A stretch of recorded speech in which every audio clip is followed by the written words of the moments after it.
Hello,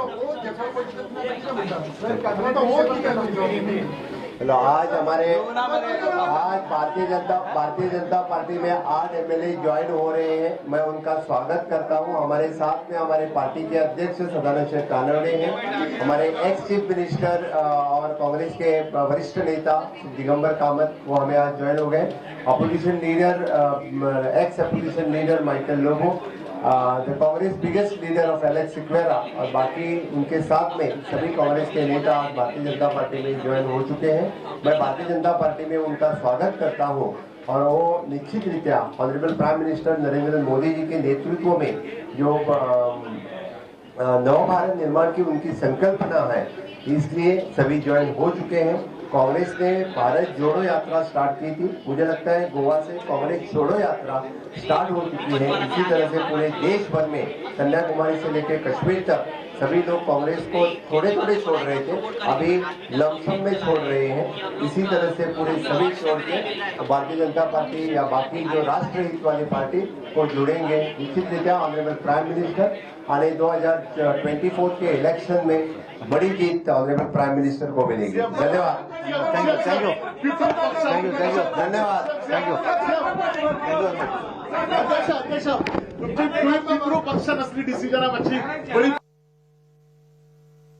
All right, that's Pramod Sawant there, who's speaking soon after 8 of the Congress MLAs of Goa have defected, joined hands with the BJP.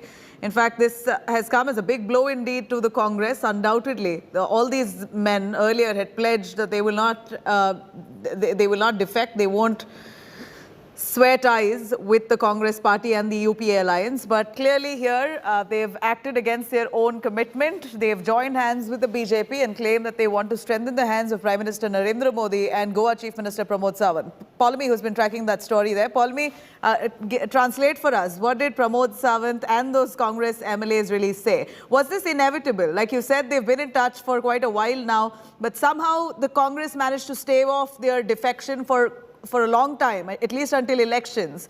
But post that, doesn't seem like it was in their control any longer. Absolutely. This seems to have been a case of the rug being swept from under the feet as far as the Congress is concerned.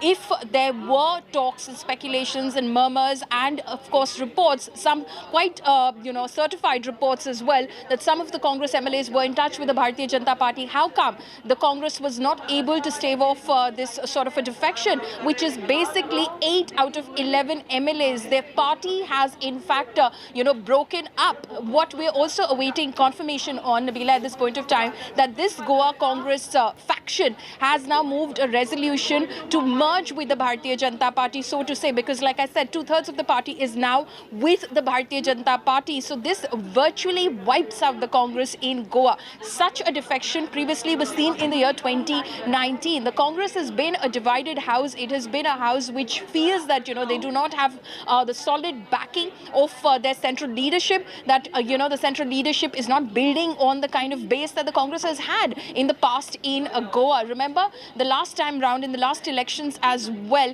when the BJP was only short by a few numbers and the Congress had a very good opportunity to form a government, the BJP swung into action. Nitin Gadkari was deployed from Delhi. He flew down to Goa and overnight swung the numbers in the BJP's favor, bringing on board independent MLAs because the number gap was very small. But the Congress was still in a winning position. But the same thing couldn't be done by the Congress. So Congress had deployed Digvijay Singh.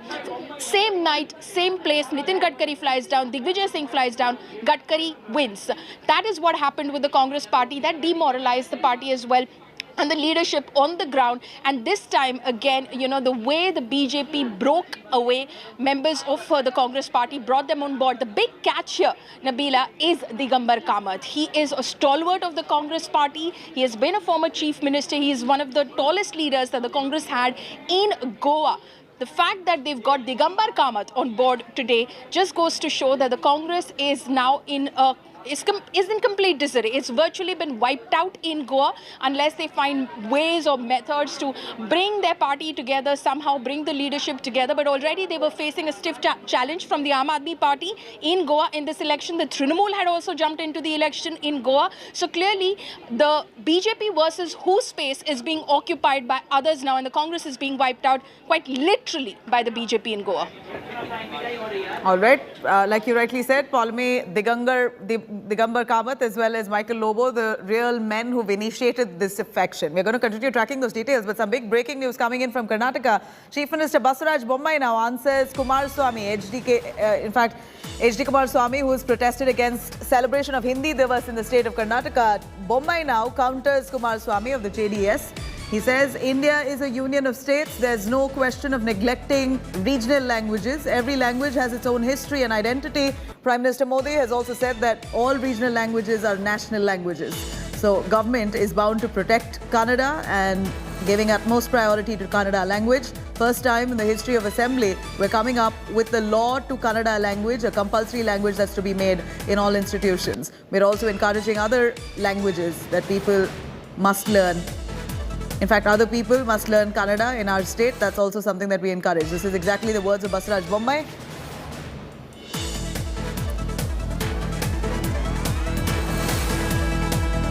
Remember, HD Kumaraswamy, as we see on the visuals there of the JDS, has been protesting right outside the assembly, holding placards and condemning the BJP's celebration of Hindi Divas in the state of Karnataka. Remember, Kannada for Kannadigas is a matter of pride and prestige and ego. We've seen leaders in the past, well in the past, who have been fighting and endorsing the Kannada language to be the primary language. We see the Kannada Rakshana Vedike extensively blackening boards. Any board that comes up in Hindi or another language, even English, boards are blackened. It's almost, it's a matter of absolute pride for a large section of people in Karnataka who want to endorse Kannada as their first language and only want to celebrate their language, nothing else, have always been resisting the imposition of Hindi. And at a time like this, we're looking at HD Kumaraswamy touching the same chord. And while he comes out in protest right outside the Vidhan Sauda, condemning BJP's celebration of Hindi Divas, you have Basuraj Bommai, the Chief Minister, who's now responded. He says that India is a union of states. There's no question of neglecting a regional language. And Bommai also further establishing that the BJP government is also coming up with another law now to ensure that Kannada is compulsory in educational system. Now, on the occasion of Hindi Divas, protests have rocked Karnataka. Former Karnataka Chief Minister HD Kumaraswamy, along with JDS leaders, have staged a protest against the BJP government over Hindi Divas celebration. Kumaraswamy has accused the centre of dividing the nation over language. Earlier, Kumaraswamy had written a letter to Chief Minister Basuraj Bommai asking him not to waste taxpayers' money on Hindi Divas celebrations. In fact, the protest comes on the heels of Union Home Minister Amit Shah's message over Hindi Divas. The Union Minister has praised the language, the Hindi language, saying that it unites the entire nation in a thread of unity. Amit Shah has added, Modi government is committed for all parallel development of languages, including Hindi. Rahul Gandhi, meanwhile, has tweeted highlighting the need to celebrate the beauty of every other language in the country, not a single language alone. प्रिय देशवासियों, हिंदी दिवस के शुभ अवसर पर मेरी आप सभी को बहुत बहुत शुभकामनाएं। हमारा देश दुनिया भर में सांस्कृतिक और भाषाई दृष्टि से बहुत समृद्ध है। देश की भाषाई संपन्नता को ध्यान में रखते हुए संविधान निर्माताओं ने भारत के संविधान में भाषाओं के लिए अलग से प्रावधान किया, जिसमें प्रारंभ में 14 भाषाएं रखी गई और अब 8वीं अनुसूची में कुल 22 भाषाएं सम्मिलित हैं। भारत की सभी भाषाएं महत्वपूर्ण हैं, उसका अपना अपना एक समृद्ध इतिहास है और विभिन्न भारतीय भाषाओं के साथ समन्वय स्थापित करते हुए हिंदी ने जनमानस के मन में एक विशेष स्थान भी प्राप्त किया है। यही कारण है कि आजादी के आंदोलन में अनेक स्वतंत्रता सेनानियों ने महात्मा गांधी, सरदार वल्लभ भाई पटेल, विनोबा भावे, आचार्य कृपलानी, काका साहेब कालेलकर, जवाहरलाल नेहरू, ये सभी ने हिंदी को संपर्क भाषा बनाकर आंदोलन की गति को बढ़ाने का प्रयास किया। Direction to your party high-command or give request to your party high-command to celebrate in this country all the languages which you are using in different states. That languages also can be from the central government. They can celebrate the Kannada Divas, other language Divas. They can introduce. जिनको सीखने का शौक है सीख लीजिए।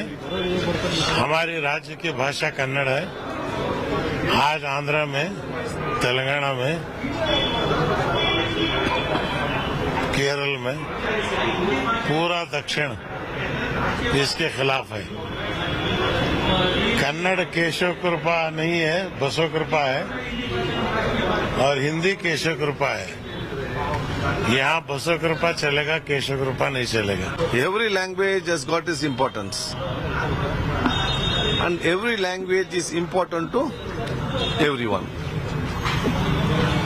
And language is not only a speaking language. A language is a culture. It is a tradition of that area. So regional language also is important. National language also is important. And because of having that, and whatever communication what state has to do, that is left for the state, whichever language they need. We are in Kannadiga, we would like to communicate in our official in Kannada. They should leave us, not impose any language on us. देश में 45% लोग हिंदी मातृभाषा के जैसे मानता है। और देश में शुरू से, आज नहीं, शुरू से संपर्क भाषा के वजह से हिंदी है। उत्सव करेंगे तो प्रॉब्लम क्या है? Kumaraswamy had clearly mentioned that the language of our thoughts, the language of our culture, the language of our identity is Kannada. Don't impose Hindi on us, because in federal system every state has their own language and they're really proud of their culture, their identity and their language. Stop imposing Hindi on us.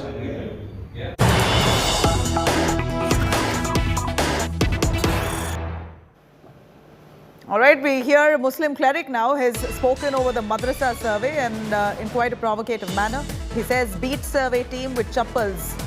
Do chappal welcome there. Massive provocation there on this madrasa survey. Open call to attack by Muslim cleric, saying that those who come for a survey to madrasas should be beaten with chappals. Remember, the UP government is all set to carry out a survey across madrasas in the state to try and establish how many madrasas are running, who are the students there, who are the teachers there. And but this drive, many of them belonging to the community, including the All India Muslim Law Board, has claimed that this is a tool to target the Muslim community. And now you have a Muslim cleric who's hit back at the survey, saying that those who come for that survey must be beaten with chappals.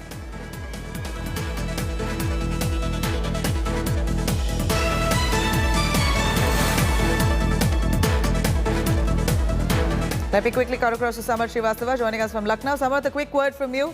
What has this cleric said? And has the survey begun of madrasas in the state of Uttar Pradesh? Well, exactly, Nabila. The survey work has begun in the state of Uttar Pradesh, and districts including Sambhal, Deoband, Saharanpur, Lucknow and various other cities are under scanner regarding this particular illegal madrasa thing. And in between that, Muslim cleric Rashidi has given a controversial statement and has said those whosoever are coming for the survey, you must slap them with slippers, you must hit them with slippers. So that's a controversial statement coming from the Muslim cleric in the time when UP government is planning to, in a way, sideline the illegal madrasas in the state of Uttar Pradesh, though the government has clarified that it is not any inquiry, it is just a survey to scrutinize like what are the norms being followed in the madrasas, because there are many madrasas who are registered under UP government.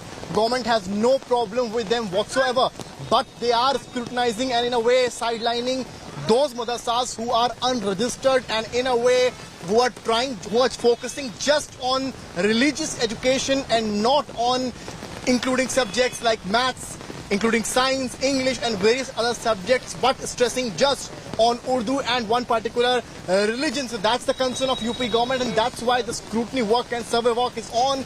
Though many madrasas have been selected, have been identified by the teams of that particular department, but it's going to be worth seeing how the situation goes in with such a statement from Muslim clerics coming in, where they are in a way provoking those who are studying in madrasas hit with slippers who are coming for right. survey. You know, So that's a Sawant, big stay with news. us. I'm going to quickly cut across to that Muslim cleric who spoke on this. Let's take a listen what he said in a provocative way, asking for chappals to be hurled at the survey team.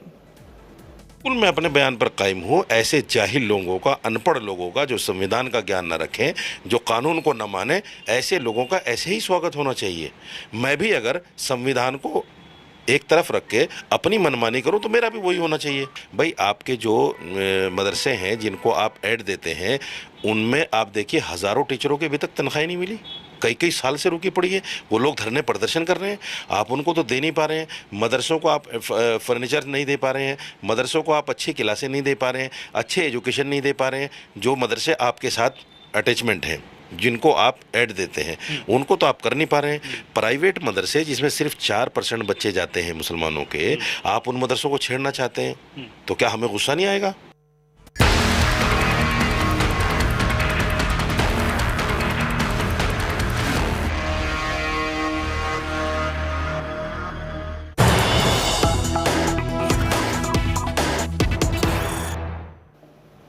All right, here's some big news coming in. Interrogation begins with Pinky Irani and Jacqueline Fernandez. They're sitting face to face. We're seeing that they are simultaneously interrogated. Pinky Irani is a lady we believe has introduced Jacqueline Fernandez to Sukesh Chandrasekhar. Confrontation between Jacqueline and Irani has just about started, with the ED questioning both the ladies. They're going to be asked on multiple issues. On first of all, how does Jacqueline know Sukesh Chandrasekhar? She was apparently introduced by Pinky Irani. How was the introduction done? How long did Jacqueline know Sukesh Chandrasekhar? Did she know that he was a con man? Despite knowing he's a con man, why did she interact with him? If she knew that he was a con man, why was there any interaction between them? And while she accepted many of the gifts from Sukesh Chandrasekhar, did she very well know that he was buying them from money extorted? Let me cut across to Shreya Chatterjee joining us for more on that. Shreya, a quick word from you as we hear Jacqueline Fernandez is now being grilled. The lunch break is over. She's back at the ED office. She's been put face to face with Pinky Irani, questioning on simultaneously. What's the line of questioning? What exactly would be the questions posed before Pinky and Jacqueline? What do they want to establish keeping both of them together?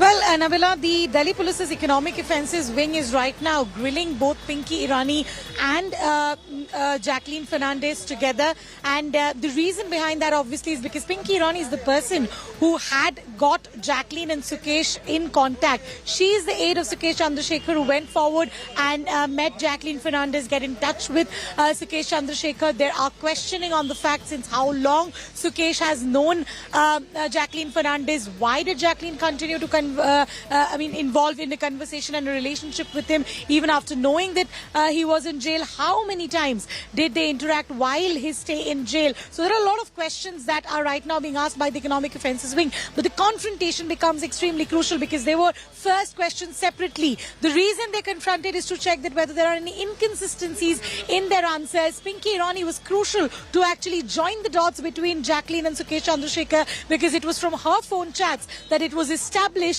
that there was a connection between Jacqueline and Sukesh, and the point person was Pinky Irani. So that's the reason we see the Delhi Police's Economic Offences Wing right now do this joint confrontation, keeping face to face Jacqueline and Pinky Irani.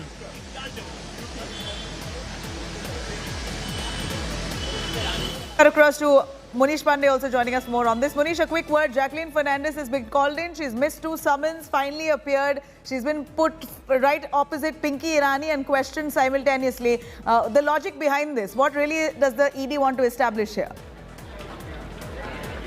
Well, Nabila, it has been almost 399 days when the Delhi police arrested Sukesh Chandrasekhar, but now, today, they are questioning Jacqueline Fernandez, who was earlier questioned by the Enforcement Directorate last year.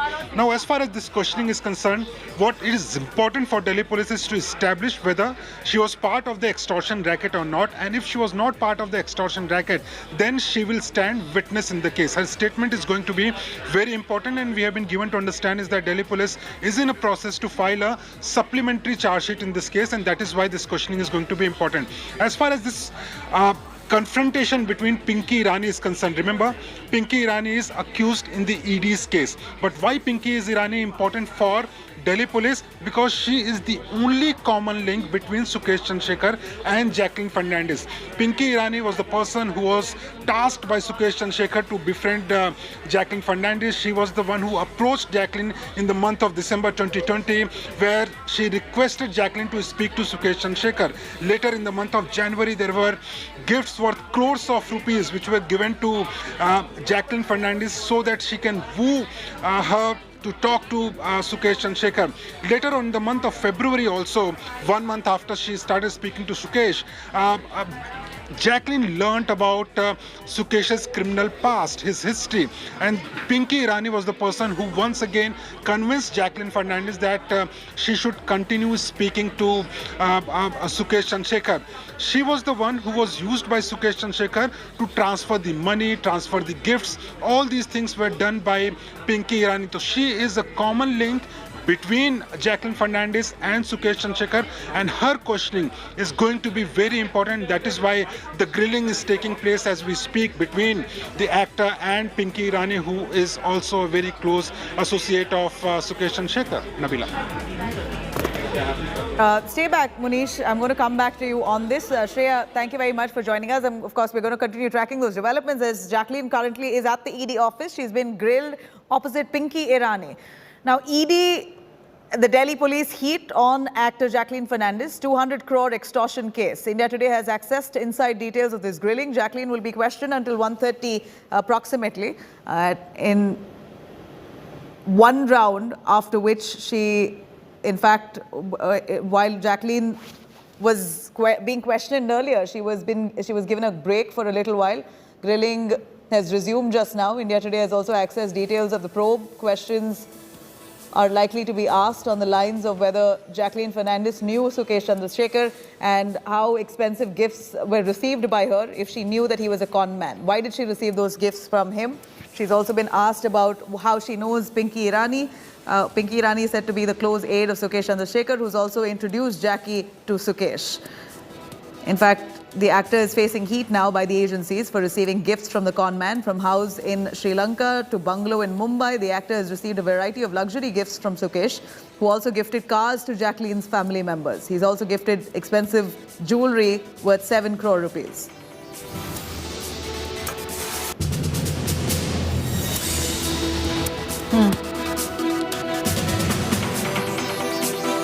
This now, while she's at the ED office, she's being grilled, not alone, but with Pinky Irani. Both of them have been called in together, and questions are being asked about how they know each other and how and when, since when.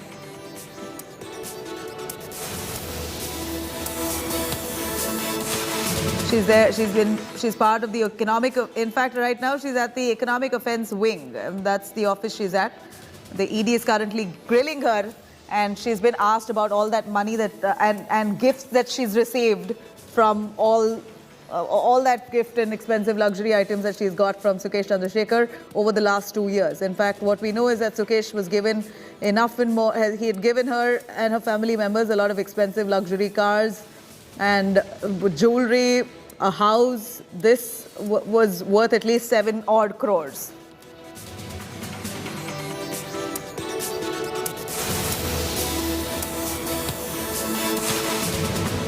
All right, now there are several of the questions that will be posed to Jacqueline Fernandez. She's right now at the office while ED is grilling her. She'll be asked about the lavish gifts that she's got from conman Sukesh Chandrasekhar, on the number of times that she really met with Sukesh. That's also going to be something that she'll have to divulge all the details, because there was a lot of suspicion that she may have been in a relationship with Sukesh.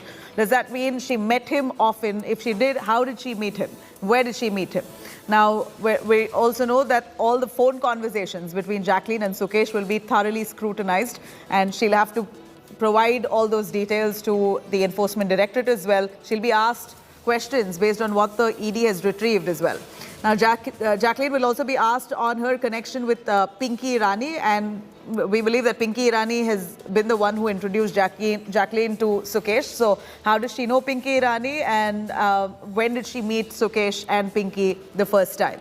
Now, from what we hear now, Jacqueline is already inside the office with Pinky Irani, where the ED is grilling them both simultaneously. This is now going to be the way forward for the Enforcement Directorate to try and ensure that both their statements match.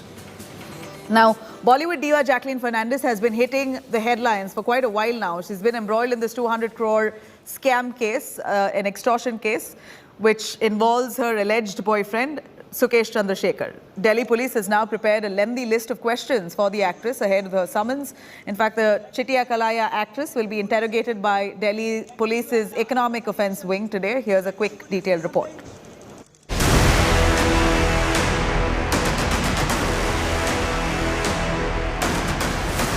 Embroiled in a 200 crore rupee extortion scam brimming with luxury and blackmail, the heat is mounting on Bollywood actor Jacqueline Fernandez.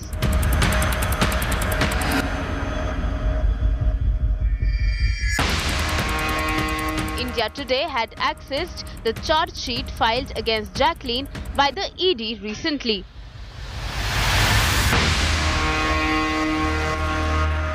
The ED claims Jackie consciously overlooked Sukesh Chandrasekhar's criminal past and indulged in financial transactions with him. Not just Jackie, but her family and friends also allegedly benefited from her relations with Sukesh and got monetary gifts from the conman. The actor allegedly kept her statements evasive and formatted her cell phone when summoned by the ED for questioning. Jackie had initially denied any knowledge of gifts from Sukesh, but had later accepted it after the ED's grilling. But more twists and turns have emerged. The ED charge sheet claims the conman had a plan for Jacqueline. He allegedly purchased a house for the actor in her native country, Sri Lanka, a claim the actress has accepted as per the ED charge sheet. Sukesh allegedly gave her a bungalow in Mumbai's Juhu area. Jacqueline's parents were also allegedly gifted a house in Bahrain by the conman. While other actors like Nora Fatehi have also been called in as witnesses in the scams probe. Jackie, during her questioning, cried foul, claiming better treatment were meted out to Nora, while she should be made an accused and not a witness. Not just that, Jackie further claimed a malified, motivated and biased approach against her in the investigation in comparison to Nora Fatehi. With Jacqueline's assets worth at least 7 crore rupees already attached by the probe agency in the case, does the Bollywood actor face an imminent arrest? Bureau Report, India Today.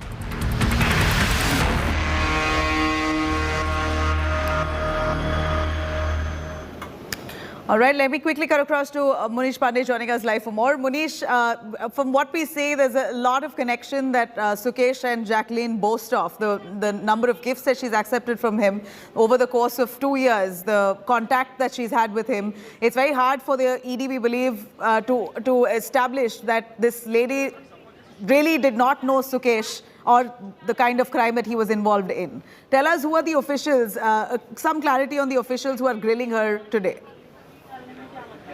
Well, Nabila, as far as today's questioning is concerned, remember, for the first time, Jacqueline has appeared before the Delhi police. Earlier, she was questioned on 5 occasions by the Enforcement Directorate. Now, today's questioning is being headed by a very senior officer of Delhi police, Chaya Sharma. And apart from Chaya Sharma, there are other Delhi police officials who are also part of this grilling and confrontation which is taking place between Jacqueline Fernandez and Pinky Irani. Now, as far as Jacqueline Fernandez's role is concerned. What is important is going to be whether Delhi police has any evidence against Jacqueline Fernandez to establish the fact that she was part of the conspiracy or not. Remember, in the Enforcement Directorate charge sheet, what ED has alleged that she was beneficiary of proceeds of crime, which means that the extorted money was used by Sukesh Chandrasekhar to gift Jacqueline Fernandez. But so far, ED has also failed to establish the fact that Jacqueline Fernandez was part of the extortion racket which was being run by Sukesh Chandrasekhar. If Delhi police also doesn't find any evidence that Jacqueline Fernandez was co-conspirator along with Sukesh Chandrasekhar in the extortion racket, then she will be named as witness in the case. It is not only going to be relief for Jacqueline Fernandez, but also it is going to be something very crucial for Sukesh Chandrasekhar, because Delhi police is in the process to file a supplementary charge sheet. And if, for example, Nora Fateh has given a statement, she has claimed that Sukesh Chandrasekhar had approached for a function and that she attended and she was given a BMW car. In the same manner, if Jacqueline Fernandez also establishes the fact that she was given gifts worth crores of rupees, then it is going to be troubling for Sukesh Chandrasekhar, because then the Delhi police will have a very tight case against the con man who extorted more than 215 crore rupees while sitting in Delhi jail. Nabila. All right, Manish, stay with us. From the house in Sri Lanka, Jacqueline was gifted even a bungalow in Mumbai. That's the kind of expensive gifts that she was given by Sukesh Chandrasekhar. Jacqueline has received gifts not only for her family, for herself, but even her family members extensively were given gifts like cars, expensive phones, jewelry, etc. Here's a detailed report on all that expensive gifts that were showered on her and her family by that con man.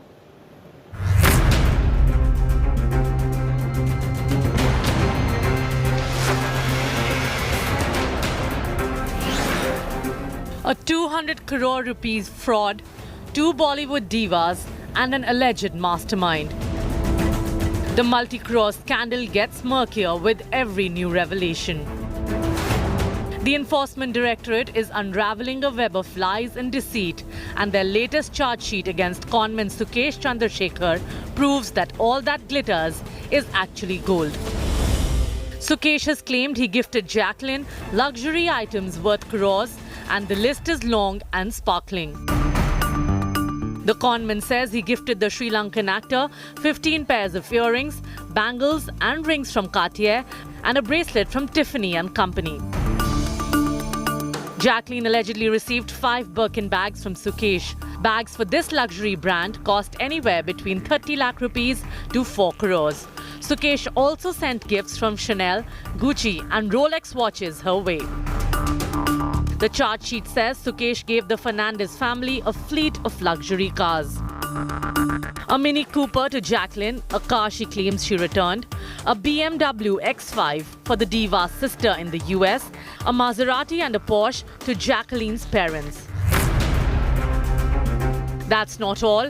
The con man doled out loans worth 1.13 crore and 37.8 lakh rupees to Jacqueline's siblings living abroad. In a statement to the ED, Jacqueline confessed to visiting showrooms of luxury brands to identify products and sending a list of them to Sukesh, who paid and got them delivered to her either directly or through one of his aides. The actor has been stopped from leaving the country and has been questioned 4 times by the ED. However, she maintains that she's only testifying as a witness. With Arvind Oja and Munish Pandey, Bureau Report, India Today.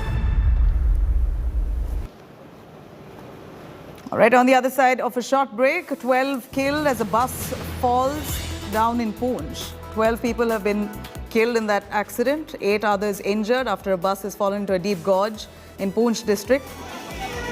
I'm going to take you through this news after a short break. Stay with us.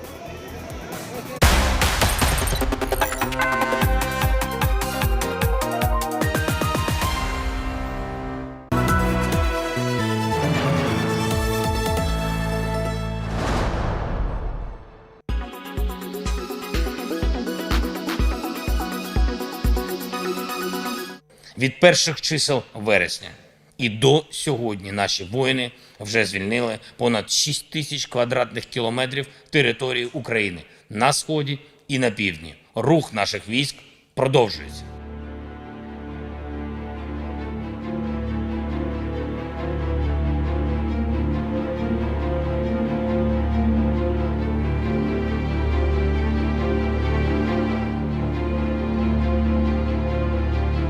Загалом, за минулу добу силам оборони вдалося витіснити ворога з понад 20 населених пунктів.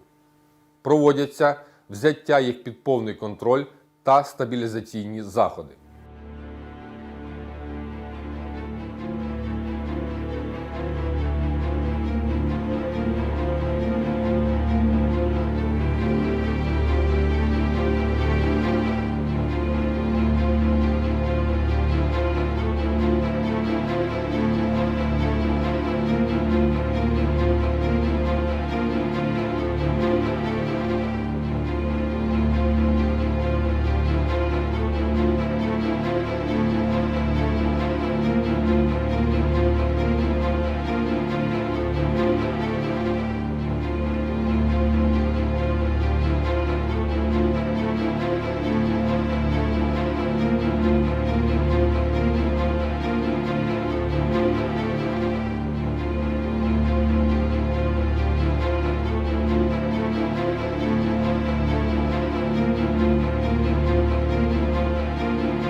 All right, here's some of the top national news that we're currently tracking. 12 people were killed, 8 others injured after a bus that they were traveling in fell into a deep gorge near Bareri Nala in Poonch district.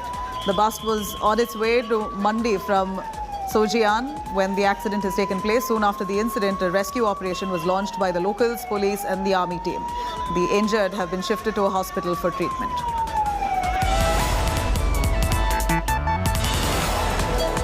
Right-wing Ram Sene has sought release of Ghosh Mahal MLA T. Raja Singh within 10 days' time. Mutalik has warned the Telangana government to release the sacked BJP MLA arrested for controversial remarks against the Prophet. Sene has said T. Raja is not being allowed to meet anyone in prison.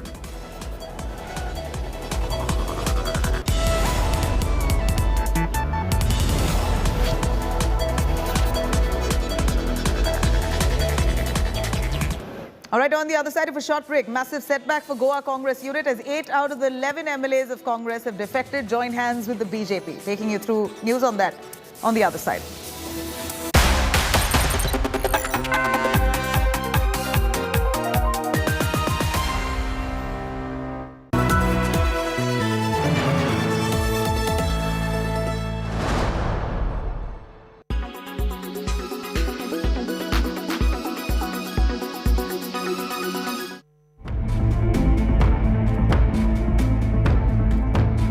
Is China more equipped than the US in the race of nuclear weapons? Unlike the previous battles in history, China this time will not stop its military campaigns against the US, which is backing Taiwan. In fact, the US had predicted that China would attack Taiwan. Pentagon released a report in November 2021 saying that China could have 700 deliverable nuclear warheads by 2027 and could top 1,000 by 2030. On the contrary, the US has 3,750 nuclear warheads and has no plans to increase this. In 2003, the US had a total of 10,000 nuclear warheads. As it is clear that China is using its military drills on Taiwan, the US predicted last year that China is expanding the number of its land, sea and air military and nuclear platforms. Today, it is using its power against Taiwan through land, water and air. China is building a nuclear triad like US and Russia. Satellite photographs of new nuclear missile silos in western China are also out. The Chinese Foreign Ministry spokesman Wang Wenbing said, and I quote, "The report released by the US Department of Defense, like previous similar reports, ignores facts and is full of prejudice." He added that Washington was using the report to hype up talk of the China nuclear threat and describe the United States as the world's largest source of nuclear threat. This leaves us with a question. If the US is concerned about its deterrence power, then why is it helping Taiwan against China?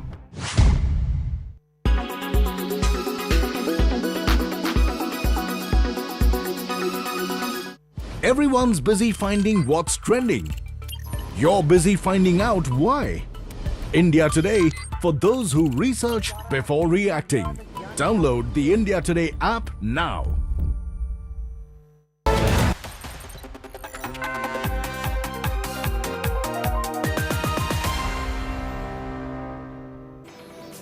All right, the Aam Aadmi Party government in Punjab is under fire for not providing logistical support to Agnipath recruitment rallies. Army's zonal recruitment officer, in a letter written to the Punjab Chief Secretary, has flagged up concerns about not getting any logistical support from the state government. The letters say that Chandigarh civil administration had no directions from the state government on the issue of Agnipath recruitment drive. The army authorities have sought assistance to organize these rallies in form of police and medical assistance. Army authorities have also clearly told the Punjab government that if they fail to provide help for the Agnipath recruitment drive, they will take place in the neighbouring states then. Agnipath recruitment rallies were recently held in Ludhiana and the drive was underway in Gurdaspur besides Patiala. Chief Minister Bhagwant Mann had termed this recruitment scheme an irrational move of the NDA government.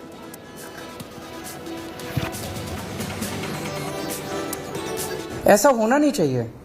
मतलब हमारे जो भी मतभेद रहे अग्निपथ को लेके, but एक बार ही केंद्र सरकार ने लागू कर दी है, हम उसको पूरा सपोर्ट करेंगे।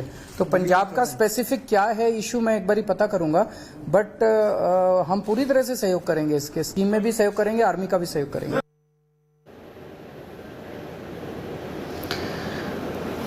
All right, let me quickly cut across to Kamalji, joining us for more on that. Kamalji, give us an understanding on this controversy that's erupted over the Agnipath recruitment scheme in Punjab.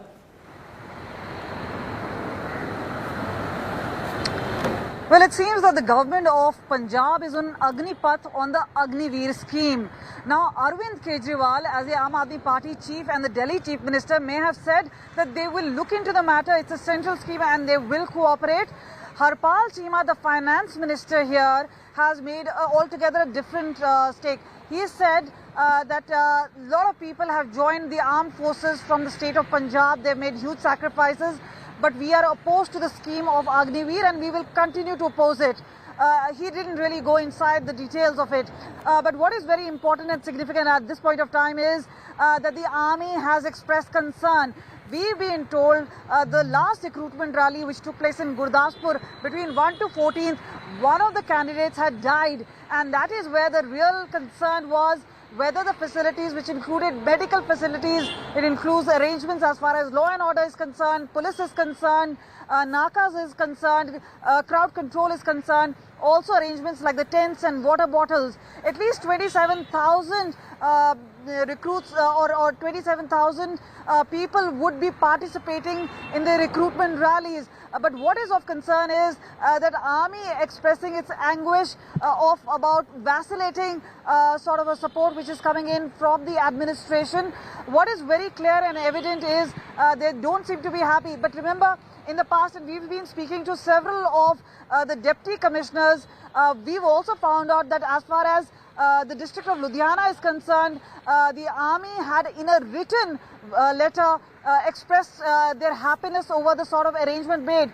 But it does seem there seems to be a large vacuum. But clearly the army is also talking about that there is a lack of clear commitment and directions coming in from the state government. So that is a direct hit at the Bhagwant Mann government, and that is where several of these apprehensions, including the one that they will be writing to the headquarters and saying either hold rallies in other states and keep it in abeyance, or altogether it may not be possible to hold. And remember, as far as the quota is concerned from each of the states, the male recruitment quota, majority of it, and remember there's a lot of enthusiasm which comes from the state of Punjab, a lot of people who have joined the armed forces, and that is where the real concern lies, where there is a dearth of job. And when you have recruitment rallies like this, it would be extremely disappointing for youngsters who want to participate because one, as alleged, lack of funds, second, lack of intention, and third, lack of proper arrangement. So obviously the army, which has always functioned in an orderly fashion, is only expecting that the administration is going to fall in line. But as we've been speaking to several deputy commissioners saying they regularly hold review meetings, the story may lie just about in between as to what the real trigger was. But they are extremely unhappy that this kind of a letter, one, has been made public, and second, if there was raised at any other level, but saying cooperation has been done.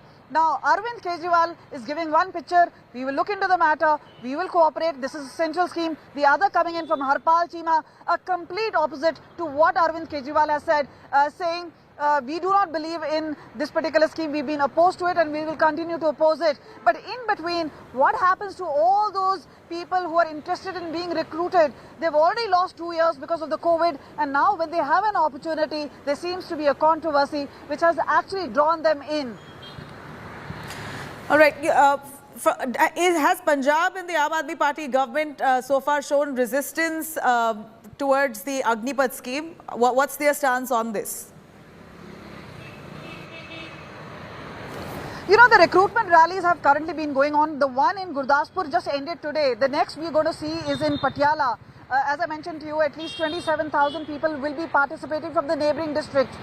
So there have been recruitment rallies, not just in Punjab, but all over. So we've seen it in Haryana, we've seen it in Himachal.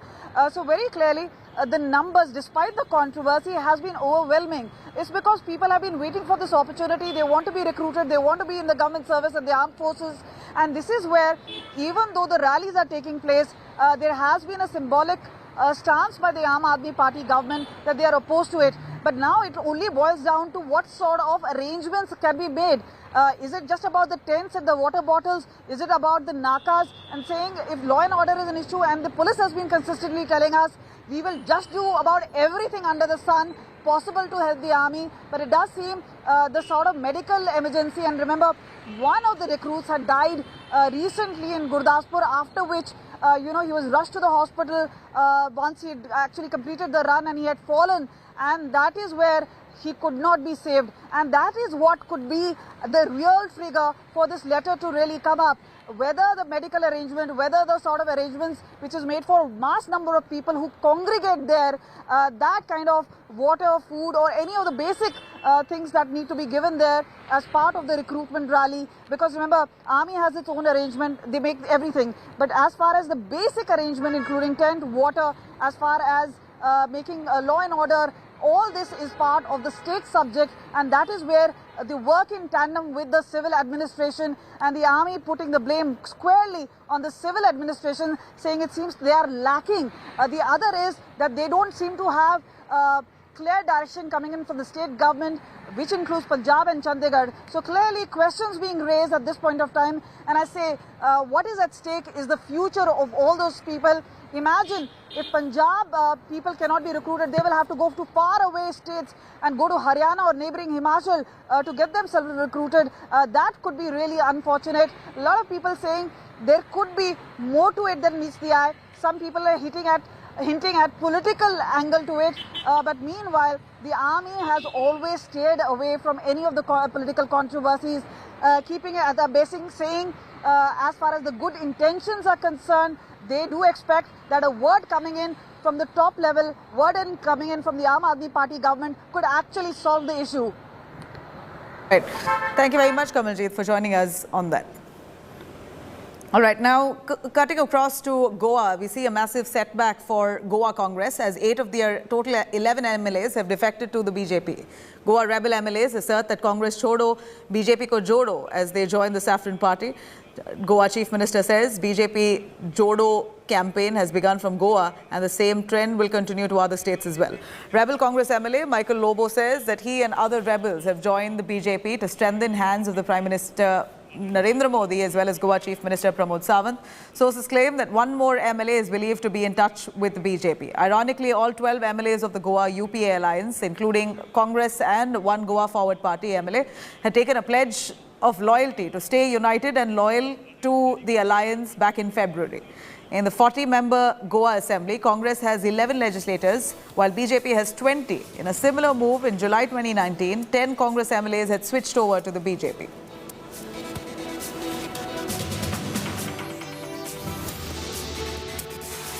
Congress ने भारत जोड़ो यात्रा start की थी। मुझे लगता है गोवा से कांग्रेस छोड़ो यात्रा स्टार्ट हो चुकी है। इसी तरह से पूरे देश भर में कन्याकुमारी से लेकर कश्मीर तक सभी लोग कांग्रेस को थोड़े थोड़े छोड़ रहे थे, अभी लमसम में छोड़ रहे हैं। इसी तरह से पूरे सभी छोड़ के भारतीय जनता पार्टी या बाकी जो राष्ट्रहित वाली पार्टी को जुड़ेंगे। मायकल लोबो, दिगंबर कामत आणि त्यांच्या बरोबर आलेले बाकी सगळेजण हे देशाच्या माननीय पंतप्रधान नरेंद्र मोदीजी हांचे विजन जे आसा नव भारत निर्माण करप आणि गोयच्या विकासा खातीर ते म्हणजे सरकारात ते आयल्या, तांच्यांनी सपोर्ट केला। हांव तांच्या सगळ्यांचे स्वागत करता आणि निश्चितच म्हाका सांगपाक खूब खोस भोगता, हो निश्चितच रित्या गोयच्या विकासात एक ऐतिहासिक निर्णय ठरतलो। देव बरें करूं। Leaders of Congress, they have given a signal to the party that this Bharat Jodo Yatra is not going to bring any difference to the party. The internal leadership had to be strengthened, which nobody is taking care. So Bharat Jodo Yatra is going to be a failure. We have joined Bharatiya Janata Party to strengthen the hands of the Honorable Prime Minister Shri Narendra Ji Modi. हम तो हमेशा से कहते रहे कि ये लोग जो हैं ऑपरेशन लोटस हर स्टेट के लिए चला रहे हैं, हर राज्य के अंदर जा जाके एमएलए खरीद रहे हैं। जाहिर तौर पे फ्री में तो एमएलए खरीद नहीं रहे, किसी को सीबीआई ईडी का डर दिखाते हैं और साथ में जैसे अभी हमें पता चला कल कि पंजाब के अंदर भी इन्होंने कोशिश की 25-25 करोड़ रुपए में एमएलए खरीदने की। गोवा के अंदर कितने कितने में खरीदे हैं ये तो वहाँ के एमएलए ही बता सकते हैं या वहाँ के लोग ही बता सकते हैं कि कितने कितने में खरीदे। ये अच्छी बात नहीं है, ये सही बात नहीं है। पैसा आ कहाँ से रहा है? हजारों करोड़ रुपया एमएलए खरीदने के लिए पैसा कहाँ से आ रहा है? जाहिर तौर के ऊपर ये सरकारी पैसा है जिसको साइफन ऑफ किया जा रहा है और इसी वजह से महंगाई भी बढ़ रही है। All right, coming up on the other side, Pakistan has formally written a letter to Kabul asking to arrest Jaish Chief Maulana Masood Azhar. This comes with more international news on the other side of a short break. Do stay with us.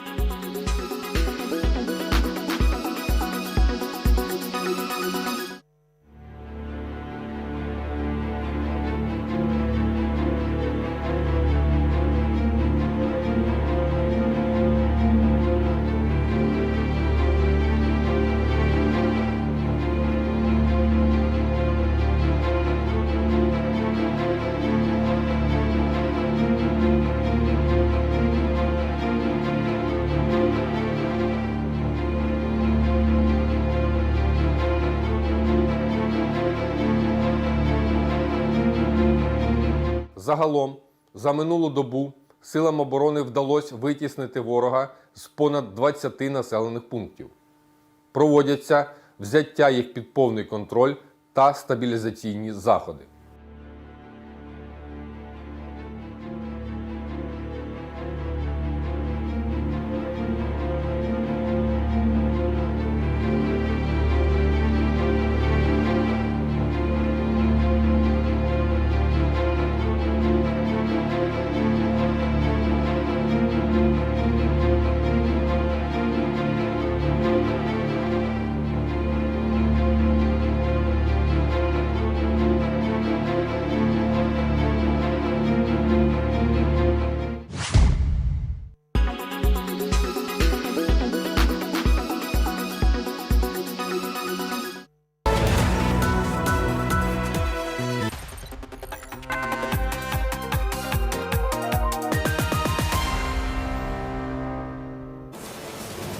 All right, let's hear the top international stories of the day. Queen Elizabeth, her final ride from Edinburgh to London becomes the most tracked flight in history. The flight tracking website Flight Radar 24 said a total of 4.7 million people watched the flight live and almost 250,000 watched it on company's YouTube channel.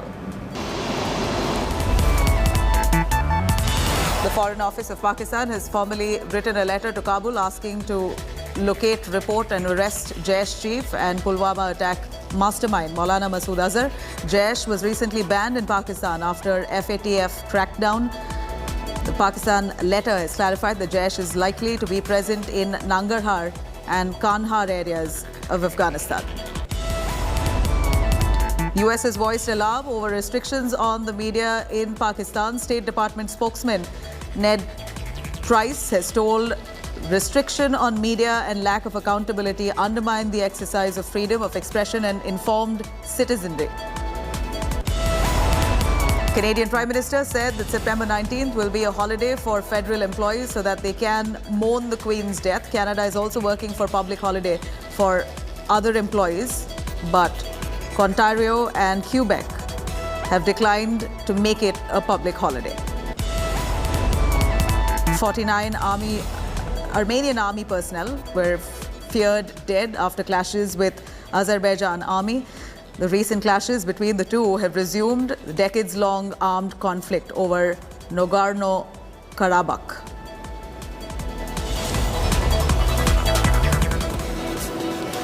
With that, it's a wrap on this edition of the Bulletin. I'm going to come back with news and updates on the other side. Do stay with us.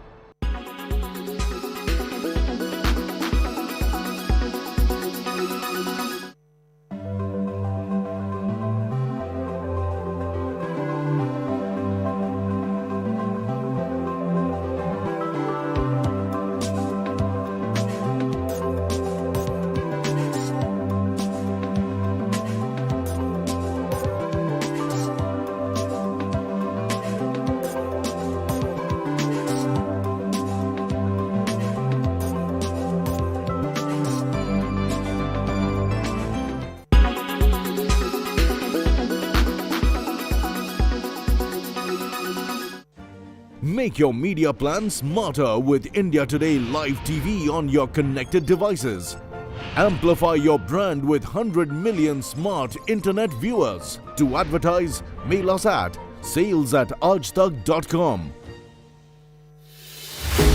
With every sunrise comes new beginnings, new opportunities and new stories. And that's why we're first up. While you're sleeping, we're hard at work to ensure you get the perfect news shot every morning. Get you all the updates.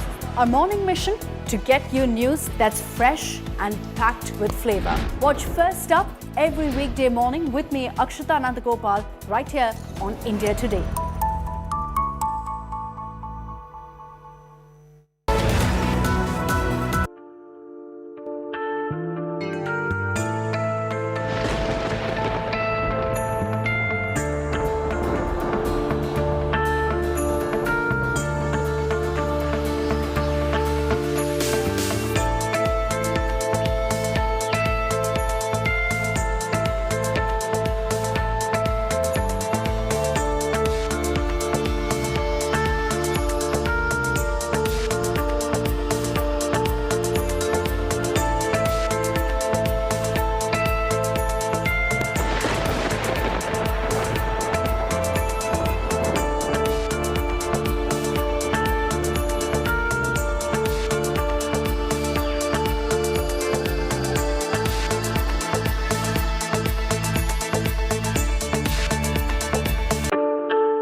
Co-powered by only OLX Autos gives the best price for your car. In association with Acco, download the app now.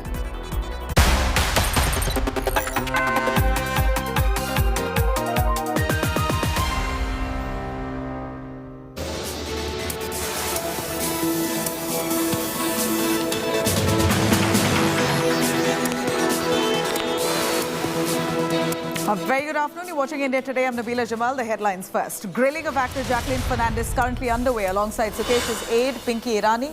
Actor under scanner now for 200 crore extortion scam. Punjab government in the dock for not providing logistical support to Agnipath recruitment rallies. Army's zonal recruitment red flags Punjab government's Agnipath apathy. And Massive exodus in Goa Congress. 8 out of 11 Congress MLAs joined the BJP. 40-member Goa Assembly. Congress has 11 legislators, BJP with 20. And child rights body seeks action against Rahul Gandhi, says that Rahul used children as political tool in the Bharat Jodo Yatra. Language war takes center stage in Karnataka. Former Chief Minister Kumaraswamy protests against the Hindi Divas celebration, says BJP is muscling down the voice of the South.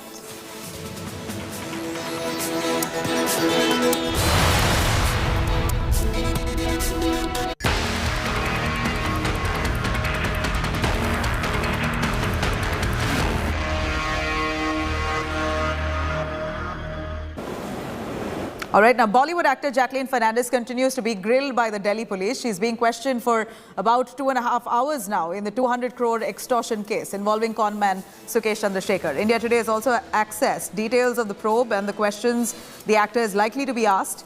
Jacqueline is likely to face questions related to expensive gifts that she's received from the conman, her meetings with him and how she met Sukesh. She will also be questioned on her relation to Pinky Irani, the very close aide of Sukesh. In fact, Pinky is said to be the one who's introduced Jacqueline to Sukesh. Pinky and Jacqueline are being questioned together. The actor is now facing heat by the agencies for receiving expensive gifts from the conman, from a house in Sri Lanka to a bungalow in Mumbai. She's received a variety of luxury gifts from Sukesh. He's also gifted cars to Jacqueline's family members. Also gifts, expensive jewelry, worth a whopping 7 crore rupees given to Jacqueline.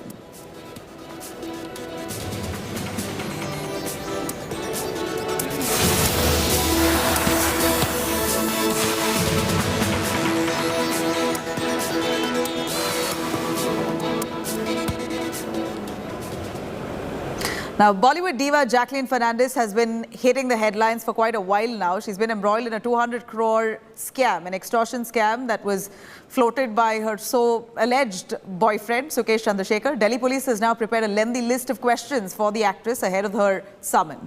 The Chitya Kalaya actress will be interrogated by Delhi Police's Economic Offences Wing today. Here's our detailed report.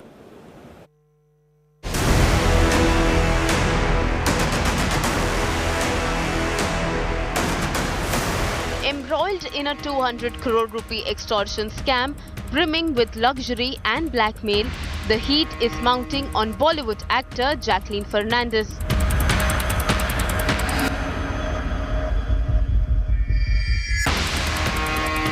India Today had accessed the charge sheet filed against Jacqueline by the ED recently.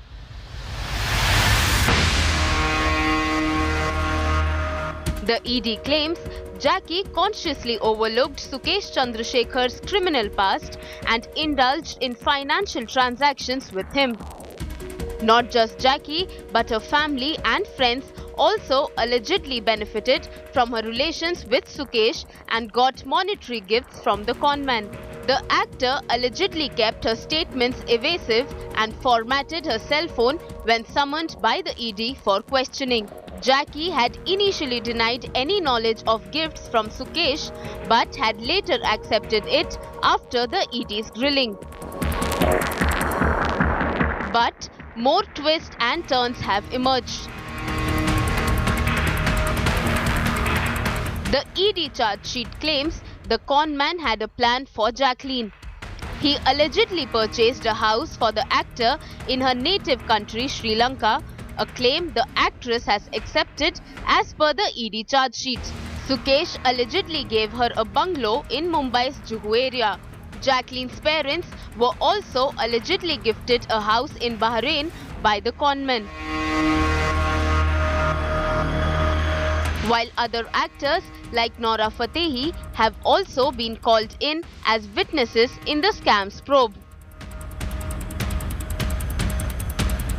Jackie, during her questioning, cried foul, claiming better treatment were meted out to Nora while she should be made an accused and not a witness.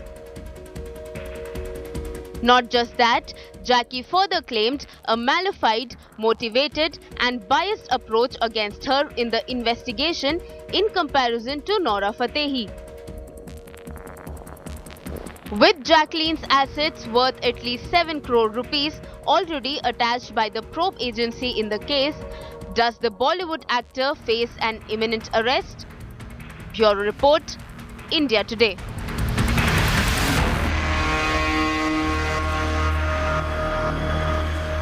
All right, cutting across to Munish Pandey joining us live. Munish, a quick word from you as the Delhi Police Economic Offences Wing grilling Jacqueline Fernandez. What's going to be the line of questioning?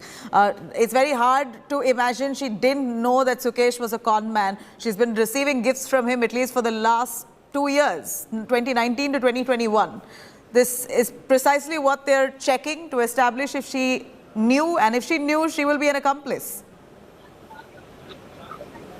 Absolutely, Nabila, and this is why she's being treated as a suspect in the case. What we are learning from the sources within the Delhi police is that the line of questioning for Jacqueline Fernandez is going to be that whether she was aware that Sukesh and Shekhar has a criminal past or not. How did they both start talking to each other? Also, they want to know about the gifts, because what ED has claimed that Sukesh and Shekhar had gifted Jacqueline Fernandez and family members gifts worth more than 10 crore rupees. Now, the Delhi police wants to know that why she was receiving the gift, if she was aware that Jacqueline Fernandez is, if Jacqueline Fernandez was aware of the criminal past of Sukesh and Shekhar or not. Now, also what is going to be important, because the Delhi police has also gone through the charge sheet which has been filed by the Enforcement Directorate. ED in its charge sheet has alleged that 2 weeks after Sukesh and Shekhar started speaking to Jacqueline Fernandez, the actor got to know about the criminal past. Still, she continued the conversation, and not only she continued the conversation, but also she was given gifts worth crore by Sukesh and Shekhar. So she was receiving also. And you absolutely pointed out very rightly. Stay with us, Munish. I'm going to cut across to some big breaking news coming in from Punjab on the Agnipath scheme. Here, under fire, we hear Bhagwant Mann has broken his silence. Cutting across to that big breaking news that we're currently tracking. Punjab Chief Minister now assures action for laxity. Bhagwant Mann says Deputy Commissioner directed to support army. All deputy commissioners were directed to provide complete support to the army authorities who were recruiting for Agnipath scheme. They're recruiting Agniveers in Punjab. Any laxity shall be viewed seriously. All that effort that has been made to recruit maximum number of candidates in the army from the state, and therefore there shouldn't be a communication gap. This is Bhagwant Mann, the Chief Minister, breaking his silence. Punjab Chief Minister assures action on all the laxity. Bhagwant Mann says all the deputy commissioners has been directed to support the army unconditionally. Deputy commissioners directed to provide all support for the army for recruiting as part of the Agnipath scheme. Any laxity will be viewed seriously and will be dealt with. Kamalji joining us live for more on that. Kamalji, Bhagwant Mann finally acted after allegations that their team members weren't showing positive response for the Agnipath recruitment scheme, and now he has given a strict direction to all the deputy commissioners saying that any laxity will be dealt with. Tell us what's the real action taken on ground.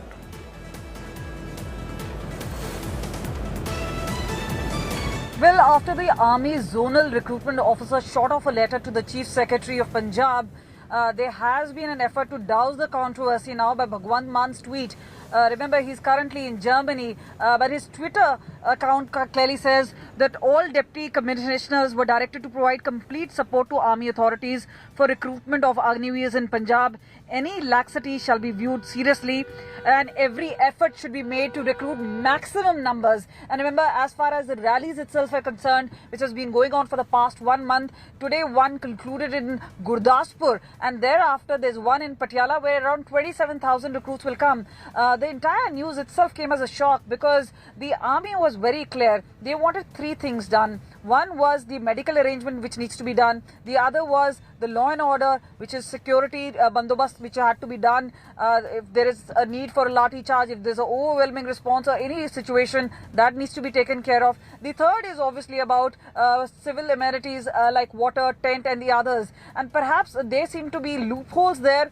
because remember, in between there have been rallies, especially recruitment ones in Ludhiana, where they were really appreciative of how the deputy commissioners had acted. But here there seems to be a laxity, after which the army is short of a letter. Clearly, we've been told at least one recruit died in Gurdaspur in the recent days. That is where there was not medical facility, and this is where the army, which has a certain set standard and protocol of how to go about things, they then have now written a letter, and after which Bhagwant Mann, the Chief Minister of Punjab, reacting to it. Remember, there's been an overwhelming response despite the controversy of Agniveer, despite saying only 1/4 will be taken into the Indian Army after 4 years. There has been protests which were countrywide, but after 2 years and some certain relaxation, now those recruitment rallies are completely chock-a-block, several of them coming up. And remember, if this was to go on, and perhaps what the army had indicated is that they would write to the headquarters if the cooperation was not coming and there was a vacillating support as far as the civil administration is concerned. They were also contemplating to keep all recruitment rallies in abeyance in Punjab and shift to the other neighboring states. So a huge chunk would have to then be inconvenienced and shifted and perhaps go for recruitment to neighboring states like Himachal or Haryana. But Bhagwant Mann nipping this entire controversy in the bud, saying clear directions going to the deputy commissioners. They have to ensure all maximum cooperation, all civil amenities, and clearly saying that any laxity on their part will be dealt with very sternly. Kamaljeet, we see that coming under fire, Bhagwant Mann, the Chief Minister, has at least broken his silence. Now he's assured action against any laxity, while the Deputy Commissioner has been asked for all support to be provided to the army authorities for recruiting the Agniveers in Punjab. But so far, if you can establish for us yet again on where was the lacune, where do you believe was the gap because of which the army raised this concern and complaint? And is there anyone to be pinned responsible? You know, there has been an undulating response even from the Aam Aadmi Party. Harpal Chima, the finance minister, just spoke a few minutes ago, at least an hour or so ago, and then he said, you know, we are against this Agniveer. And now, shortly after that, we see Bhagwant Mann's tweet. This is where he's saying we have all kind of support and there is a clear direction coming in for the Deputy Commissioner. Thereafter, we also see that as far as the army is concerned, which is conducting recruitment rallies across the country, especially in the time frame now just about in Himachal, Haryana as well as Punjab, what is very evident is that as far as amenities are concerned, remember the civil administration is supposed to pitch in, the local police is supposed to pitch in, and as I said to you, there are 3 pointers they mention. One is about the civil amenities, which is the medical facilities which have to be provided. And remember, as far as one candidate who during the run actually fell down unconscious, he was brought dead to the hospital, and it was found that the civil administration somehow was lacking as far as facility is concerned, and that is where they have taken cognizance, because as far as protocol is concerned, remember they have a set standard. Now the army has its own way of recruitment. They only require some minimal support from the civil administration, which includes one, the ground, second is tents as well as water arrangement. Some of it is actually already done by the army itself, but clearly as far as the doctors are concerned, the other machinery is concerned, that is the onus and responsibility of the state government. And in the past few years and whatever it is, we've always seen that as far as state of Punjab is concerned, we have overwhelming numbers. And the past 2 years, because of COVID, remember, no recruitment rally was done. So we spoke to several of the deputy commissioners in the state, and that they said that they have been cooperating. They were quite surprised a letter like this has been written, but perhaps a lacuna has been found, and that is why the army was forced to say that we will be shifting outside if you do not make appropriate arrangements for recruitment rallies. Kamaljeet, stay with us. I'm going to quickly cut across to Manjinder Singh Sirsa, who's spoken to India Today on the same. Listen in. देखो, इस मामले को आपको 2 नज़रों से देखना होगा, एक भगवंत मान जी की और दूसरा अरविंद केजरीवाल जी की। अरविंद केजरीवाल तो कभी नहीं चाहेंगे कि पंजाब के लोग इस तरह से उनको रोजगार मिले और पंजाब जो है वो सेटल हो, पंजाब जो है उसके अंदर जो है लोगों के मन में केंद्र के प्रति कोई भावना ना हो, ये वो नहीं चाहेंगे। वो हमेशा चाहेंगे कि इस तरह का हालात बने जिस पे वो पॉलिटिकल बाद में लाभ उठा सकें बातें करके। भगवंत मान जो कि पंजाब से हैं, उनकी मुझे नहीं लगता कि ऐसी भावना रही होगी। तो कहीं ना कहीं क्योंकि कंट्रोल दिल्ली से पंजाब सरकार को किया जा रहा है, अरविंद केजरीवाल ऐसा नहीं चाहेंगे। और आज मुझे लगता है भी भगवंत मान जी की जानकारी में, मैंने भी ट्वीट करके कहा, उनकी जानकारी में भी अखबार पढ़ने से जरूर आया होगा। तो मुझे लगता है कि वो इसका हल जरूर निकालेंगे, क्योंकि वो पंजाब के लोगों का नुकसान हो ऐसा भगवंत मान नहीं चाहेंगे। रंधावा जी ਅਤੇ ਪਾਰਟੀ ਦੇ ਹੋਰ ਸਪੋਕਸਮੈਨ ਲਾਭ ਸਿੰਘ ਉਗੋਕੇ ਵੀ ਆਗੇ, ਸਾਰੇ ਸਾਥੀਆਂ ਦੇ ਨਾਲ ਜਿਸ ਆਪਰੇਸ਼ਨ ਲੋਟਸ ਦੇ ਤਹਿਤ, ਜਿਹੜਾ ਆਪਰੇਸ਼ਨ ਲੋਟਸ ਬੀਜੇਪੀ ਦਾ ਏਜੰਡਾ ਗਾ, ਜਿਸ ਦੇ ਤਹਿਤ ਬੀਜੇਪੀ ਲਗਾਤਾਰ ਜਿੱਥੇ ਜਿਹੜੇ ਸੂਬੇ ਦੇ ਲੋਕ ਬੀਜੇਪੀ ਨੂੰ ਨਕਾਰ ਦਿੰਦੇ ਨੇਗੇ, ਬੀਜੇਪੀ ਨੂੰ ਰੱਦ ਕਰ ਦਿੰਦੇ ਨੇਗੇ, ਉਹਨਾਂ ਸੂਬਿਆਂ ਦੇ ਵਿੱਚ ਬੀਜੇਪੀ ਆਪਰੇਸ਼ਨ ਲੋਟਸ ਦੇ ਤਹਿਤ ਆਪਣਾ ਕੰਮ ਕਰਦੀ ਆ। ਮੈਂ ਕੱਲ ਵੀ ਉਦਾਹਰਨ ਦਿੱਤੀ ਸੀਗੀ ਕਿ ਬੀਜੇਪੀ ਦੀ ਸੱਤਾ ਦੀ ਦੁਕਾਨ ਜਿਹੜੀ ਆ, ਜਿਹੜੀ ਖਰੀਦੋ ਫਰੋਖਤ ਦੀ ਦੁਕਾਨ ਆ, ਜਿਹੜਾ ਸੇਲ ਪਰਚੇਜ਼ ਦਾ ਕੰਮ, ਐਮਐਲਏ ਦੀ ਸੇਲ ਪਰਚੇਜ਼ ਦਾ ਕੰਮ ਬੀਜੇਪੀ ਨੇ ਫੜਿਆ ਹੋਇਆਗਾ, ਉਹ ਪਿਛਲੇ ਲੰਬੇ ਅਰਸੇ ਤੋਂ ਦੇਸ਼ ਦੇ ਵੱਖ-ਵੱਖ ਸੂਬਿਆਂ ਦੇ ਵਿੱਚ ਜਾਰੀ ਸੀਗਾ। All right, let me quickly cut across to Manjinder Singh Sirsa joining us on the phone line. Mr. Sirsa, we are looking at the Punjab government who've been accused of trying to avoid the army officials carrying out the Agnipath recruitment. The army, quite chased off, has shot a letter to the Punjab authorities as well, saying that if they don't comply, then they're going to carry out this drive in other states and leave out the state of Punjab. What do you think has happened here? Initially stage पे अगर आपको याद हो तो अरविंद केजरीवाल के दबाव के चलते पंजाब सरकार ने पंजाब में विधानसभा में रेजोल्यूशन पास किया था अग्निवीर प्रक्रिया के खिलाफ और उसकी भर्ती के खिलाफ। पंजाब के लोगों का बहुत दबाव है, पंजाब के लोग इस भर्ती में आना चाहते हैं और पंजाब के लोगों के दबाव के चलते भगवंत मान भी इस चीज को इग्नोर नहीं कर पा रहे। लेकिन अरविंद केजरीवाल नहीं चाहते कि किसी भी सोर्स में वहां पर अग्निवीर की भर्ती शुरू हो। वो चाहते हैं कि पंजाब में किसी प्रकार का अनरेस्ट शुरू हो। लेकिन अभी थोड़ी देर पहले मैं भगवंत मान जी का ट्वीट पढ़ रहा था तो उससे यही समझ में आ रहा है कि वो पंजाब के लोगों की भावनाओं को समझ रहे हैं और उसके चलते उन्होंने आज अभी हिदायत की अपने डिप्टी कमिश्नर्स को कि किसी भी तरीके की कोताही इसमें बर्दाश्त नहीं की जाएगी और तुरंत इसकी भर्ती के अंदर जो भी सहयोग की जरूरत है वो करें। तो ऐसे में मुझे लगता है कि पंजाब के लोगों का जो दबाव है उसके चलते भगवंत मान को एक्ट करना पड़ रहा है। जी, आप ये पंजाब गवर्नमेंट का क्या इच्छा है, वो क्या अग्निपथ स्कीम को वेलकम करते हैं या नहीं आपके हिसाब से?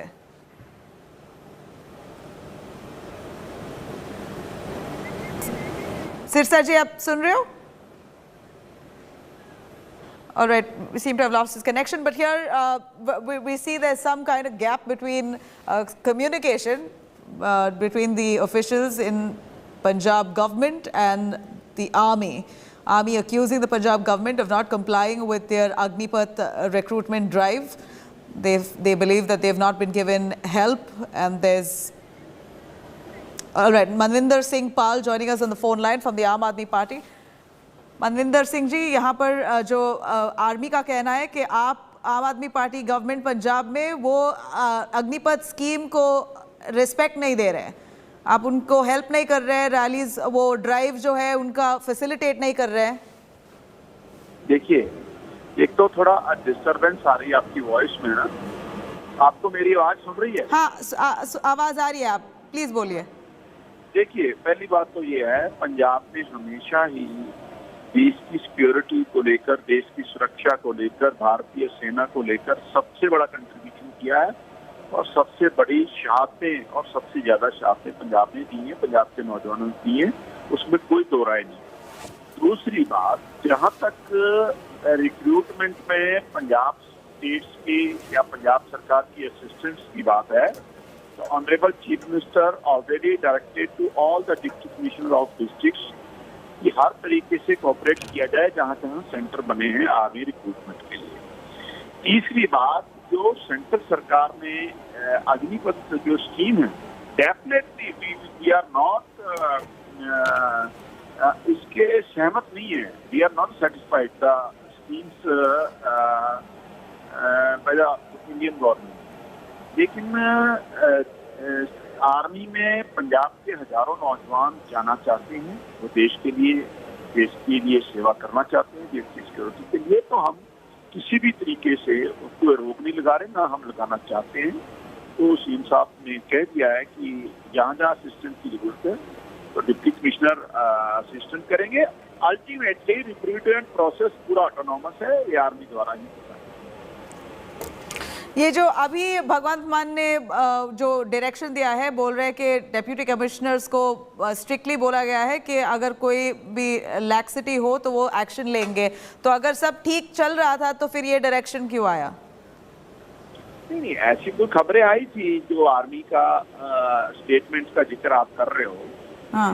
वो उनके नोटिस पे आया था सीएम साहब के, तो उन्होंने रिएक्ट किया है उस पर. तो डेफिनेटली हम कहीं इस तरीके से कोई उसमें बाधा नहीं डालना चाहते, और इसीलिए उन्होंने सभी डिप्टी कमिश्नर्स को डायरेक्शन जारी कर दी है जहां जहां रिक्रूटमेंट सेंटर बनेंगे. A quick word, how does the Aam Aadmi Party view the Agnipath scheme? Do you encourage it? Do you endorse it? Definitely Agnipath schemes का हमने पहले दिन से विरोध किया है, क्योंकि ये खिलवाड़ है नौजवानों के फ्यूचर को लेकर और देश की सुरक्षा और सिक्योरिटी को लेकर. भारत सरकार ने ये जो पॉलिसी बनाई है, डेफिनेटली ये हम इससे सहमत नहीं है. इवन पंजाब असेंबली में ये रेजोल्यूशन भी हमने चीफ मिनिस्टर साहब लेके आए थे इसके विरोध में. लेकिन हम भारतीय सेना में नौजवानों की रिक्रूटमेंट को कभी भी रोकने के पक्ष में नहीं ला रहे हैं. और आप will you encourage now that you're saying that you're opposing it, do you think that's what's led to many of your own officials behaving cold to the army on ground?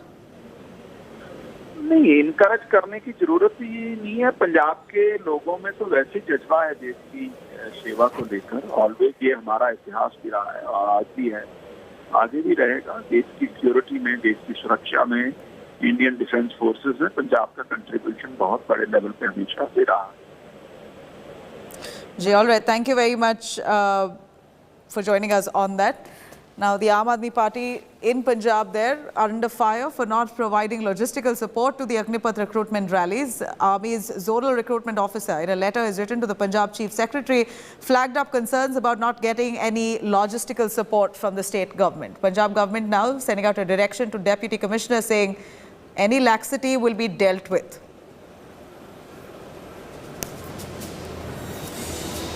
All right, on that note, it's a wrap on this edition of the Bulletin. Do stay with us. Entertainment special coming up next.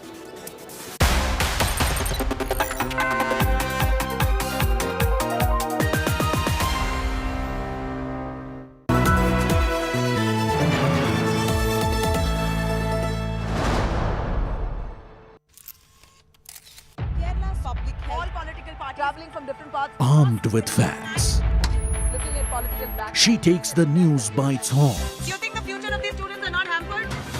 Fierce, bold and direct, setting the tone for the biggest stories. From every corner and every angle. Expect nothing but the unfiltered truth. News first, niceties later. Watch me, Nabila Jamal, on India Today.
China's debt trap has pushed the island into one of the tragic financial crises.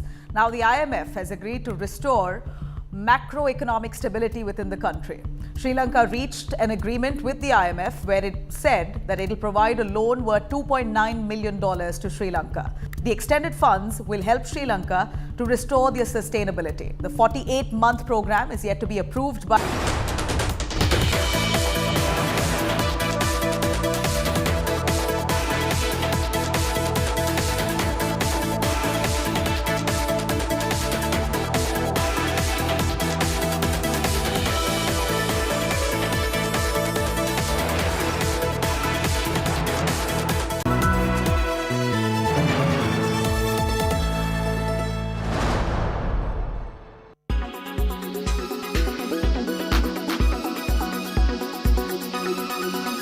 कभी बैठते हैं कि यहाँ washroom करें, लेकिन डर लगता है कोई मर्द ना आ जाए।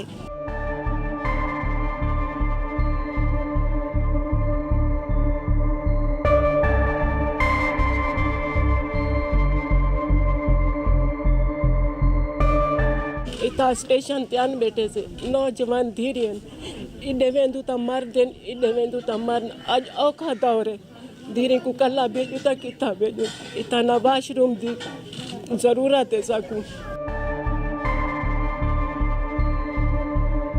पटड़ी के उस तरफ जाते हैं, वहाँ भी उस तरफ भी मर्द होते हैं, इस तरफ भी मर्द होते हैं। कभी बैठते हैं कि यहाँ वॉशरूम करें, लेकिन डर लगता है कोई मर्द ना आ जाए, कोई औरत। इतना हम पर्दे वाले थे, लेकिन अल्लाह ने हमें बेपर्दा कर दिया है, तो कोई तो हमारी आवाज़ सुने, हमें देखे, हमारे लिए ये पर्दे बनाए। यहाँ हमारे लिए दो नहीं तो एक तो कैंप होना चाहिए जिसमें औरतों के बाथरूम होने चाहिए।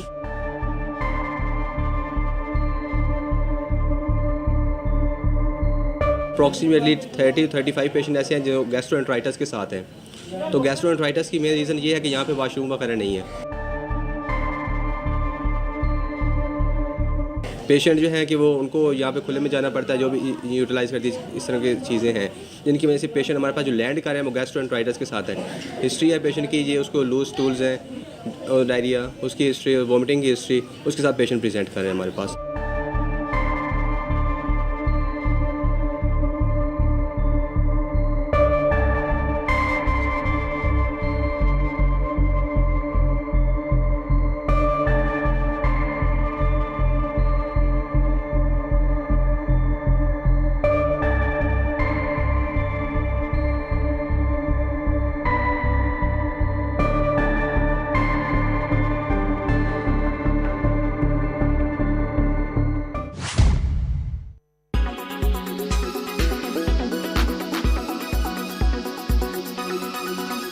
Make your media plan smarter with India Today Live TV on your connected devices.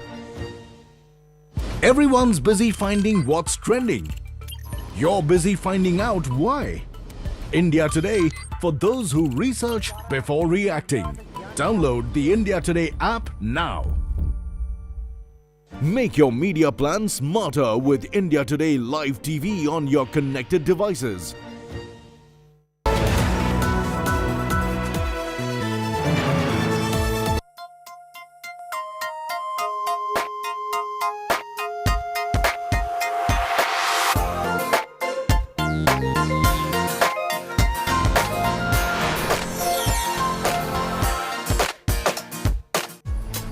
Hello and welcome. You're watching In the Club. I'm Dipali Patel. This is where we get you the best from the world of entertainment. Now, first up, the biggest news. Bollywood diva Jacqueline Fernandez has been hitting the headlines for a long time now. Delhi police has a lengthy list of questions for the actress in the 200 crore rupees scam. She is being interrogated by the Delhi police's economic offences wing. Here's a detailed report.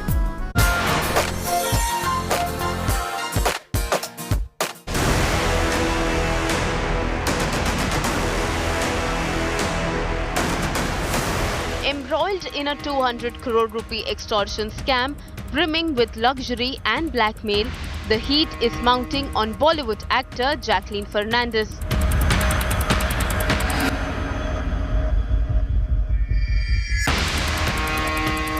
India Today had accessed the charge sheet filed against Jacqueline by the ED recently.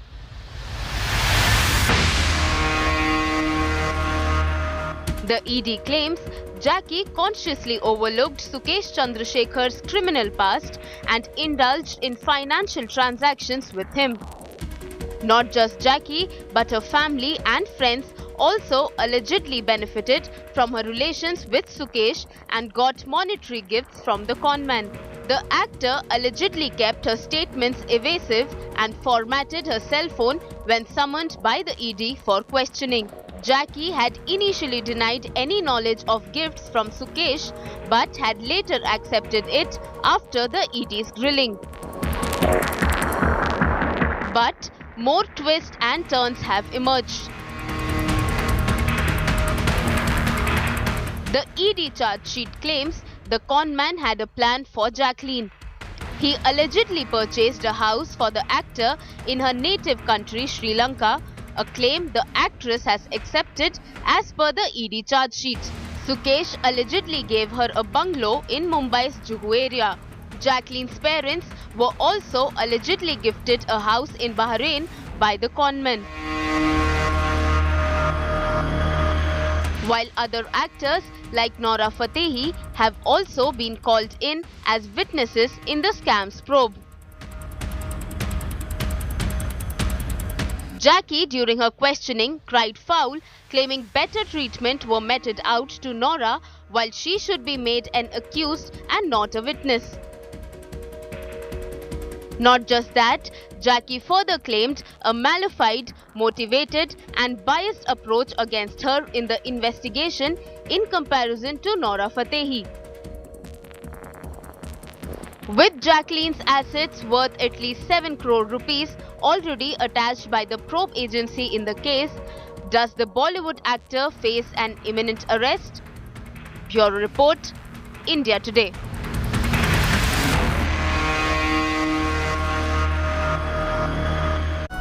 From winning Miss Sri Lanka pageant in 2006 to now being one of the most renowned Bollywood actresses, Jacqueline Fernandez has come a long way in her career.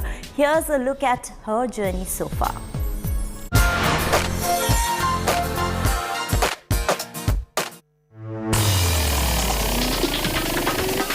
Despite not having any big connections within Bollywood and the obvious language barrier, Jacqueline Fernandez has managed to make her mark in the Indian film industry.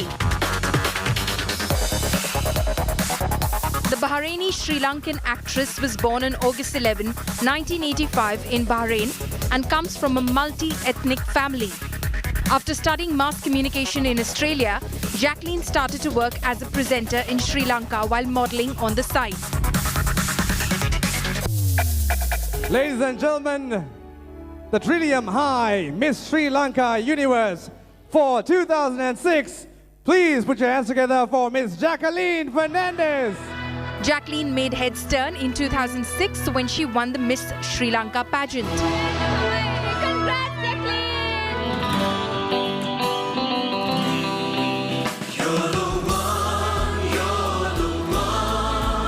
On a modelling assignment in India in 2009, Jacqueline auditioned successfully for a role in Sujoy Ghosh's fantasy drama Aladdin alongside Amitabh Bachchan and Ritesh Deshmukh.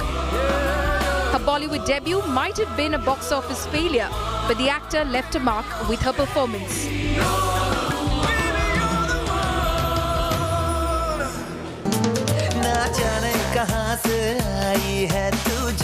She then bagged her second film again opposite Ritesh Deshmukh in Jaane Kahan Se Aayi Hai, where she played the role of a creature from Venus.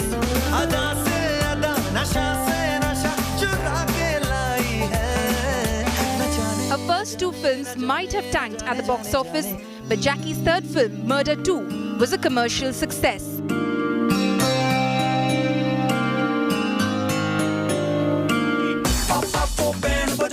Post Murder 2, Jackie was part of an ensemble cast in Houseful 2, which went on to become one of the biggest hits of that year.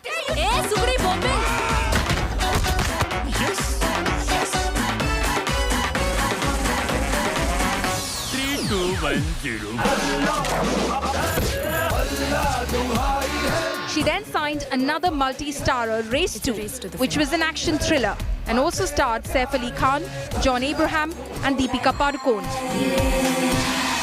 आज तक किसी ने मुझे इस तरह छूने की कोशिश नहीं की। बुरा लगा तो बता देती। मैंने ये कब कहा कि मुझे बुरा लगा? आप डेविल के पीछे, डेविल आपके पीछे। Too much fun. However, the biggest turning point in her career came in 2014 when she starred in Sajid Nadiadwala's directorial debut Kick alongside superstar Salman Khan and Randeep Hooda. The track Jumme Ki Raat Hai, a peppy dance track featuring Jackie and Salman, was one of the biggest hits of the year.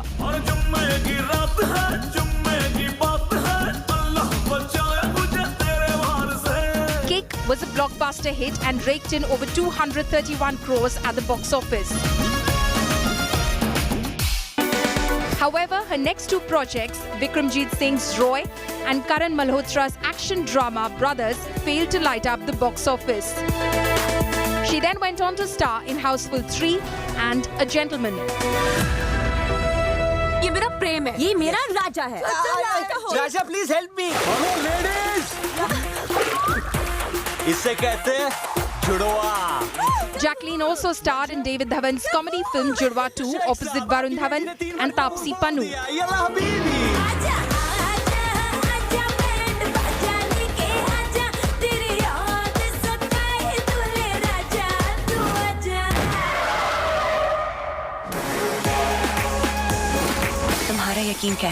In 2018, she starred alongside frequent collaborator Salman Khan in Race 3, the third film in the Race franchise. The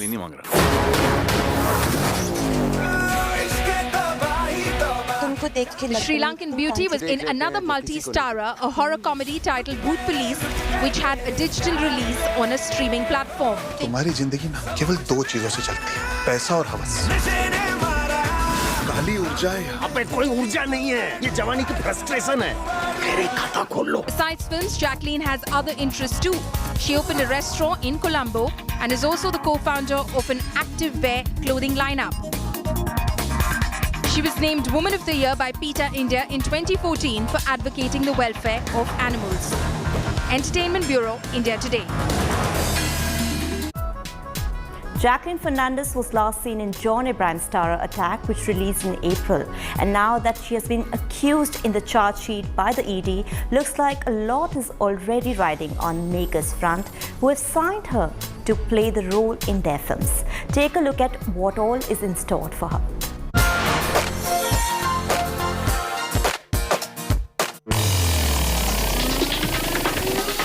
All eyes are now on Jacqueline Fernandez, and this time it's not for her screen presence, but for all the wrong reasons. The Sri Lankan beauty, who made a name for herself in Bollywood, has been charge-sheeted by the Enforcement Directorate in the Sukesh Chandrasekhar 200 crore money laundering case. And while the court is yet to take cognizance of the charge sheet, she may not be allowed to travel outside the country. On the work front, Jacqueline was earlier barred from leaving by ED as she was being investigated by the agency in the extortion case.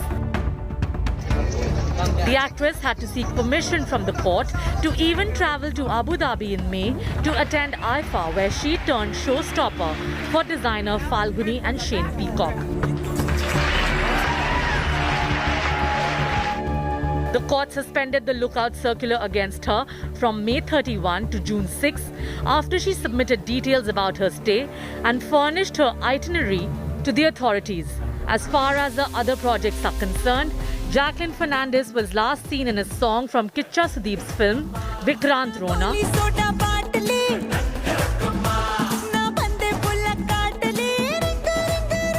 And her last Bollywood film was John Abraham's starrer Attack, which released in April. Now that she's been accused in the charge sheet by the ED, looks like a lot is riding on the makers' front, who have signed her to play the role in their films. The actress has already wrapped up Akshay Kumar's starrer Ram Setu in February 2022 in the middle of ED inquiries. The film is set to roll out in cinemas on Diwali. She also has Rohit Shetty's Ranveer Singh starrer Circus in her kitty, which is set to release in theatres this year on Christmas. Entertainment Bureau, India Today.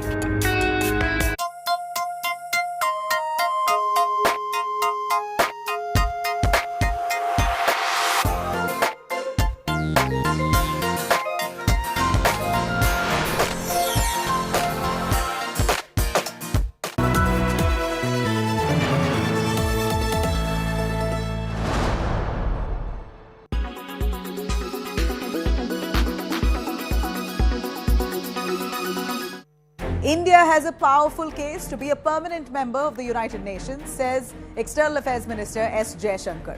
Jaishankar has further said the Security Council and the principal UN organ must adapt to evolving global conditions. Jaishankar made these strong statements when he was on a 3-day visit to Saudi Arabia to meet and discuss ways to strengthen relationship between Saudi and India. This is the first visit of the External Affairs Minister to Saudi.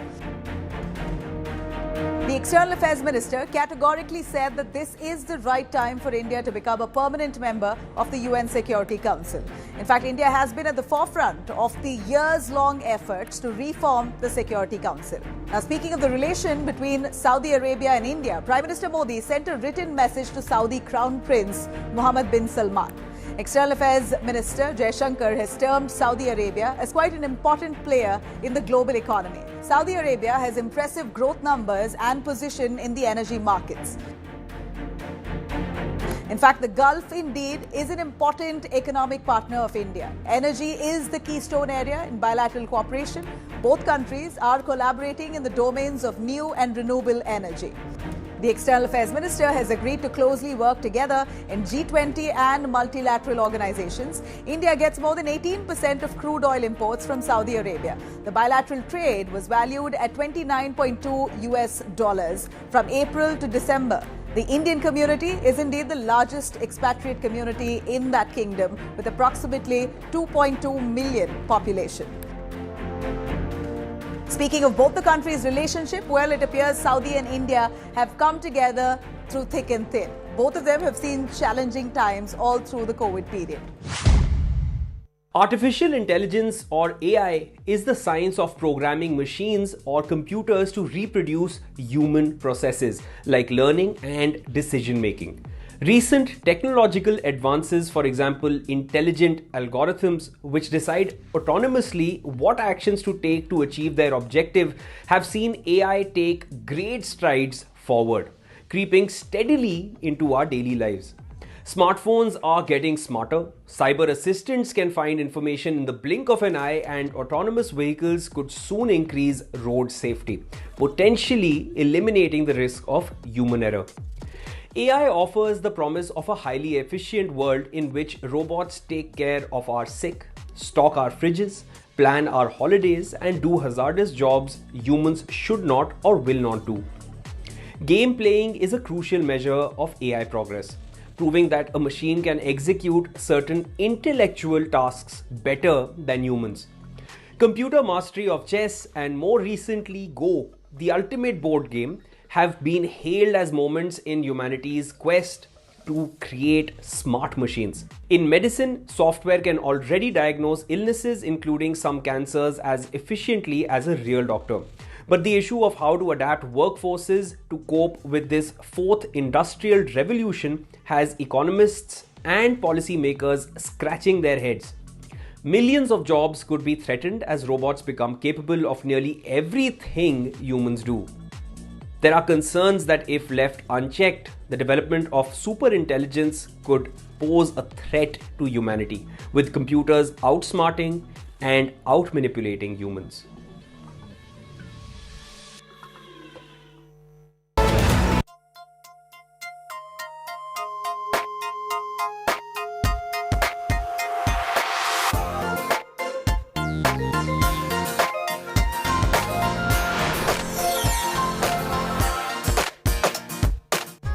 Prabhas is all set to be a part of the Shera festivities in the national capital, while Sanjay Dutt has been roped in to play a role in Thalapathy Vijay's Next. This and much more, here's our new segment, Up South.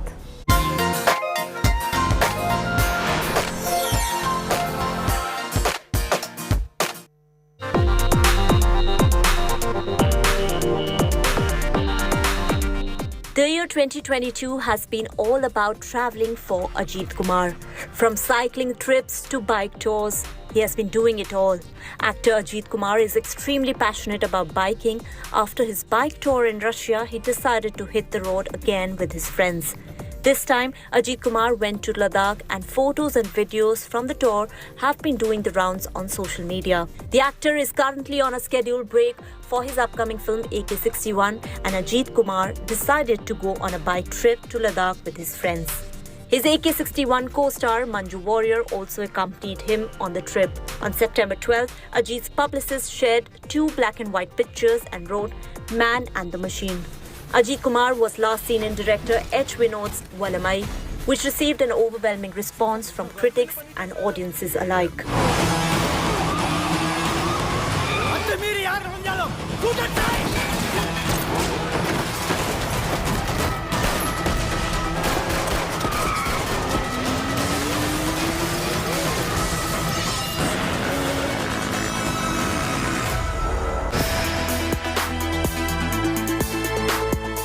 Superstar Prabhas is all set to be a part of the Dussehra festivities in the national capital. Yes, the Love Kush Ram Leela committee had reached out to the actor to invite him to be a guest and burn the Ravan effigy on the occasion of Dussehra on October 5th. This year, the committee is set to make a pandal themed on Ayodhya's Ram Mandir on the Red Fort lawns. Interestingly, Prabhas will also be seen playing Ram in Om Raut's Adi Purush. The pan-India movie is touted to be a game-changer for Indian cinema. Adi Purush also features Saif Ali Khan as the antagonist Lankesh and marks his Telugu debut. The cast also includes Kriti Sanon and Sunny Singh. Adi Purush is all set to release in theatres on January 12, 2023.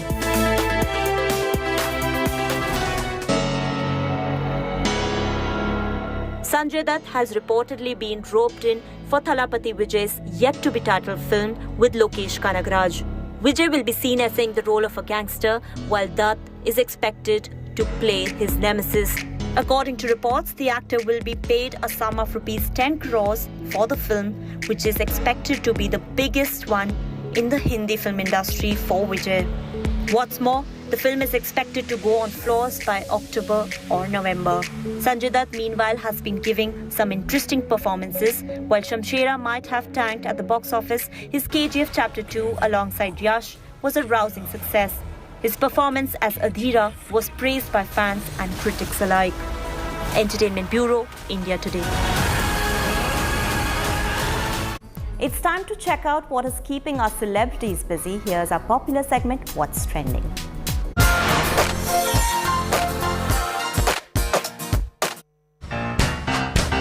Hi, you're a matchmaker and I specialize in family law. Plan A, आप लोगों की शादी करवाओ. Plan B, मैं उनका divorce handle करूँगा. OTT giant Netflix has finally released the trailer of their upcoming romantic comedy Plan A, Plan B. The film stars Ritesh Deshmukh and Tamanna Bhatia along with Kusha Kapila and Poonam Dhillon. Hirali, Caustic. कोई कमी नहीं मुझे. एक number का खड़ूस घमंडी इंसान है वो. ढोकेला शॉट. Arrogant idiot. अगर इसका बॉयफ्रेंड होता भी, तो भी अपनी जान ले लेता. तू कब से लड़कों को सर पे चढ़ाने लग गई? Matchmaking in times of Tinder. Why marry when you can just do it? Ritesh plays a cynical divorce lawyer, while Tamanna will be seen essaying the role of a matchmaker, even though the trailer follows all the regular tropes of a traditional rom-com. सोचो अगर सूरज डूबे ही नहीं तो चांद और तारे तो waste हो जाते ना. तो मतलब हर चीज का ऑपोजिट होना अच्छी बात है ना. मैं घनी रात हूँ, तुम हो दिन. तुम दोनों के बीच कोई सीन चल रहा है क्या? Despite being poles apart in their beliefs, the duo eventually develop feelings for each other. But will they have their happily ever after? 35% compatibility. You are a bloody coward. Attitude जैसे डायन. Go to hell. Well, Plan A, Plan B is directed by Shashank Ghosh and is all set to stream on Netflix from September 30th. ऐसे सवाल जवाब से किसी की compatibility का थोड़ी पता चलता है. सब पास है. दुनिया के जाने माने साइकोलॉजिस्ट के मेथड्स हैं. ओके, तो सब पास है.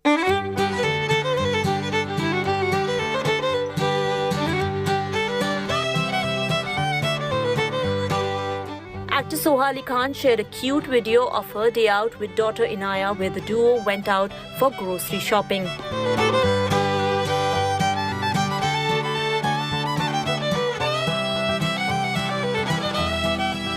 She shared this video and wrote, "We got everything on our list."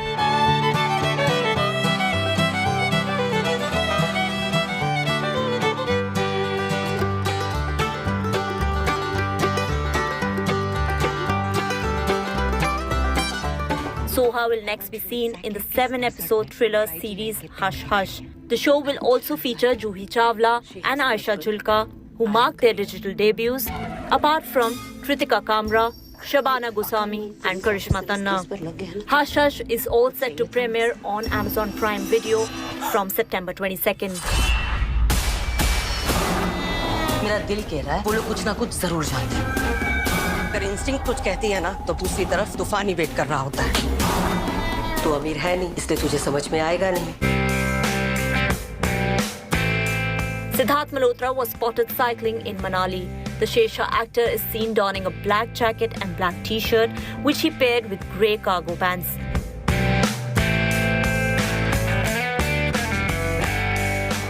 Siddharth is currently busy shooting for his next title, Yodha, which is the first film of the action franchise backed by Karan Johar's Dharma Productions.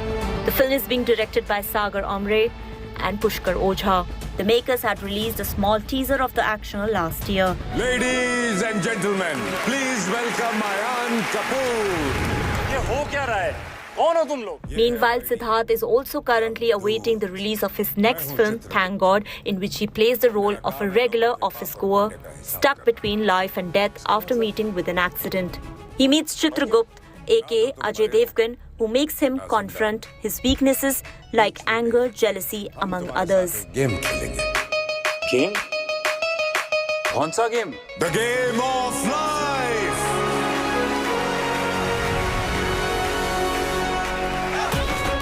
तुम्हारी पहली weakness, तुम्हें गुस्सा बहुत जल्दी आ जाता है। तुम किसकी गाड़ी तोड़ रहे हो? ये गाड़ी तुम्हारी नहीं है? हम तो ओला से आए थे। मोटे, तुझे तो लिफ्ट में आना ही नहीं चाहिए। सीढ़ी से जावे। तुम्हारी दूसरी वीकनेस, जेलसी। तुम अपनी बीवी से जलते हो। अयान, क्राइम ब्रांच में तुम्हें बताए बिना अप्लाई कर दिया था। Entertainment Bureau, India Today. नमक डाल। मेरे पास नमक कहाँ है? नहीं है।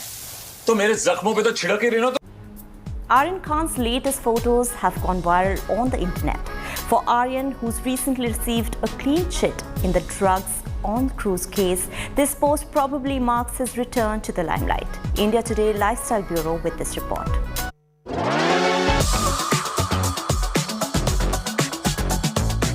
Cool, slick and young. That's what Adidas's NMD V3 collection looks like, and the brand picked Aryan Khan to promote it. If you want to know where we're headed, The celebrity love for sneakers is no you secret. need to know where we Ranveer Singh is the official Adidas Originals brand ambassador in India, and this year's biggest campaign for the brand has been that with Ranveer Singh, who stands for all things reimagine the cool, past to slick create new and young again. Aryan Khan's promotion may just be pale compared to Ranveer's campaign, but has done the job of getting the town talking. Just look at the comments. His post is attracting a lot of love from many people across the board, but the one comment to stand out is that of Shah Rukh Khan.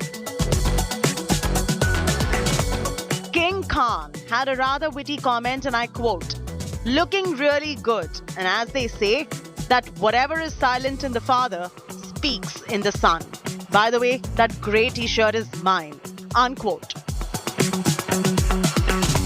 His mom, Gauri Khan, commented saying, "My boy, love, love, love," unquote. This picture received compliments from Filmistan. Suhana Khan, Mohit Rai, Bhavna Pandey, Mahit Kapoor, Sanjay Kapoor, Seema Sachdev and Pooja Dadlani all left comments for Aryan. Aryan Khan, who was cleared in the drugs on cruise case by the Narcotics Control Bureau earlier this year, is now getting a semblance of normalcy back in his life. He's maintained a low profile so far, but looks like this campaign marks his return to being back in the spotlight. Lifestyle Bureau, India Today.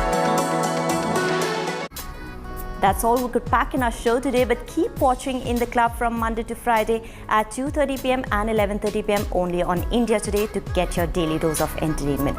Also, this is me signing off. Till next time, thanks for watching and goodbye.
Make your media plan smarter with India Today Live TV on your connected devices.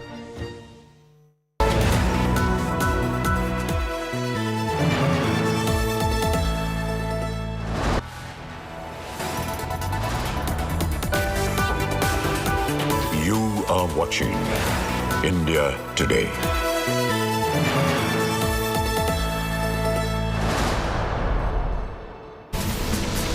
Very good afternoon. Thanks so much for being with us on India Today. I'm Chaiti Narula joining you with all the top stories this afternoon. Let's begin with the headlines first.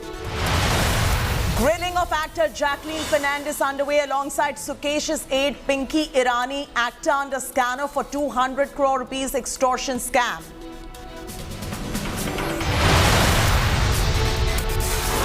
Punjab government in the dock for not providing logistical support to Agnipath recruitment rallies. Army zonal recruitment red flags Punjab government's Agnipath apathy.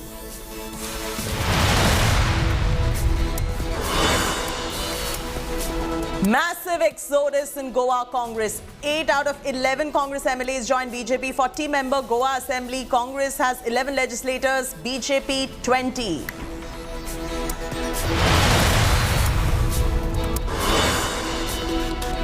Child rights body seeks action against Rahul Gandhi, says Rahul used children as a political tool in Bharat Jodo Yatra.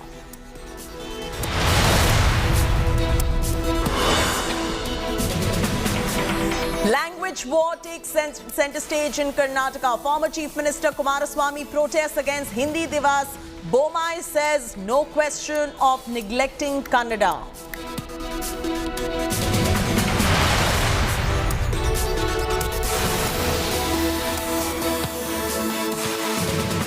top story now that's defining the news agenda. The Aam Aadmi Party government in Punjab is under fire now for not providing logistical support to Agnipath recruitment rallies. Army Zonal Recruitment Officer, in a letter written to Punjab Chief Secretary, has flagged up concerns about not getting any logistical support from the state government. The letter says that the Chandigarh Civil Administration had no directions from the state government on the issue of Agnipath recruitment drive. The army authorities have sought assistance now to organize these rallies in form of police and medical assistance. Army authorities have also clearly told the Punjab government that they failed to provide help for the Agnipath recruitment drive. They will take place in the neighboring states. Under fire, Bhagwant Mann has now broken his silence. He's tweeted to clarify that he directed all the deputy commissioners to provide all the help to the army. He has now assured that all concerns are going to be addressed. ऐसा होना नहीं चाहिए। मतलब हमारे जो भी मतभेद रहे अग्निपथ को लेके, बट एक बार ही केंद्र सरकार ने लागू कर दी है, हम उसको पूरा सपोर्ट करेंगे।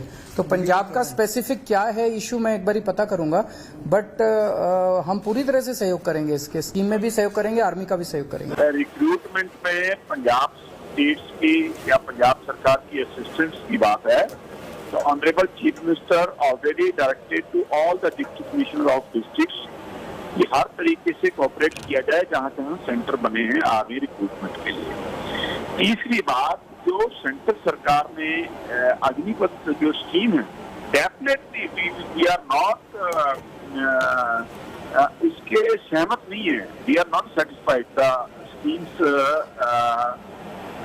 Bye the Indian government. लेकिन आर्मी में पंजाब के हजारों नौजवान जाना चाहते हैं, वो देश के लिए सेवा करना चाहते हैं, देश की सिक्योरिटी के लिए। तो हम किसी भी तरीके से उसको रोक नहीं लगा रहे, ना हम लगाना चाहते हैं। तो सीएम साहब ने कह दिया है कि जहाँ जहाँ असिस्टेंट की जरूरत है तो डिप्टी कमिश्नर असिस्टेंट करेंगे। अल्टीमेटली रिक्रूटमेंट प्रोसेस पूरा ऑटोनॉमस है, ये आर्मी द्वारा ही होता है। इनिशियली स्टेज पे अगर आपको याद हो तो अरविंद केजरीवाल के दबाव के चलते पंजाब सरकार ने पंजाब में विधानसभा में रेजोल्यूशन पास किया था अग्निवीर प्रक्रिया के खिलाफ और उसकी भर्ती के खिलाफ। पंजाब के लोगों का बहुत दबाव है, पंजाब के लोग इस भर्ती में आना चाहते हैं और पंजाब के लोगों के दबाव के चलते भगवंत मान भी इस चीज को इग्नोर नहीं कर पा रहे। लेकिन अरविंद केजरीवाल नहीं चाहते कि किसी भी सोर्स में वहां पर अग्निवीर की भर्ती शुरू हो। वो चाहते हैं कि पंजाब में किसी प्रकार का अनरेस्ट शुरू हो। लेकिन अभी थोड़ी देर पहले मैं भगवंत मान जी का ट्वीट पढ़ रहा था, तो उससे यही समझ में आ रहा है कि वो पंजाब के लोगों की भावनाओं को समझ रहे हैं और उसके चलते उन्होंने आज अभी हिदायत की अपने डिप्टी कमिश्नर्स को कि किसी भी तरीके की कोताही में बर्दाश्त नहीं की जाएगी और तुरंत इसकी भर्ती के अंदर जो भी सहयोग की जरूरत है वो करें। तो ऐसे में मुझे लगता है कि पंजाब के लोगों का जो दबाव है उसके चलते भगवंत मान को एक्ट करना पड़ रहा है। Kamaljeet Sandhu now joins us live from Chandigarh. Kamaljeet, indeed, the Aam Aadmi Party now, which is after being under fire, has clarified that they will assist and direct the deputy commissioners to provide all the help to the army. But why so late? Why was there no cooperation in the beginning? What does the AAP have to say about this? Well, for now, it seems that all is well that ends well. With Bhagwant Mann now clarifying from his tweet that there is a direction which has been given to all the deputy commissioners that there will be no laxity, and if there's anyone found guilty, it will be punished. But clearly, as far as enthusiasm on the ground is concerned, several of people have been turning up for the recruitment rallies right from Gurdaspur towards the borders to the other parts in the hinterland of Punjab. But clearly, this could be upsetting even for the recruits, because remember, as far as the aspirants are concerned, they waited 2 long years because of the COVID. Now we are in the Chandigarh Academy, and there are these Defence Academy trainees and aspirants who've been training for the army. We'll speak to them about the entire controversy. ये आप लोग बताइए कि जब ये controversy सामने आती है, आपको लगता है कि डिमोरलाइजिंग होता है कि जब आर्मी बात करती है हम बाहर शिफ्ट कर जाएंगे? मेरे हिसाब से तो ये डिमोरलाइजिंग है कि हम पंजाब से कहीं और कहीं जगह जा रहे हैं, तो it's quite demoralising for us and for the youth who is preparing for joining the army, as they have prepared several years, and Prepared for several years, आपका क्या मानना है कि जो स्टेट गवर्नमेंट ने किया, जो अब किया, लेकिन आपको लगता है कि पहले भी करना चाहिए? क्योंकि आपने पता है कि गुरदासपुर में एक युवक की डेथ हो गई थी जब वो भाग रहा था, हार्ट अटैक हुआ था। तो आप लोग क्या मानते हैं कि किस तरह का अरेंजमेंट होना चाहिए? जिस तरह का अभी हमें बताया गया है कि जैसे किसी की डेथ हो गई थी वहाँ पे गुरदासपुर में, तो इस तरह की अरेंजमेंट्स पहले भी होनी चाहिए थी जिस तरह की अब हो चुकी हैं। अब जैसे भगवंत मान जी हमारे जो सीएम हैं पंजाब के, उन्होंने अपनी रिक्रूटमेंट्स निकाली हैं। अब जैसे कि अब सारे जो कैडेट्स हैं वो पहले कितनी तैयारी कर रहे थे, they were all doing their best, all giving their best, but now the recruitments given by the CM is now best thing. What about the Indian Army? But let's just talk to some of the trainers. We have with us Rahul. You've been training cadets. You've seen this entire scheme of Agniveer. क्या मानते हैं, कैसा आप मानते हैं कि एक तो युवक कम जा रहे हैं, एक ब्रेन ड्रेन की आप पहले बात कर रहे थे, और अब जब स्कीम लागू होती है अग्निवीर की, इस तरह की कंट्रोवर्सी होती है? Okay, so ma'am, first of all, if I have to speak about this scheme, so this is a very good initiative taken by the central government because it will benefit the country for long term. If we speak 20 years later, if we speak 30 years later, so it is going to be beneficial. Our army, navy, air force, they are going to be equipped with the modern technology. So this is the thing. And second thing, if I have to speak about the present scenario, what is happening in the Punjab. So ma'am, Punjab has been known as the land of braves. It have given braves like Maharaja Ranjit Singh. Later on, the legacy is being continued by General Bikram Singh, Lieutenant General KJS Dhillon, Lieutenant General Ranveer Singh, and we have Air Chief from the Air Force, that is BS Dhanoa. So there are ample number of examples from the Punjab. But we come to hear about that because of the poor arrangements by the administration, the youth is being killed over there because of the lack of such kind of facilities. So it shows that. So you think it's right for the army to be upset and shooting of that letter? We have some ex-servicemen, and these are the people. पहले तो अग्निवीर की controversy हुई, लेकिन अब जबकि खत्म हो गई है, हमने देखा है बढ़ चढ़ के लोग हिस्सा ले रहे हैं। जिस तरह से एक आर्मी का एक स्टैंडर्ड है वो हमेशा बना रहा है, वो कभी कॉम्प्रोमाइज़ नहीं करते हैं, लेकिन अब क्योंकि उन्होंने चिट्ठी लिखी है कि अगर अरेंजमेंट नहीं सही से हैं तो वो बाहर शिफ्ट हो जाते हैं, कितना बड़ा धक्का लगेगा वो? ऐसे में अग्निवीर तो अच्छी संस्था है ये, तो हर एक राज्य को इसका सहयोग देना चाहिए, परंतु बट इसमें है कि जब 4 साल का टर्नओवर है, इस पर आगे बढ़ा दिया जाए, क्योंकि 4 साल के अंदर वो जो कुछ सोल्जर है वो सीख नहीं पाता चीज़ को, कि उसको तो हार्ड बनने के लिए इसके ऊपर टर्नओवर करना चाहिए. So clearly we're getting you variety of reactions from here.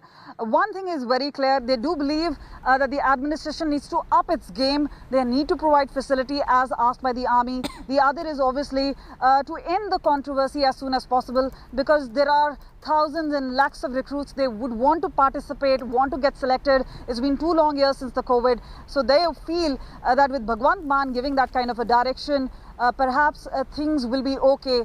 And obviously, all goes back to the track. Thank you, Kamaljeet, for getting us the very latest details on the story. Let's cut straight across to the breaking news coming in.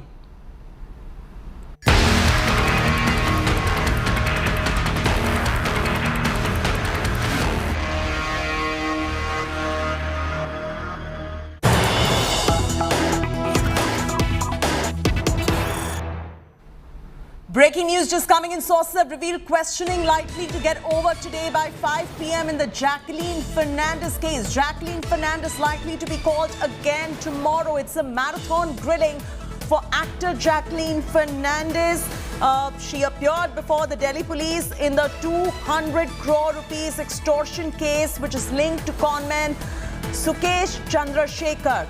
Actor Jacqueline Fernandez appeared before the Delhi police today, remember, in the 200 crore rupees extortion case. And now the latest news trickling in at the moment is that her questioning will be over by 5 p.m. this evening. So in 2 hours from now, Jackie's questioning will get over, and our reporters will also bring us inside track into the line of questioning of Jacqueline Fernandez. Jacqueline is going to be called again tomorrow. Remember that this is the third summon by Delhi Police's Economic Offences Wing, or the EOW, to the actor. She's been accused in 200 crore rupees extortion case.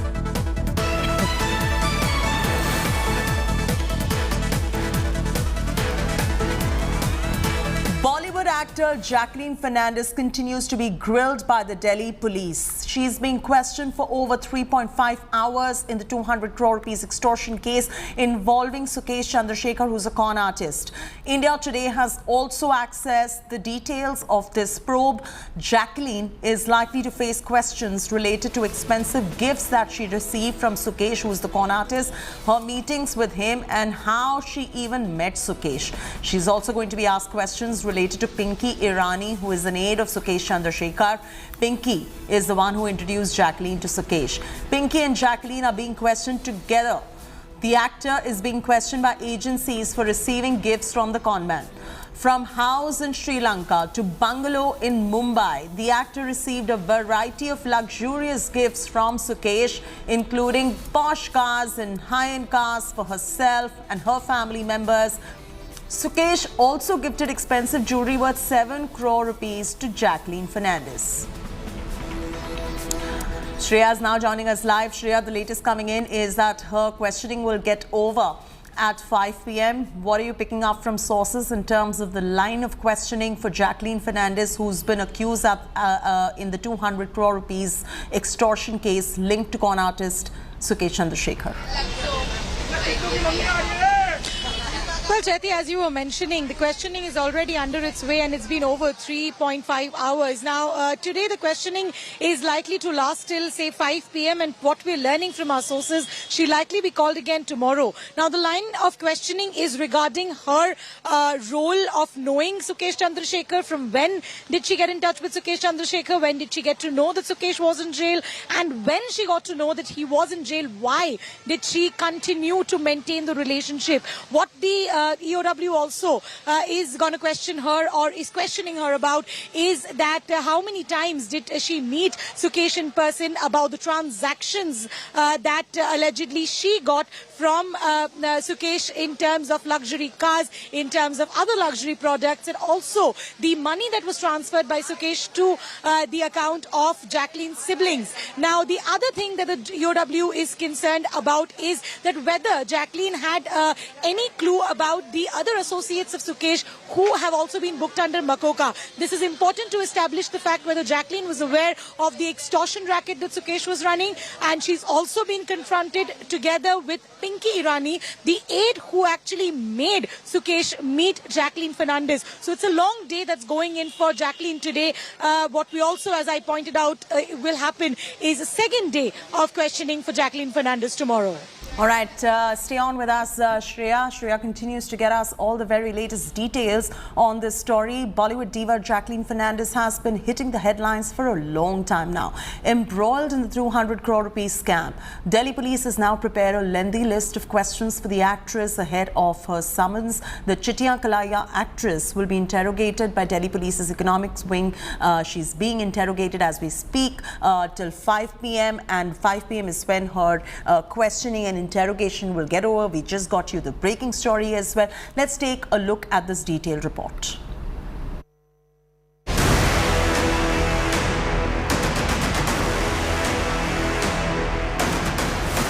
Embroiled in a 200 crore rupee extortion scam brimming with luxury and blackmail, the heat is mounting on Bollywood actor Jacqueline Fernandez.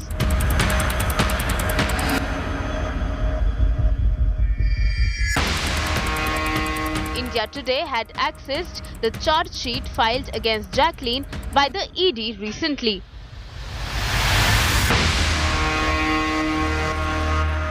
The ED claims Jackie consciously overlooked Sukesh Chandrasekhar's criminal past and indulged in financial transactions with him. Not just Jackie, but her family and friends also allegedly benefited from her relations with Sukesh and got monetary gifts from the conman. The actor allegedly kept her statements evasive and formatted her cell phone when summoned by the ED for questioning. Jackie had initially denied any knowledge of gifts from Sukesh but had later accepted it after the ED's grilling. But more twists and turns have emerged. The ED charge sheet claims the conman had a plan for Jacqueline. He allegedly purchased a house for the actor in her native country, Sri Lanka, a claim the actress has accepted as per the ED charge sheet. Sukesh allegedly gave her a bungalow in Mumbai's Juhu area. Jacqueline's parents were also allegedly gifted a house in Bahrain by the conman. While other actors like Nora Fatehi have also been called in as witnesses in the scams probe. Jackie, during her questioning, cried foul, claiming better treatment were meted out to Nora, while she should be made an accused and not a witness. Not just that, Jackie further claimed a malified, motivated and biased approach against her in the investigation in comparison to Nora Fatehi. With Jacqueline's assets worth at least 7 crore rupees already attached by the probe agency in the case, does the Bollywood actor face an imminent arrest? Bureau Report, India Today.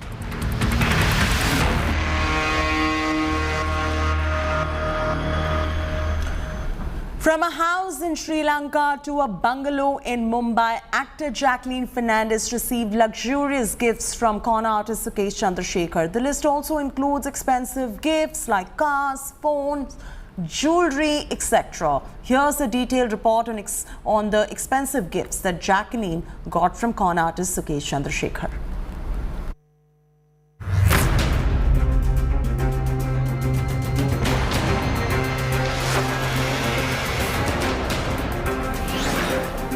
A 200 crore rupees fraud, 2 Bollywood divas and an alleged mastermind.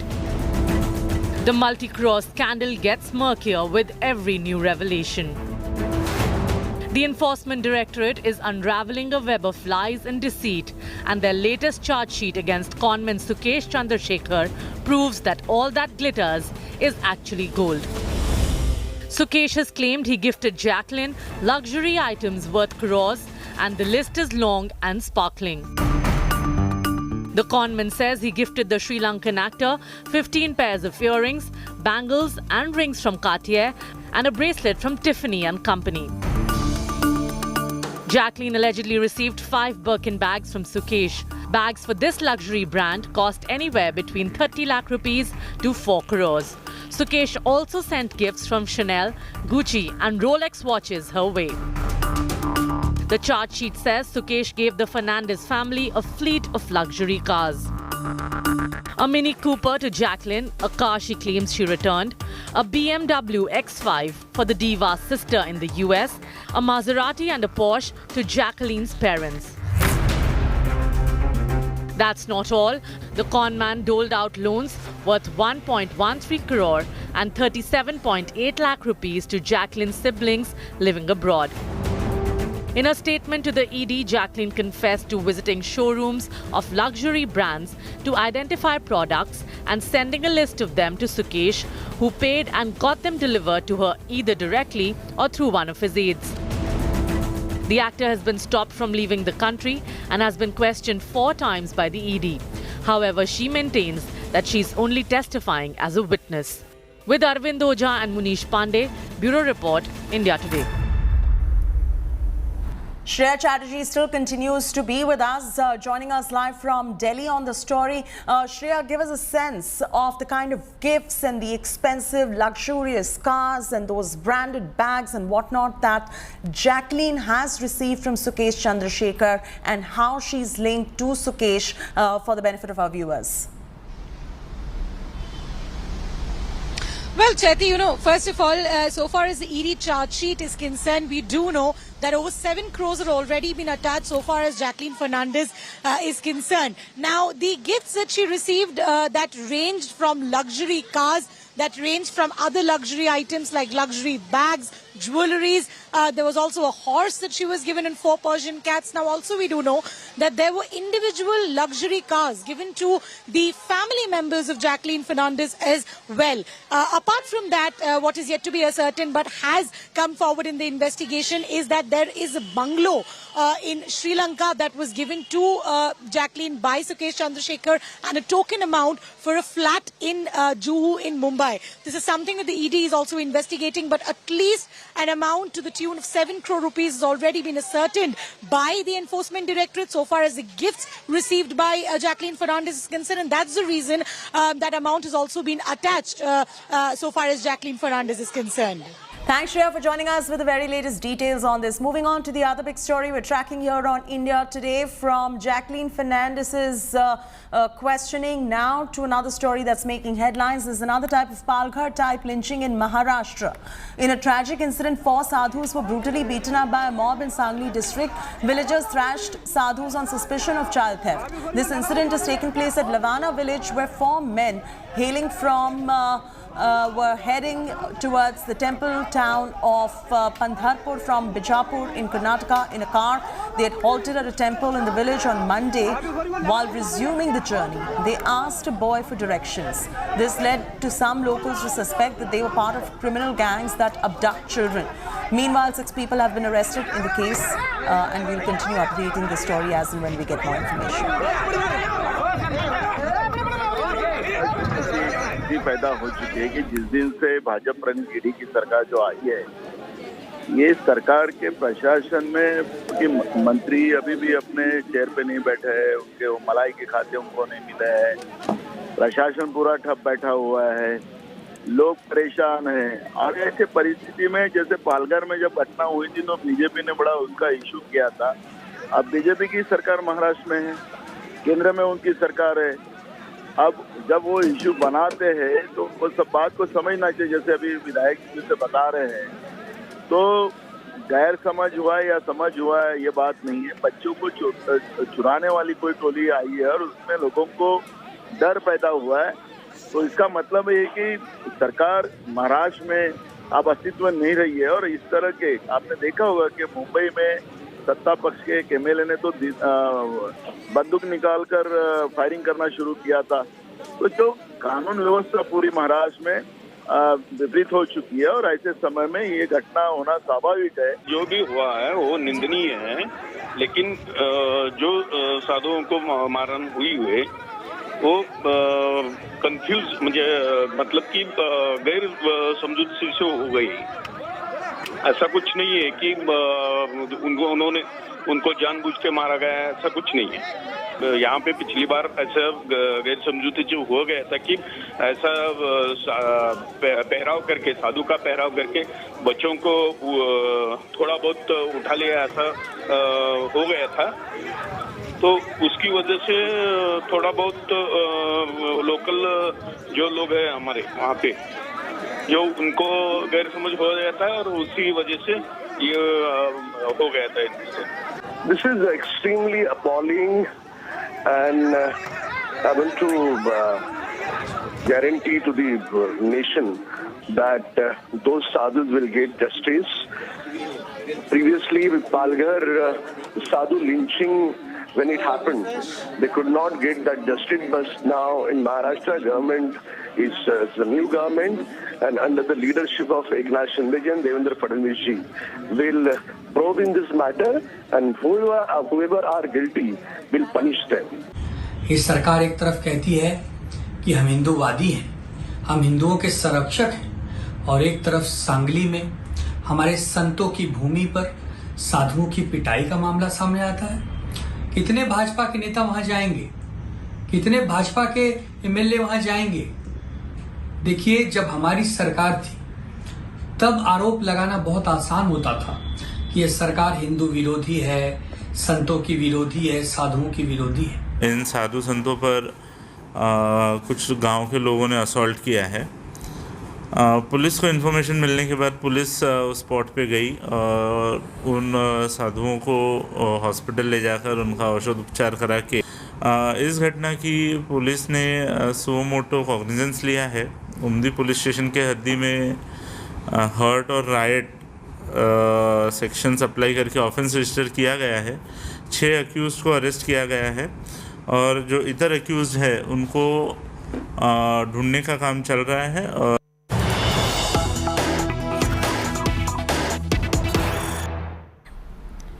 Breaking news just coming in. Sources indicate Air India Express Muscat coaching flight IX-442 aborts after takeoff after alleged smoke that was seen in the said aircraft. The smoke reported by the aircraft parked behind the Air India Express aircraft, a Boeing 737-800. All the 141 passengers and 6 crew members disembarked as a precautionary measure. All safe and sound is what we are learning from sources. Engineering team has inspected the aircraft. Air India Express is now making alternative arrangements to another aircraft to Muscat to bring the passengers to Cochin. That is the latest coming in. The flight from Muscat, Cochin, they've aborted the takeoff for the moment, but all passengers are safe and sound.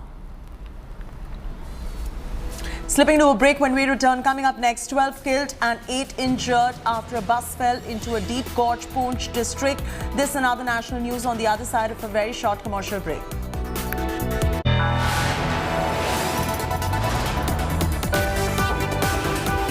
You are watching India Today.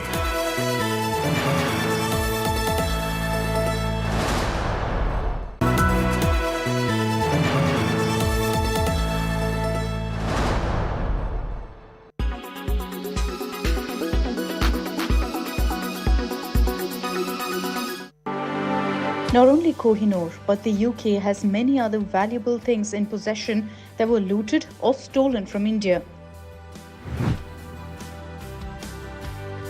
Tipu Sultan's ring was allegedly taken from his dead body by the Britishers after he lost the battle in 1799. Reportedly, the ring was sold at an auction in the UK to an unidentified bidder. In the 19th century, a beautiful wine jar was stolen by Colonel Charles Seton Guthrie and sent to Britain. The white jade wine cup belongs to Shah Jahan, the emperor of the Mughal kingdom.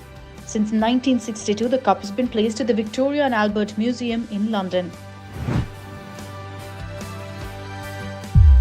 The Amravati marbles are presently on display at the British Museum in London. It's a collection of 70 pieces depicting India's famed Amravati sculptures.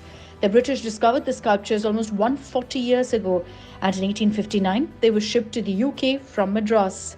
And it's not just these, but the British took several valuables from other countries as well. These items include the Great Star of Africa diamond, the largest diamond in the world, Greece's Elgin marbles, France's Rosetta Stone, and many more.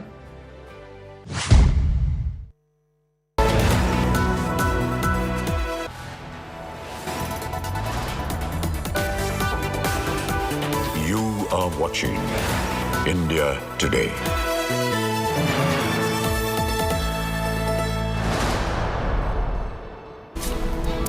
Let's bring you the top national news now that's defining the agenda. 12 people were killed and 8 others injured after a bus they were travelling in fell into a deep gorge near Bareri Nala in Jammu and Kashmir's Poonch district. The bus was on its way from Mandi to Sojian. The injured have been shifted to the hospital for treatment. Right-wing Ram Sene has sought release of Gosha Mahal MLA T.R. Raja Singh within 10 days. Sene Chief Muthalik said that if the suspended BJP MLA is not released, his organisation will come to Hyderabad and stage a protest. Raja Singh has been arrested over a controversial remark against the Prophet.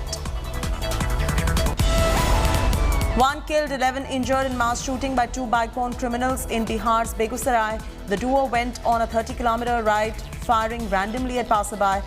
Bihar cops are facing serious flack after shocking images caught the men in the act. The BJP staged a protest claiming Jungle Raj under JDU-RJD government. The Maharashtra cabinet has given a nod to prosecute former Home Minister Anil Deshmukh in bribery case. CBI filed a charge sheet in the case 3 months ago. The bribery case was registered based on the allegations made by former Mumbai Police Commissioner Parambir Singh. Samajwadi Party leaders are claiming house arrest ahead of a Samajwadi Party protest in Lucknow. Cops were stationed outside the residences of several SP MLAs who claim that they are not being allowed to move out.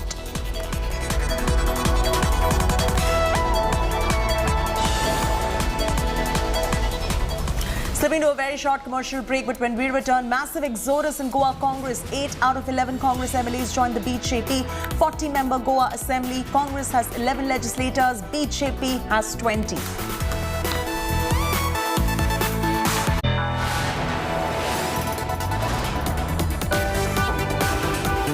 You are watching India Today.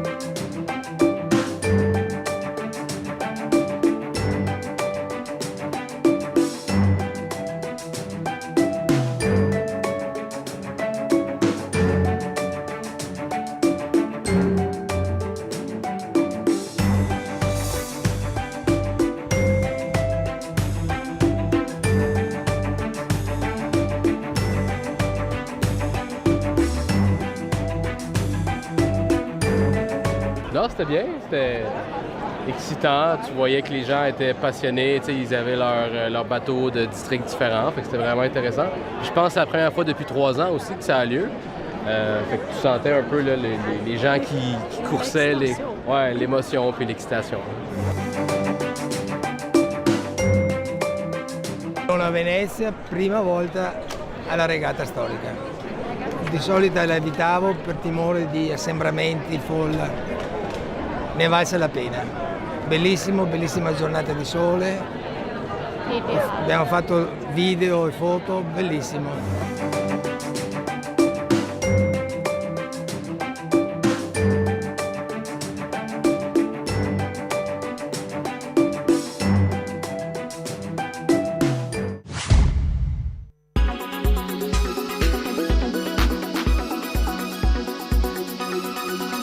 Make your media plan smarter with India Today Live TV on your connected devices. Everyone's busy finding what's trending. You're busy finding out why. India Today, for those who research before reacting. Download the India Today app now. Make your media plan smarter with India Today Live TV on your connected devices.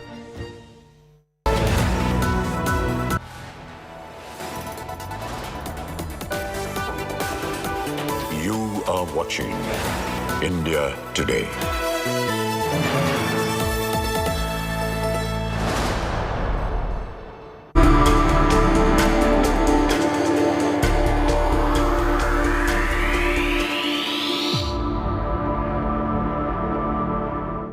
And a massive setback coming in there for Goa Congress unit as 8 out of total 11 MLAs defect to BJP. Goa rebel MLAs assert Congress chodo, BJP ko jodo as they join the Saffron Party. Goa Chief Minister says BJP Jodo campaign has begun from Goa and the same trend is going to continue in other states as well. Rebel Congress MLA Michael Lobo says that he and other rebels have joined Bharatiya Janata Party to strengthen the hands of Prime Minister Modi and Goa Chief Minister Pramod Sawant. Ironically, all 12 MLAs of the Goa-UP alliance, including Congress and one Goa Forward Party MLA, had taken a pledge of loyalty to stay united and loyal to the alliance in February. In the 40-member Goa Assembly, Congress had 11 legislators, BJP had 20. However, after the exodus, Congress is only left with 3 MLAs in the state. In a similar move in July 2019, 10 Congress MLAs switched over to the BJP.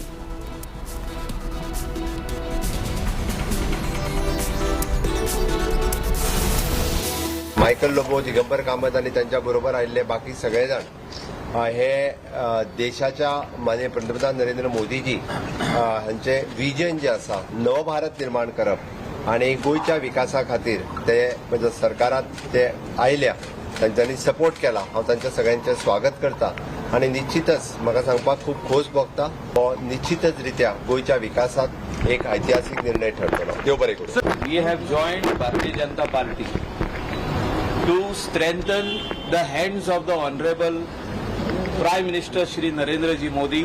हम तो हमेशा से कहते रहे कि ये लोग जो हैं ऑपरेशन लोटस हर स्टेट के लिए चला रहे हैं.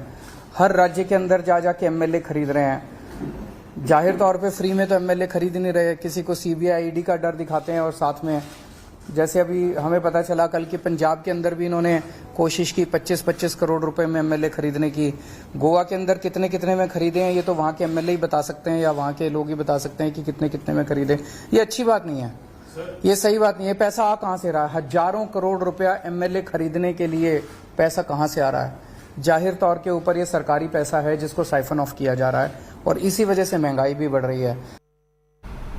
Rajdeep Sardesai now joins us to give us a better perspective of what is going on right now in Goa. Thanks, Rajdeep, for joining us on this broadcast. To begin with, what does this really mean for the Goa Congress Party? Look, this is another major setback for the Congress in Goa. They've already been out of power for 10 years. The Congress in particular has been racked with defections in the last few years. In the last assembly, 15 of the 17 Congress MLAs defected post-election, and there was a huge credibility crisis that the party faced, to the point where before the election, all the Congress chosen nominees for the election went to a temple, church and a mosque and claimed that they would never defect, swore on God. And now 6 months later, the party is broken again. So for the Congress, this aggravates their credibility crisis in a state like Goa, a state where, mind you, defections have always existed across party lines. The 1990s was the worst decade when you had, 9 or 10 governments being formed because of chronic defection. So not new, but for a party like the Congress, it certainly puts another big question mark, especially the timing. At a time when there's a Bharat Jodo Yatra going on, look at what's happened in Goa. So now, Rajdeep, what really happens to that particular pledge that was taken by the Goa Congress leaders alongside Rahul Gandhi? What's the fate of that? Well, in my view, of course, this is, as I said earlier, a huge question mark over the credibility of the Congress. Remember, this is a party which is struggling at the moment across the country with organizational issues, and then when Goa happens, it only puts another question mark on the leadership. But the fact is, Goa is a state which has always been, dare I say, Aya Lobo, Gaya Lobo, or Aya Sardesai, Gaya Sardesai. You know, politicians keep switching sides in Goa, and that's been unfortunate. It's been a reality in Goa. So the people of Goa will not be surprised. The Congress is claiming this is another Operation Lotus by the BJP. They're even bringing in Himanta Biswa Sarma, the Assam minister, chief minister, saying that he in a way struck a chord or has a past relationship with Digambar Kamat, the former Congress chief minister, and that's how this deal was worked out. Allegations being made of money changing hands, but this has been the reality of Goa. As I point out, you know, even these vows before a church, mosque and temple, they have no real authenticity left in Goa. In Goa, it's all about who will be in power. Small state, 40 MLAs, and therefore very easy to achieve these defections and splits in political parties. And Rajdeep, India Today was the first one to break this story before any other news channel. And has this defection really been in works for a very long time now? Look, this has been in the works for several months. A similar attempt was made around May, June, and the buzz was then also in the air that 8 Congress MLAs were defecting. At that time, I think they fell short by 2. You need 2/3 for a defection. So the moment they reached 8, they were 2/3 of the legislature party, and the defection was achieved. So it's been in, you know, it's been in the air for a while in Goa. To be very honest, the BJP has been working overtime behind the scenes to get Digambar Kamat now back in the fold. Is a big, it will be seen as Pramod Sawant establishing his authority over the party, the chief minister. It will be a boost for him, certainly. And it was the Goa state BJP president who told me this morning to expect something like this any time during the day. That's how we got the news break, and it's been now confirmed. Pramod Acharya is joining us. Thanks, Rajdeep, for that. Pramod Acharya, editor of Prudent Media, is joining us now. Pramod, my first question is, on one side, you've got a Bharat Jodo Yatra happening all across the country. On the other side, you've got Congress Chodo campaign taking place in Goa. How do you read the situation, and what does this really mean for the Congress party in Goa now? I think it is very, very difficult for Congress party to come out of this. Simply because this is not the first time that such a thing has happened. This is the second time in 3 years that a leader of opposition of the Congress party has split the party two-thirds and merged the group in the BJP. More importantly, 5 of the 8 MLAs who defected today are new MLAs. And they won against defector MLAs. Those MLAs who had defected during last term, there are 3 MLAs out of these 5 who defeated those defectors. People voted for change and sent these MLAs to the assembly. So now even these MLAs are defected. So it's very difficult for the Congress party to go back to the people and tell the people that we are going to be different this time. Because that's exactly what Congress party did. They got signed affidavits from their candidates. They went to a temple, church and a dargah and took oath in front of the Almighty. And yet this has happened today. So for Congress, it's very, very difficult to come out of this. And that is the reason precisely parties like RG or AAP or Goa Forward, all of them have today come forward and said that this is our time. Do not trust Congress again. You wanted to try Congress one more time, but this is the result. They are not going to change their ways, mend their ways. So, Pramod, what does this really now mean for the political lay of the land in Goa, and how do you foresee this entire situation and exodus really pan out? I think at the basis of this is the Lok Sabha election. BJP in 2014 had 2 Lok Sabha seats in Goa. In 2019, they won only 1. So the whole focus right now is to win all those seats that they lost in 2019. And one of those seats is a South Goa seat in Goa.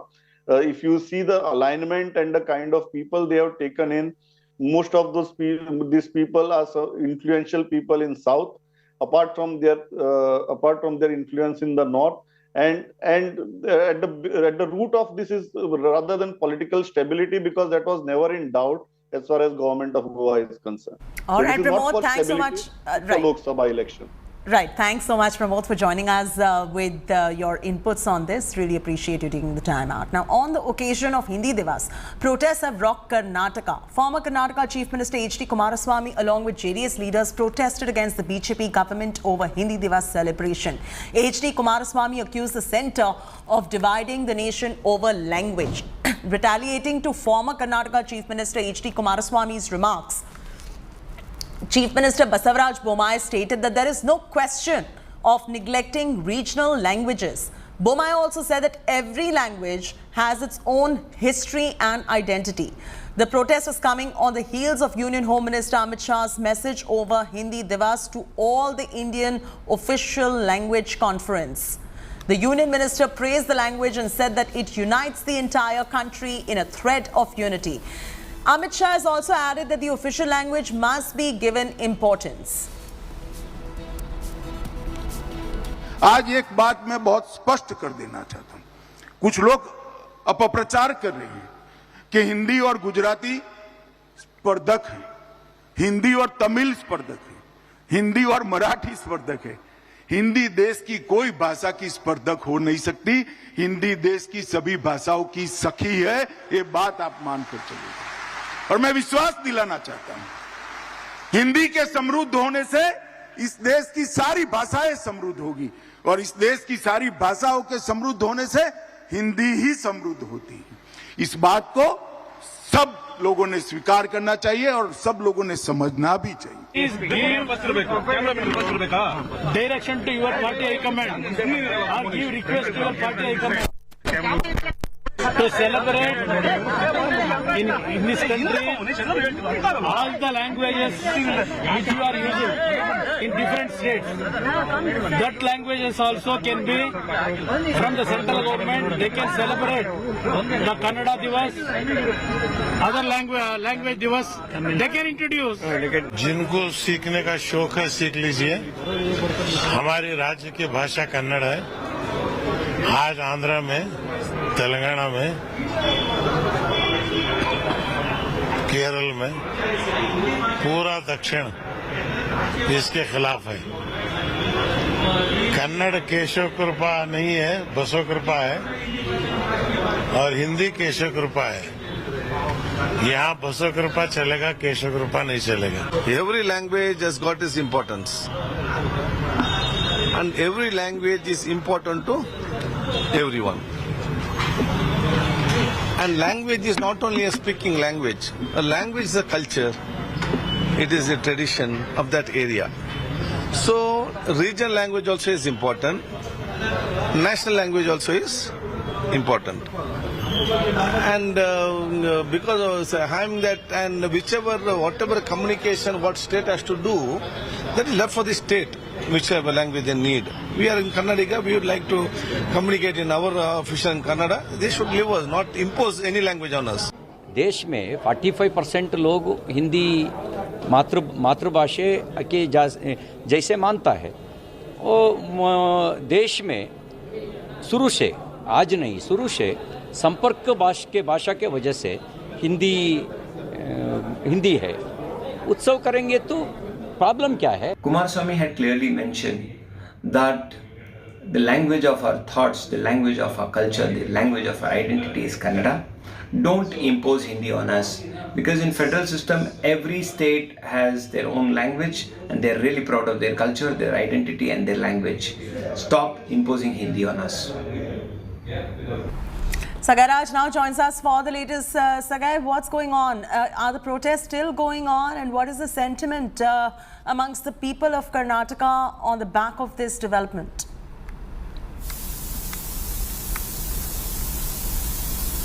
See, pro-Kannada organization as well as JDS party members had protested this morning against Hindi Divas. Even Karnataka Chief Minister had spoken inside the assembly saying that they will do whatever possible to save Karnataka and Kannada, and they will not try to impose any other language.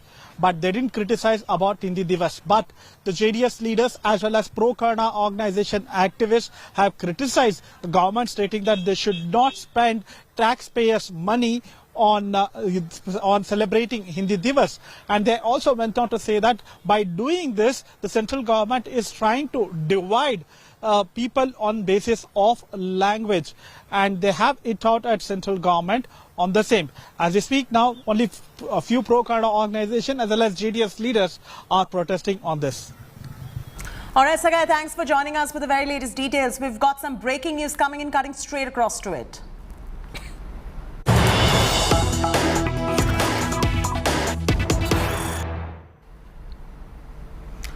Mamata Banerjee's first reaction on yesterday's clash in Bengal. That's the breaking news. Accuses BJP for the violence.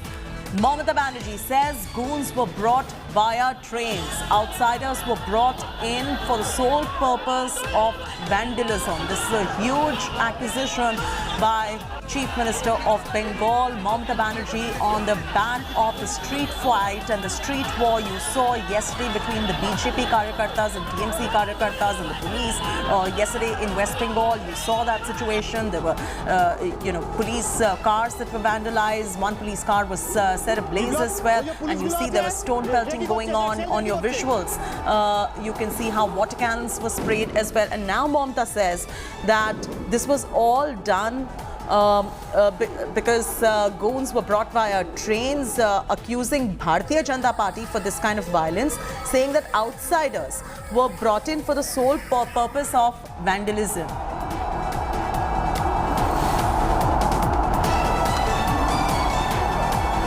Big breaking news coming in. Mamata Banerjee breaks her silence. Her first up reaction coming in on the TMC versus BJP street fight that you saw in West Bengal yesterday. Indrajit Kundu joins us live for the latest on this.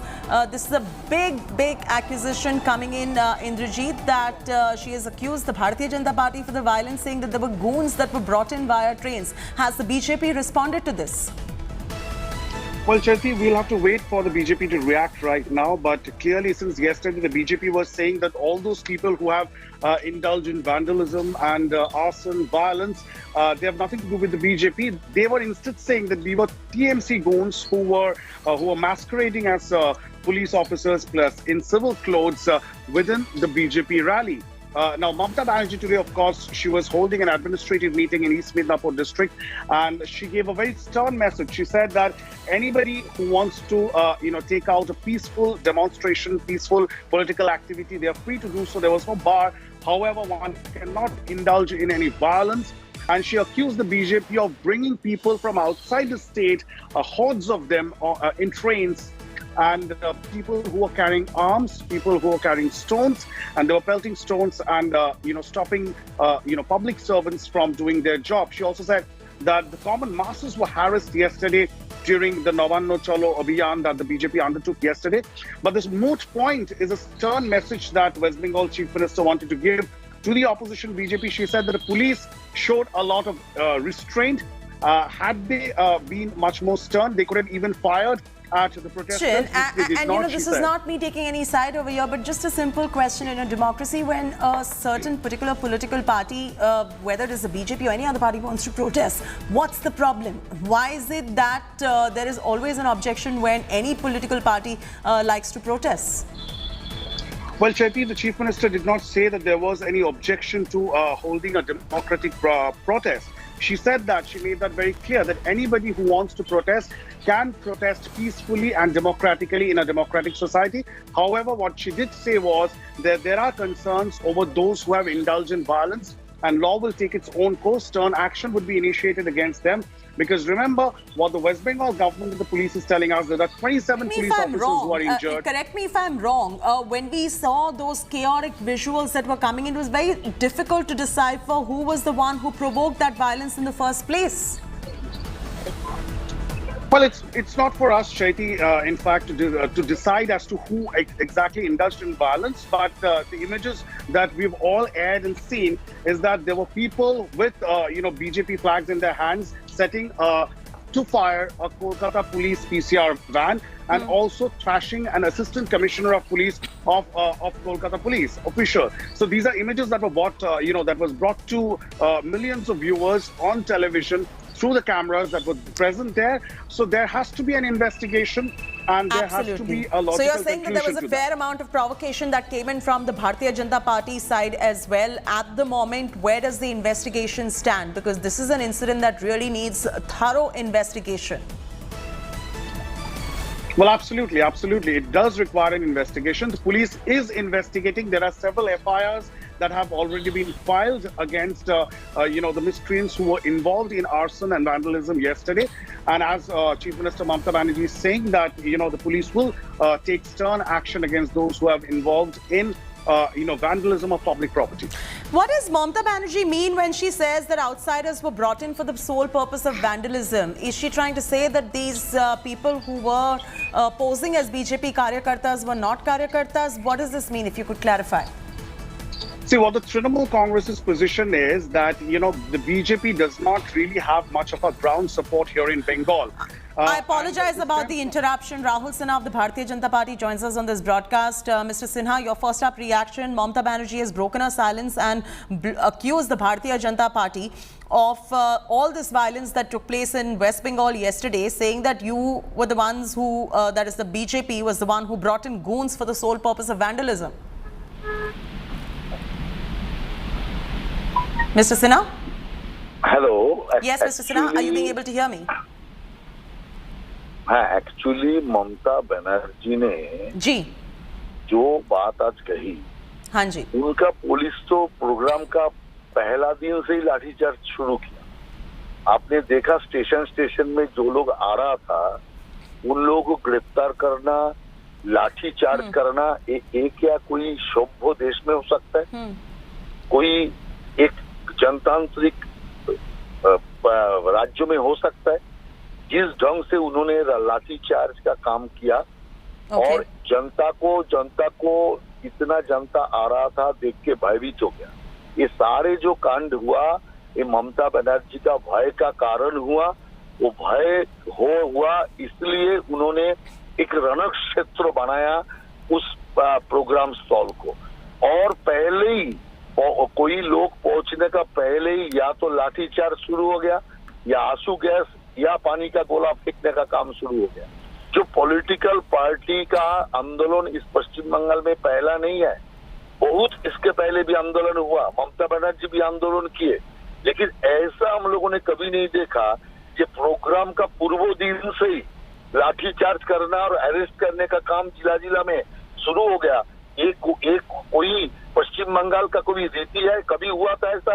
और कोई जुलूस पहुंचने का पहले उसके ऊपर लाठीचार्ज करना या आंसू गैस छोड़ना, और तो इसीलिए ममता बनर्जी इतना घबराहट में है, और घबराहट का कारण उन्होंने पुलिस को लाठीचार्ज और आंसू गैस फेंकने का ऑर्डर पहले से ही दे दिया। आंसू गैस तो फेंकते हैं लास्ट में, जब कोई चारा नहीं बचता तब आंसू गैस फेंकता है, लेकिन इतना पहले शुरुआत में क्यों आंसू गैस? इसके कारण भय और कुछ नहीं है। लेकिन बीजेपी आंसू गैस से गोली से भयभीत होने वाला नहीं है।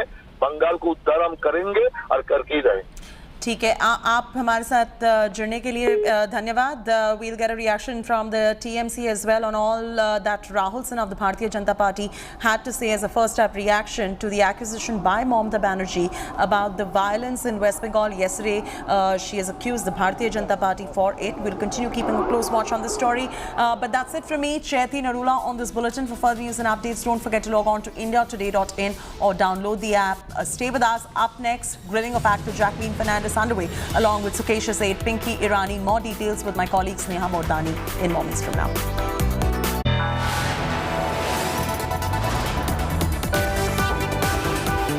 You are watching India Today.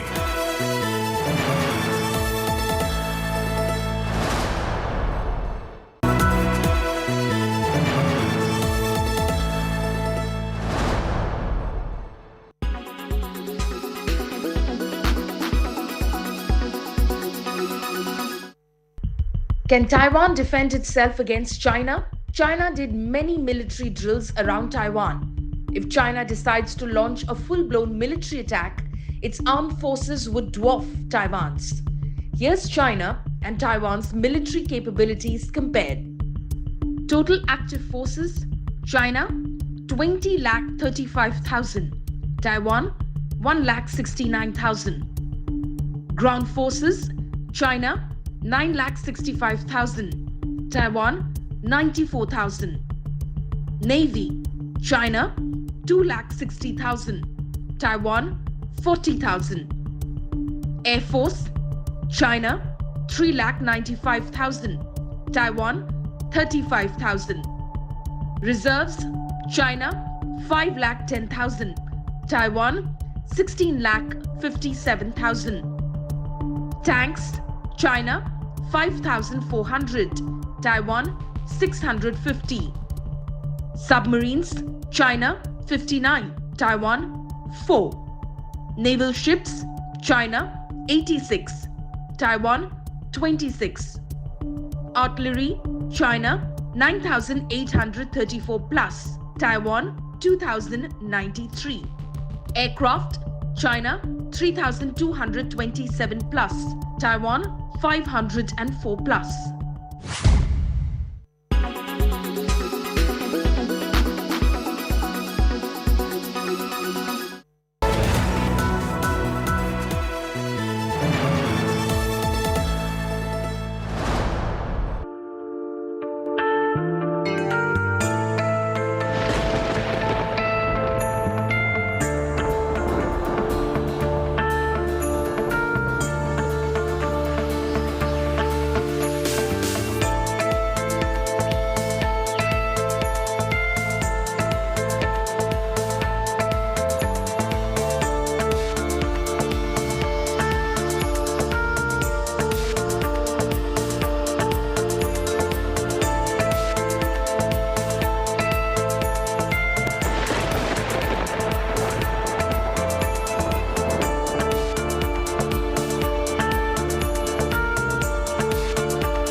don't read the news. I read between the lines to tell you the true version of events, the true story of our times. To document grief, the toughest assignment for any journalist to be. From those who matter, Women politicians going to stick up for each other. of those who should matter, I document the truth. I don't distort the truth. I don't glamorize the truth. I don't gloss over the truth. The ghosts of India's contentious medieval history have come knocking again. I hustle for the truth, on the ground, in the newsroom, in the studio. I don't try to grab eyeballs. I inform you to make you see the point. To the point with Preeti Chaudhary. At these times, only on India Today. Co-powered by RK Marble, Khoobsurat Imandari. In association with JioMart, Har Ghar Ka Mart.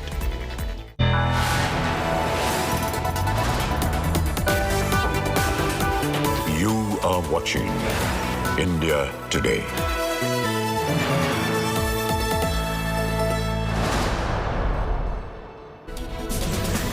Hello there, you're watching India Today TV. I'm Sneha Murdani. Let's get to the top stories today. Grilling of actor Jacqueline Fernandez is underway alongside Sukesh's aide Pinky Irani, act turned as scanner for 200 crore extortion scam.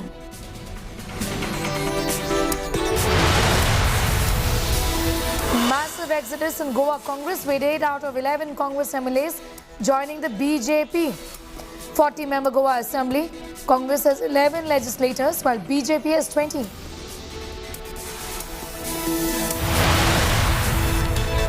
Bengal blame game over Kolkata violence. Chief Minister Mamata Banerjee breaks silence, accuses the BJP of getting outsider goons for vandalism in the city.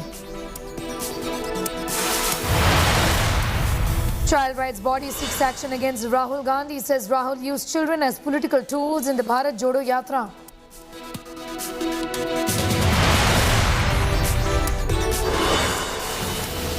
Language war takes center stage in Karnataka with former Chief Minister H.D. Kumaraswamy protesting against the Hindi Divas. Chief Minister Bomai says, no question of neglecting Kannada.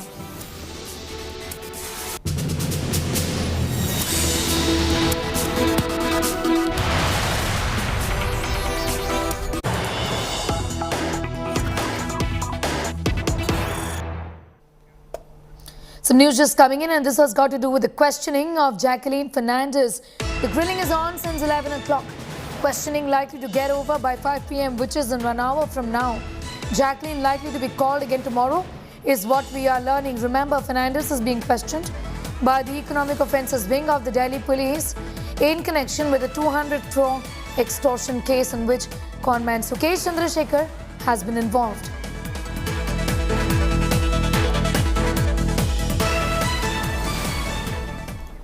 Bollywood actor Jacqueline Fernandez continues to be grilled by the Delhi police.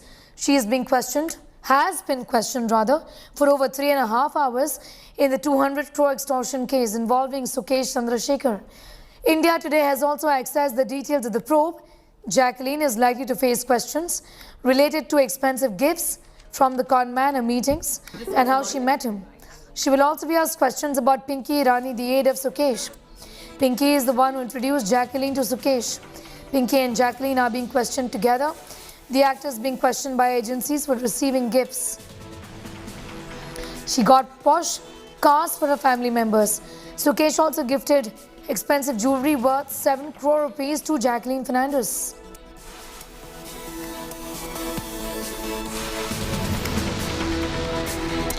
Shreya Chatterjee has more details on that story. Shreya, the questioning of the Economic Offences Wing of the Delhi Police continues.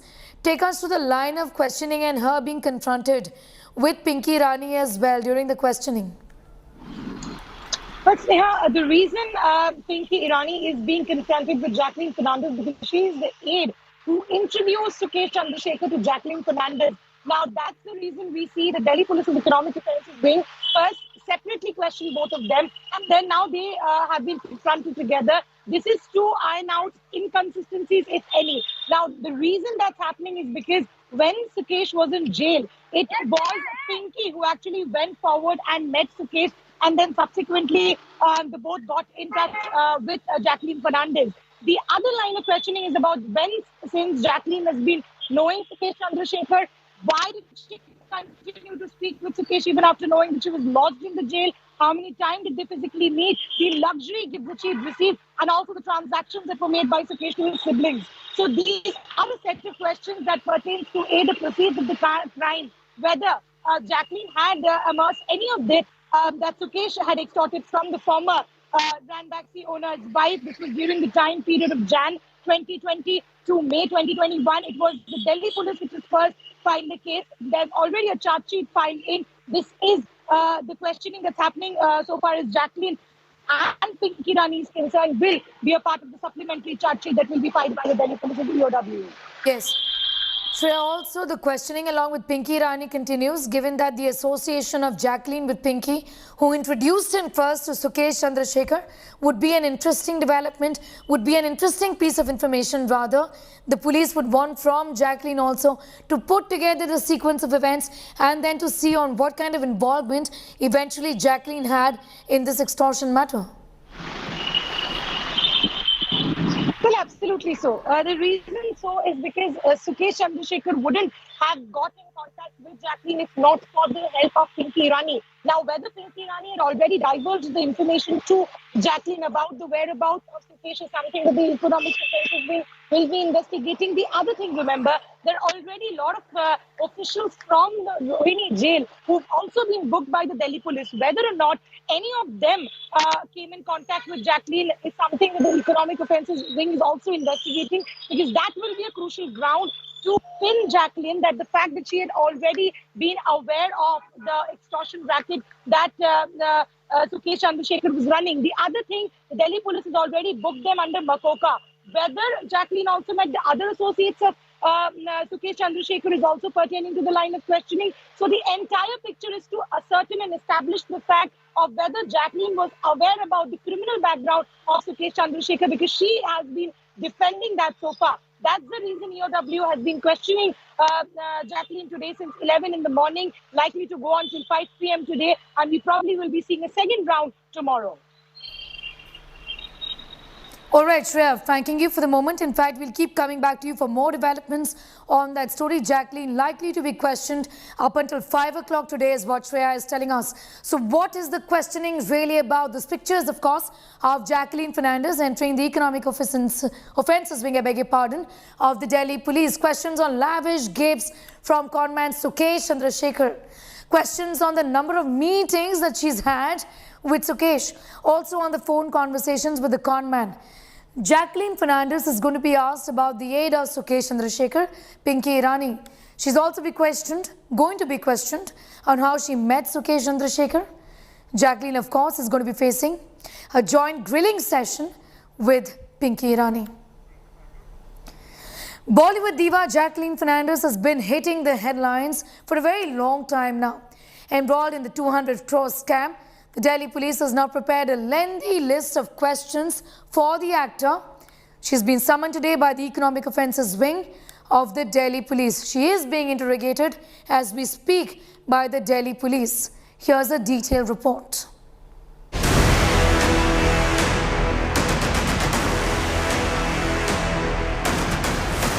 Embroiled in a 200 crore rupee extortion scam brimming with luxury and blackmail, the heat is mounting on Bollywood actor Jacqueline Fernandez.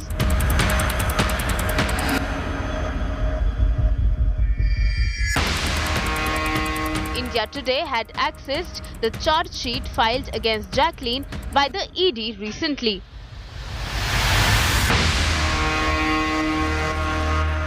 The ED claims Jackie consciously overlooked Sukesh Chandrasekhar's criminal past and indulged in financial transactions with him. Not just Jackie, but her family and friends also allegedly benefited from her relations with Sukesh and got monetary gifts from the conman. The actor allegedly kept her statements evasive and formatted her cell phone when summoned by the ED for questioning. Jackie had initially denied any knowledge of gifts from Sukesh but had later accepted it after the ED's grilling. But more twists and turns have emerged. The ED charge sheet claims the con man had a plan for Jacqueline. He allegedly purchased a house for the actor in her native country, Sri Lanka, a claim the actress has accepted as per the ED charge sheet. Sukesh allegedly gave her a bungalow in Mumbai's Juhu area. Jacqueline's parents were also allegedly gifted a house in Bahrain by the conman. While other actors like Nora Fatehi have also been called in as witnesses in the scams probe. Jackie, during her questioning, cried foul, claiming better treatment were meted out to Nora while she should be made an accused and not a witness. Not just that, Jackie further claimed a malified, motivated and biased approach against her in the investigation in comparison to Nora Fatehi. With Jacqueline's assets worth at least 7 crore rupees already attached by the probe agency in the case, does the Bollywood actor face an imminent arrest? Bureau Report, India Today.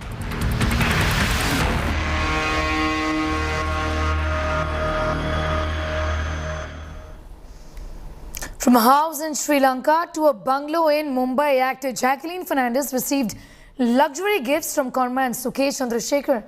Well, this list also includes expensive gifts like cars, phones, jewelry.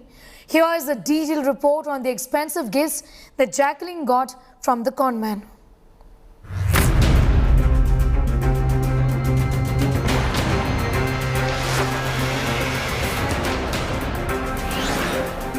A 200 crore rupees fraud, 2 Bollywood divas and an alleged mastermind.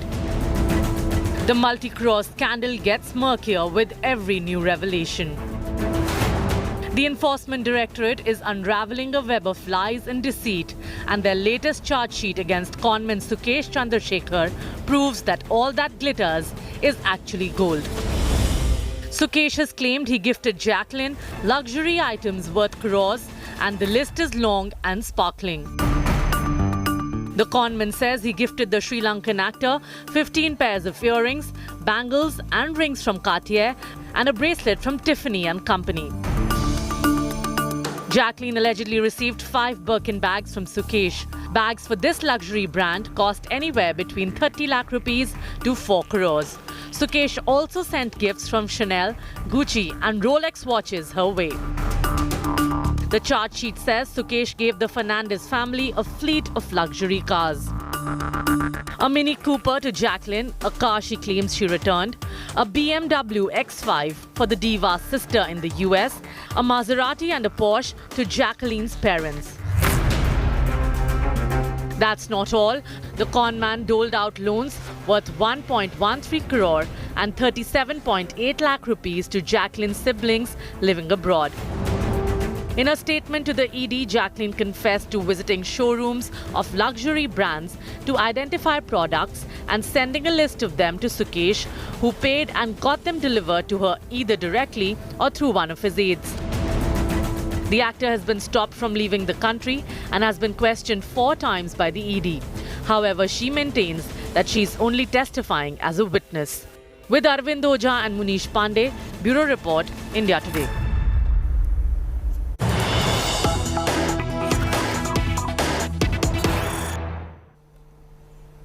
We have some news just coming in. Mahua Moitra has tweeted saying, what if Bengal use Bhogiji Ajay Bisht's model and sent bulldozers to homes of BJP workers who destroyed public property yesterday?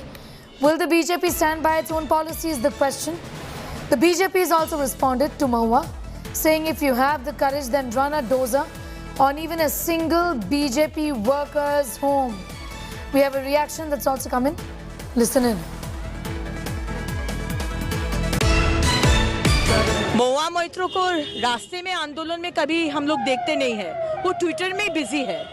तो जो वो बोले हैं कि bulldozer से वो खत्म कर देंगे भाजपा के कार्यकर्ता को, उनको हम चैलेंज देते हैं, करके दिखाइए।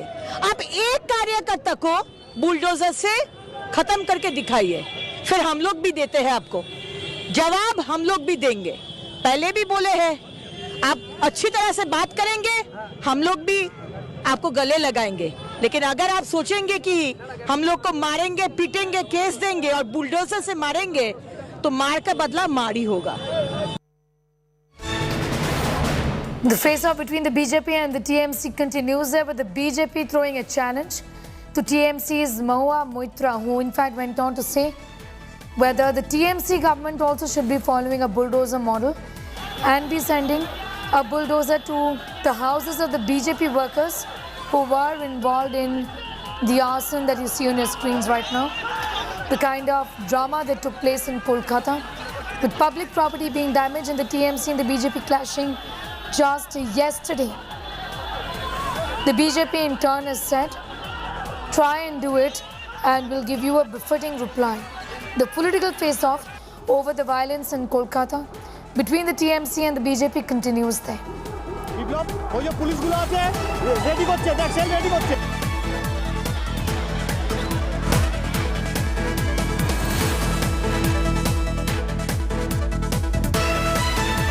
Moitra has tweeted, what if Bengal use Bhogi Ji Ajay Bisht, referring to the Chief Minister of UP, Yogi Adityanath's model, and also send bulldozers to homes of the BJP workers who destroyed public property yesterday. Will the BJP then stand by its own policies? The question that Mahua Moitra is asking. The BJP, on the other hand, has responded, saying if you have the courage, then run a dozer on even a single BJP worker's house, is what the BJP has said in response to that tweet from Mahua Moitra.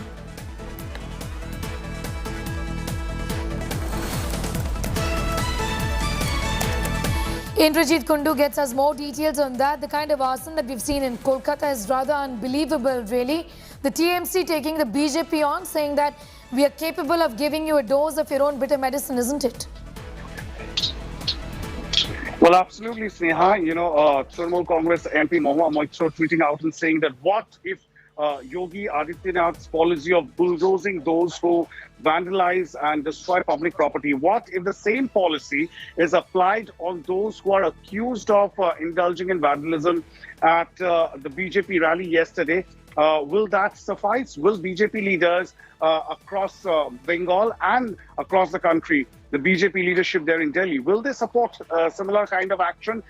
So clearly, the Trinamool Congress on the offensive right now. Just a short while back, West Bengal Chief Minister Mamata Banerjee was addressing a official program in East Midnapur district. She also warned, saying, anybody can protest democratically, that's their right. However, if somebody indulges in vandalism, arson and violence, the law will take its own course and stern action would be initiated. However, what's important, Sneha, is that Mamata Banerjee has now accused the BJP of getting in goons from outside the state in support. Be with us, and Rajit will just come back to you for more on that. The BJP has also responded again. Rahul Sinha of the BJP has spoken. Listen in. देखिए, एक तो जितना police का गाड़ी या बाकी तोड़फोड़ हुआ वो बीजेपी का लोग ही किया, इसका कोई गारंटी नहीं है। इसमें तृणमूल का लोग भी शामिल हो सकता है। दूसरा बात है, जो बुलडोजर चलाने का बात जो बोल रहा है, फाइन का बात जो बोल रहा है, उनको मैं कहना चाहता हूँ, सबसे पहले फाइन होना चाहिए ममता बनर्जी को, जिन्होंने विधानसभा को तोड़फोड़ किया। सड़क पे कोई गाड़ी को नहीं, विधानसभा को तोड़फोड़ किया। और उनका विपक्ष रिजिम में उन्होंने जितना तोड़फोड़ किया, तृणमूल कांग्रेस जितना तोड़फोड़ किया, पूरा बंगाल का हिस्ट्री में सारे विपक्ष मिलकर उतना तोड़फोड़ नहीं किया। इसीलिए पहला फाइन ममता बनर्जी भरे, उसके बाद बीजेपी का नाम आएगा तो हम देखेंगे। Indrajit also talked to us a little about the kind of action that has been taken against those who were involved in arson. Given that the blame game is now for us to see, the BJP says, first of all, take action against the Chief Minister. Well, absolutely. Offensive counter-offense from the BJP. And what about Mamata Banerjee's incident several years back when she was in opposition? She vandalized the West Bengal State Assembly. This was during her Shingur movement days. So she should be arrested first. So, this to and fro, political to and fro continuing, but on the ground, of course, police action is being initiated because we know several FIRs, at least 4 FIRs have now been lodged against those people who indulged in vandalism. The police have identified them and action is being initiated against them. Even as I'll just come back to you, Indrajit Kundu. Bharti Ghosh, spokesperson of the BJP, is also now joining us. Bharti Ghosh, your response to what is being said by Mahua Moitra, that we are also capable of running bulldozers in the houses of BJP workers who were involved in the vandalism and arson yesterday. See, the Trinamool Congress and its leaders, a very small regional party with national aspirations, talks nonsense all the time because there are no words of sense available in their dictionary. You have to understand one thing, that for the past 3-4 days, long before 13 September, on which the Navanna Abhijan was supposed to be conducted, long before that period, hundreds of state police entered the railway station platforms and stopped passengers from boarding the trains. How many passengers? Thousands of them. Thousands and thousands of them. Are they all criminals? They don't have the fundamental right of freedom of movement in this country. They were stopped and state police cannot enter the platform. It is within the jurisdiction of the Railway Protection Force. And that's how the barbaric torture began. Thousands of Bharatiya Janata Party Karyakartas were prevented from movement. Some were coming for medical treatment, some were having school problems with their children, some were of course coming for Navanna Abhijan. All of them were told single thing: you cannot go to Kolkata because you cannot participate in the Navanna Abhijan. Now who gives the state government, the Trinamool ruled state government, this right of restraining the people? They committed an offence under section 341 CRPC, wrongful restraint of people. And yesterday, I myself was on Mahatma Gandhi Road without any provocation. The state police first tear gassed the people, and there are police rules and norms for using lethal weapons like tear gas. And then, for the first time in West Bengal, we witnessed a unique thing. Police involved in stone pelting. Very nice. Police picking up stones and with stones carrying in their pockets, they were throwing stones at the innocent men and women, and more than 120. Are you saying that the BJP was not involved in the arson at all, Ms. Ghosh? You see, when you have a mixed kind of crowd, where there was a simultaneous Trinamool Michil in the same area. Can you believe this? That the Bharatiya Janata Party is going on one side and the Trinamool coming in from the other side. So how can you say that Bharatiya Janata Party workers committed arson? Where is the proof? But there are visuals and material evidences of the police stone pelting the crowd. Yes, we do have many of them. Showing clearly the police officers taking out stones from their pockets and picking up stones from the streets and throwing them brutally to the crowd. And there are 120 injuries. Do we get all of these because we participate in democratic movement? Isn't this a fascist sarkar? Tell me. And this sarkar, for the first time in West Bengal, has started on establishing dynastic rule. For that purpose, they're not only destroying opposition and looking for and also vocally expressing that we want opposition free state, but also trying to establish a dynastic rule in West Bengal. We are condemning yesterday's incident, and we will take all legal steps possible to expose the truth. Thanking you for the moment, Bharti Ghosh of the BJP. So as you see, Indro, the accusations and the counter accusations are flying thick and fast. Talk to us about the kind of action that has been taken, given that properties worth crores of rupees have been destroyed yesterday. Well, absolutely, Sneha. This does not come in as a surprise. Accusations and counter accusations, that's part of the game as far as this vicious political cycle of violence here in West Bengal is concerned, and its politics is concerned. The fact, of course, remains that there should not be any space for violence in the political sphere. And, there can be democratic movement, whichever party, does that. But one cannot indulge in, vandalism of public property and harassing common masses, no matter which party that is. So therefore, the police needs to take stern action against those whom have indulged in, arson. We've seen that visual that, police vehicles were torched. We've seen how stole painting happened. If stole painting had happened on the side of the police as well, erring police officials should be acted against by the government. But clearly, what needs to stop, Sneha, is the cycle of violence, which has become so symbolic of West Bengal politics. And that's something that one must condemn in unequivocal terms.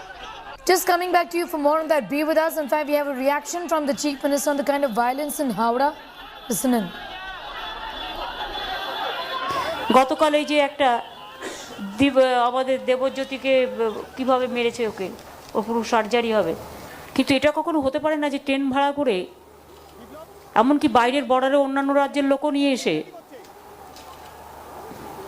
Inside railway ঢুকে যাচ্ছে ওটা railway প্রপার্টির মধ্যে বলে ওখান থেকে brick building করছে ওখান থেকে বোমা মারছে ওখান থেকে গন্ডগোল করছে গণতান্ত্রিক কেন্দ্রে গণতান্ত্রিক পদ্ধতিতে গণতান্ত্রিক দেশে সবারই আন্দোলন করার অধিকার আছে এখানে কোনো দ্বিমত নেই আন্দোলনের নাম করে আমি ব্যাগে করে বোম নিয়ে আসবো বন্দুক নিয়ে আসবো মাথা ফাটিয়ে দেবো এটা তো ঠিক নয় আর যারা যারা এই বোমাবাজি করেছে এবং অগ্নিকাণ্ড ঘটিয়েছেন অ্যান্টি সোশ্যাল অ্যাক্টিভিটিস করলে এটা পলিটিক্সের সাথে খাপ খায় না সেখানে পুলিশের মতো law will take its action The democratic country is what Mamata Banerjee said everybody has the right to protest, but peacefully. These were people brought from the outside to create trouble in the state of Bengal and disturb the peace in Kolkata, is what she's saying.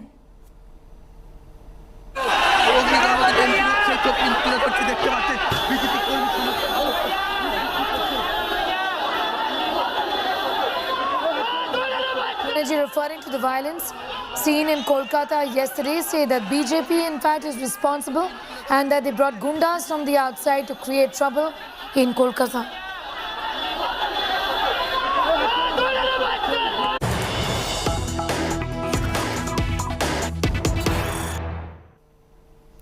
Some news just coming in. Arvind Kejriwal, Delhi Chief Minister, has tweeted, after Delhi, these people have now reached Punjab to buy our MLAs. Where are these thousands of crores of rupees coming from? These people should understand we are not the Congress. This is a very serious issue for the country and democracy as they are breaking elected governments one by one.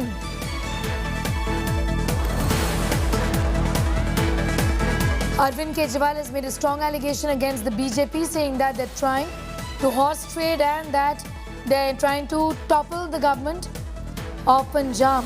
He says we are not the Congress party. We are the Aam Aadmi party and that is never going to happen. Also questioning the source of the money. Where is this money coming from? Where are thousands of crores of rupees coming from? After making an attempt in Delhi, these people are reaching Punjab to buy our MLAs. Where are these thousands of crores of rupees coming from? These people should understand we are not the Congress. This is a serious issue for the country and democracy as they are breaking the elected governments one by one.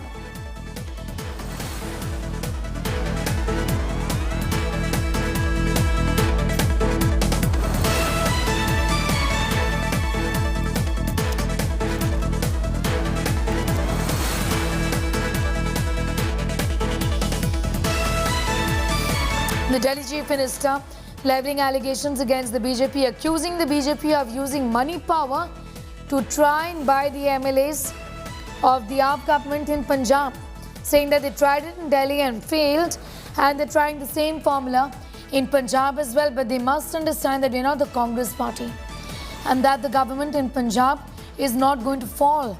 He's also asked about the source of the money, asking where all the money, crores of rupees, is coming from for the BJP to be able to try and poach these MLAs. We are not the Congress is what Arvind Kejriwal has said.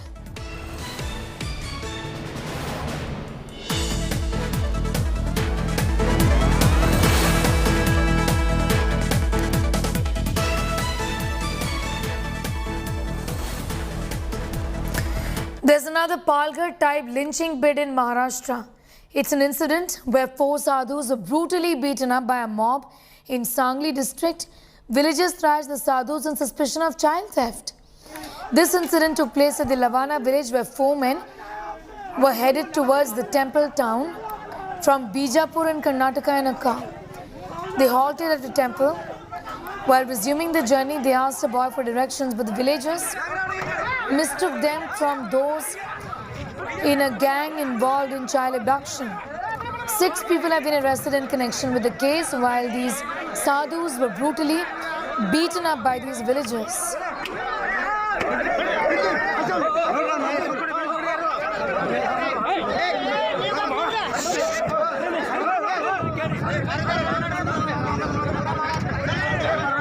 Maharashtra में ऐसी एक स्थिति पैदा हो चुकी है कि जिस दिन से भाजपा रणनीति की सरकार जो आई है, ये सरकार के प्रशासन में कि मंत्री अभी भी अपने चेयर पे नहीं बैठे हैं, उनके मलाई के खाते उनको नहीं मिले हैं, प्रशासन पूरा ठप बैठा हुआ है, लोग परेशान हैं। और ऐसे परिस्थिति में जैसे पालघर में जब घटना हुई थी तो बीजेपी ने बड़ा उनका इशू किया था।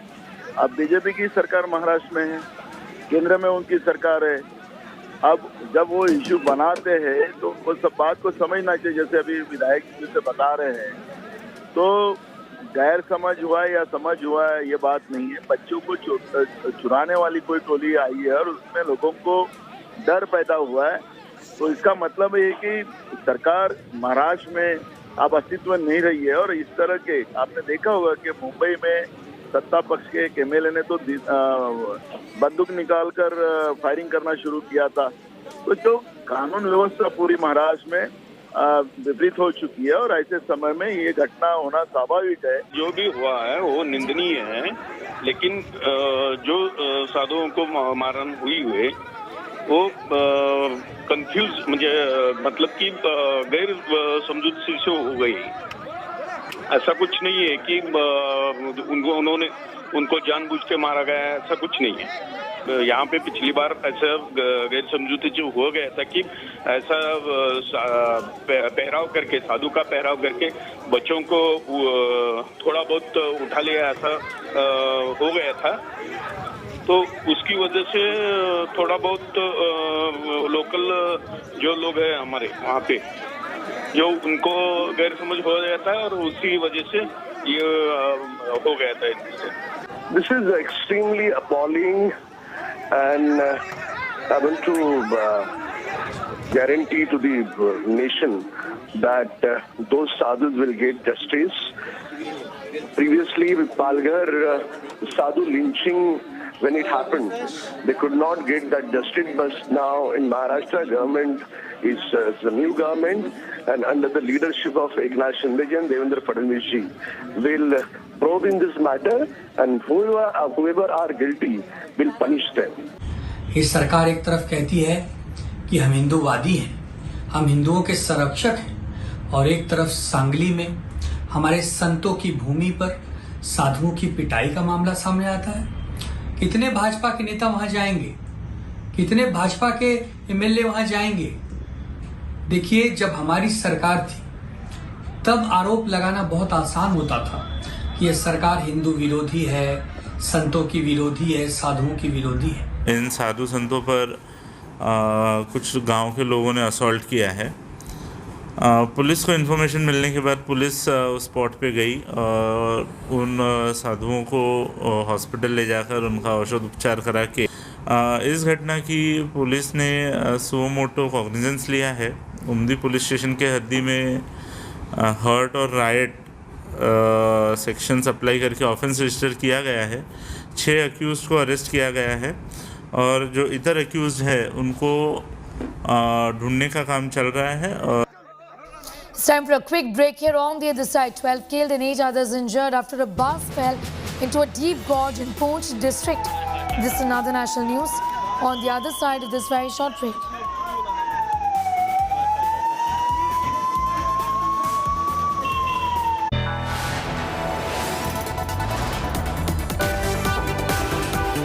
You are watching India Today.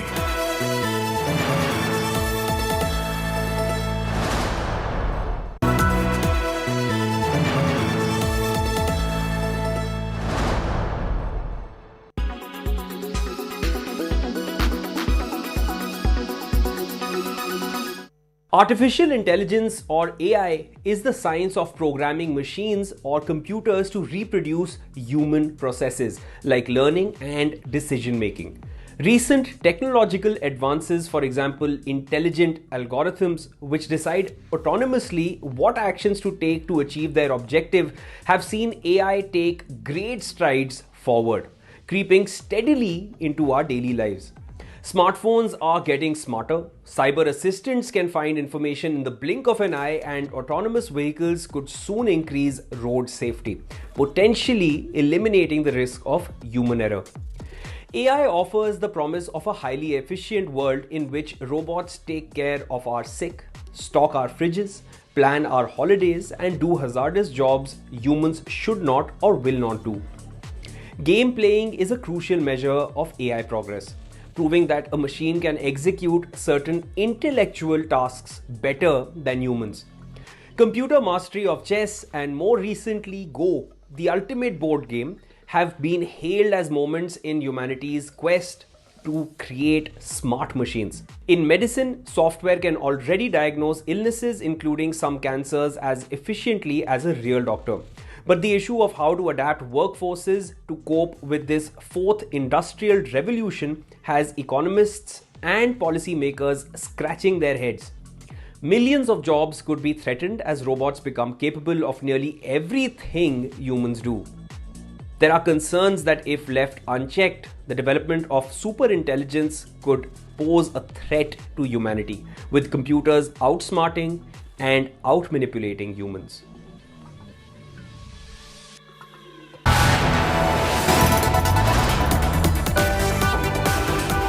You are watching India Today.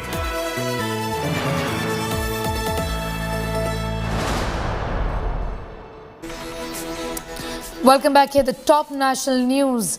12 people were killed, 8 others injured after a bus they were travelling in fell into a deep gorge near Bareri Nala in Jammu and Kashmir's Poonch. The bus was on its way to Mandi. The injured have been shifted to a hospital for treatment.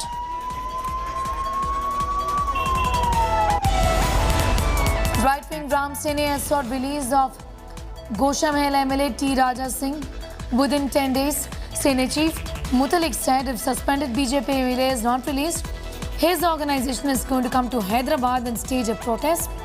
Raja Singh has been arrested over a controversial remark against the Prophet.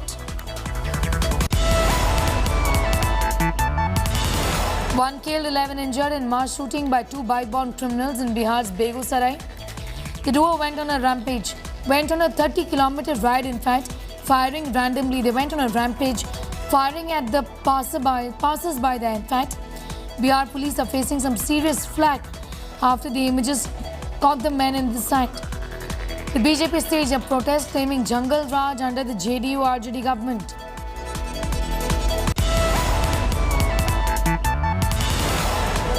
Maharashtra cabinet has given nod to prosecute former Home Minister Anil Deshmukh in a bribery case.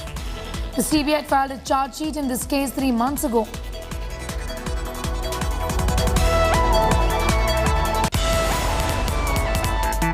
SP leaders are claiming house arrest ahead of a Samajwadi Party protest in Lucknow.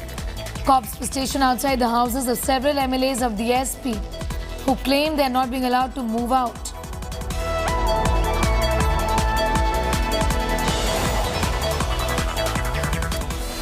It's time for a break. Here on the other side, Queen Elizabeth's coffin has arrived at Buckingham Palace from Scotland.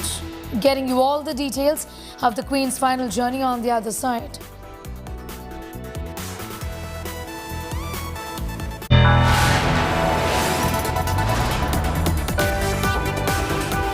You are watching India Today.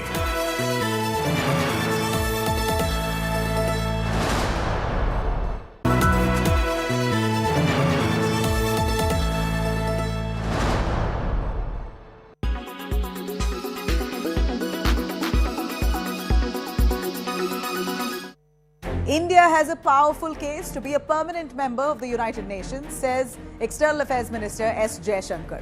Jaishankar has further said the Security Council and the principal UN organ must adapt to evolving global conditions. Jaishankar made these strong statements when he was on a 3-day visit to Saudi Arabia to meet and discuss ways to strengthen relationship between Saudi and India. This is the first visit of the External Affairs Minister to Saudi.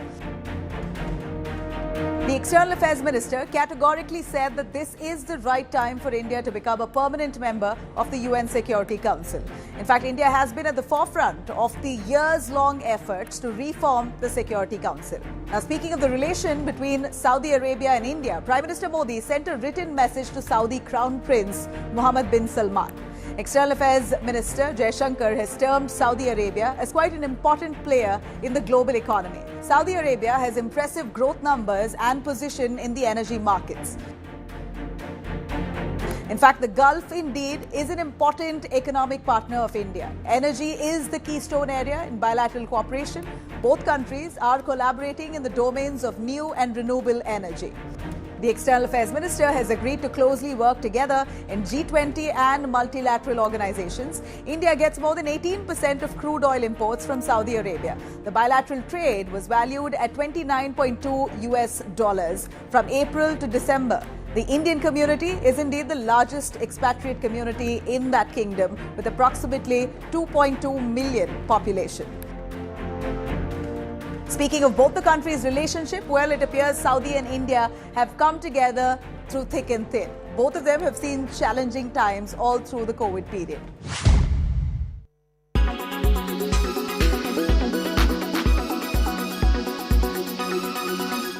Everyone's busy finding what's trending. You're busy finding out why. India Today, for those who research before reacting. Download the India Today app now.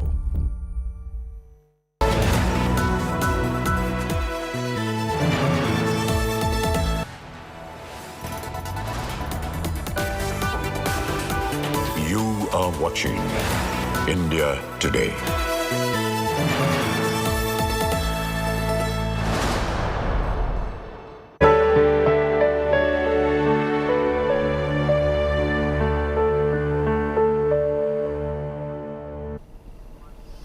Well, the Queen's coffin is going to be leaving Buckingham Palace and is set to travel in a ceremonial procession to Westminster Hall. There, the Queen will lie in state for 4 days ahead of a state funeral on the 19th of September, which is a Monday. Here's more.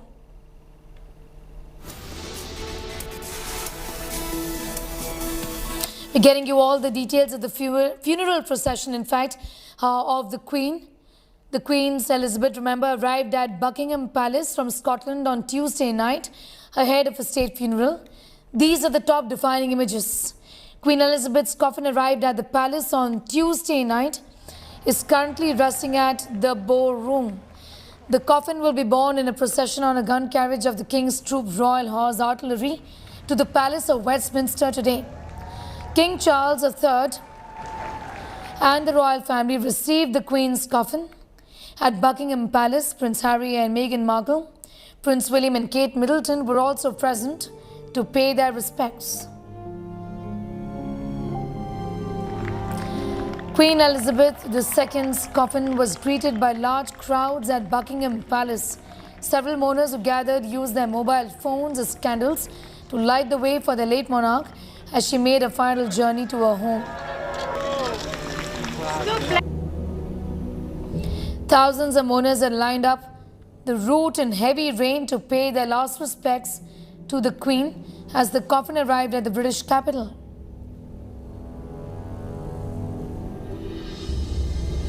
The late monarch's casket, carried by British military aircraft C-17 Globemaster, touched down at the RAF Northolt, an air force base west of the city, about an hour after it left Edinburgh.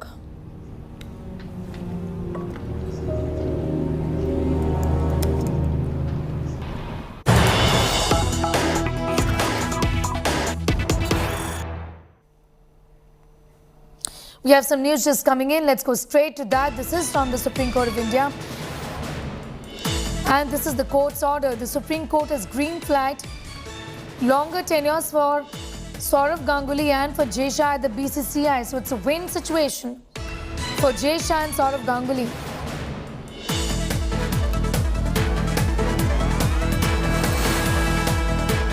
Mathur is getting us more details on that. Nisha, this had got to do with the cooling off period as well. Just take us through the details. So what has happened in court? Well, the Supreme Court has allowed certain amendments to the BCCI Constitution. Remember, the entire controversy had been raised regarding the change in the tenure conditions, because the Supreme Court, when the Supreme Court had earlier appointed a committee of administrators which had created a constitution for the BCCI, they had said that any office bearer, the president, secretary or any other office bearer, cannot have more than 2 consecutive terms. Now the Supreme Court has said that if a person is been an office bearer in a state association and then it comes to the BCCI, to the central, to the BCCI, the Board of Cricket Control in India, then that consecutive period will not be counted, which basically means that a person can have 2 terms in the BCCI and then again have 2 terms in the state association. This is going to what the effect of this is going to be is that at the moment the current office bearers of the BCCI, that is the Saurav Ganguly as president and Jay Shah as the secretary, can continue to hold positions in the state associations. The Supreme Court has effectively said that the 3-year cooling period can kick in only after the 2 consecutive terms at one position, either in the BCCI or in the state association. What is also important is, as we speak, the Supreme Court is still reading out its order. My colleague Kanu Sada is inside the court bringing us updates on the details of the order, because the BCCI AGM had proposed multiple amendments to the constitution that had been passed of the BCCI after the 2018 verdict of the Supreme Court. Now, the second amendment that the court has accepted is that there is a clause which bars people who are in public office to be at the helm of affairs, in the BCCI.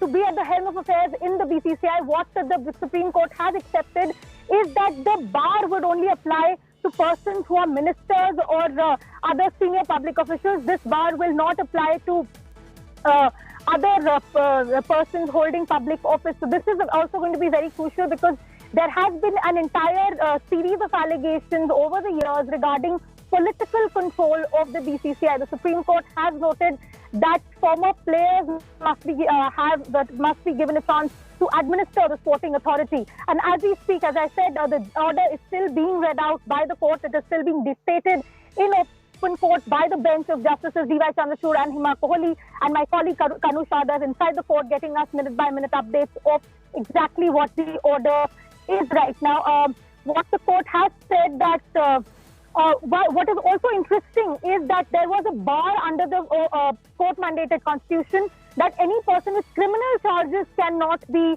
an office bearer of the BCCI. What the AGM had suggested that this should be changed to barring those who have actually been charged with a crime, not just those who are facing any kind of an FIR. This for the BCCI had argued that this is to protect persons who may be facing frivolous litigation. The court has also accepted that amendment, that only a person who's actually been charged, as in has had charges being framed against them and a trial has started against them, they will be barred from holding office in the BCCI. So big changes afoot here in the BCCI administration. The BCCI AGM, which had been saying that they should be allowed to change the constitution, they should be allowed to administer the sporting body according to their decisions. It seems that the Supreme Court is accepting that partly. Now remember, what is also important is that the Supreme Court has said that the exact amendments proposed by the AGM have not been accepted by the Supreme Court. What the Supreme Court is accepting, however,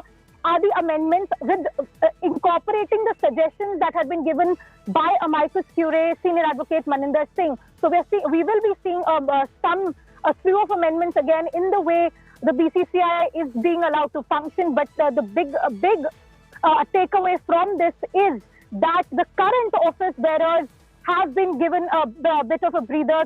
Saurav Ganguly, Jay Shah and others who are currently in the administration can now continue to be office bearers in state bodies, even if they have to undergo a cooling off period in the BCCI itself. So it is going to be a very crucial to see how this is going to work as far as cricket administration across the country is concerned, because remember, this is not going to just affect the BCCI, it is also affecting the state associations. Persons who've been office bearers in the state can continue to hold office. We'll just come back to you, Anisha, for more on that. Be with us. Rahul Rawat is also getting us more details. Clearly, the decks have been cleared for both Jay Shah and Saurav Ganguly. In that sense, it's a victory, Rahul.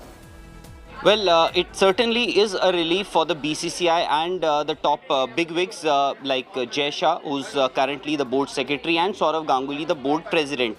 Their tenure, according to the previous constitution that was amended after the recommendations from the Lodha committee, was to end in July 2020. That was for Saurav Ganguly, and for Jay Shah it was to end in May 2020. But after the petitions filed by BCCI, now what has happened is that the elections are expected or are due next month, that is October. So BCCI has to take the AGM, the annual general body meeting, where the elections are to happen. Now the decks, as you said, have been cleared for both Saurav Ganguly and Jay Shah to go for a re-election. We'll have to see whether it is Saurav Ganguly who contests for the post of president or Jay Shah contests for the post of president. That remains to be seen, but for them the relief is that they can actually go for a re-election, which means what the verdict, briefly if I just want to sum up. So any administrator in cricket can now serve up to 12 years straight.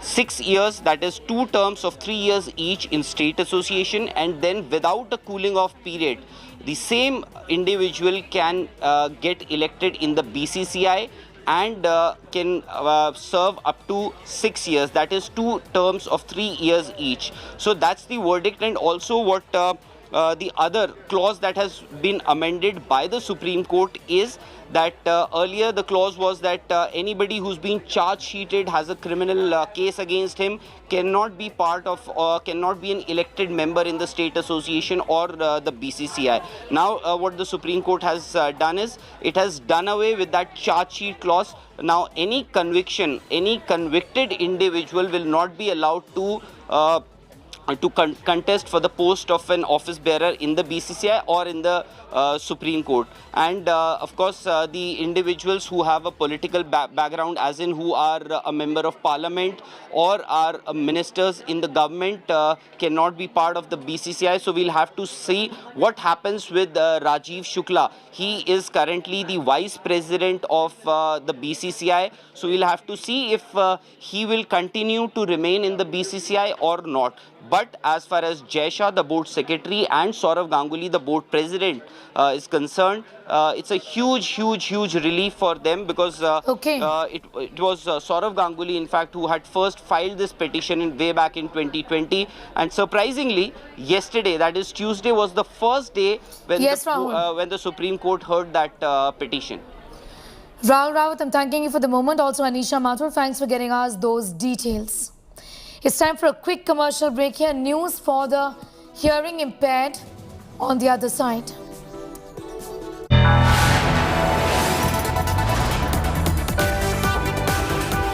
You are watching India Today.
Make your media plan smarter with India Today Live TV on your connected devices.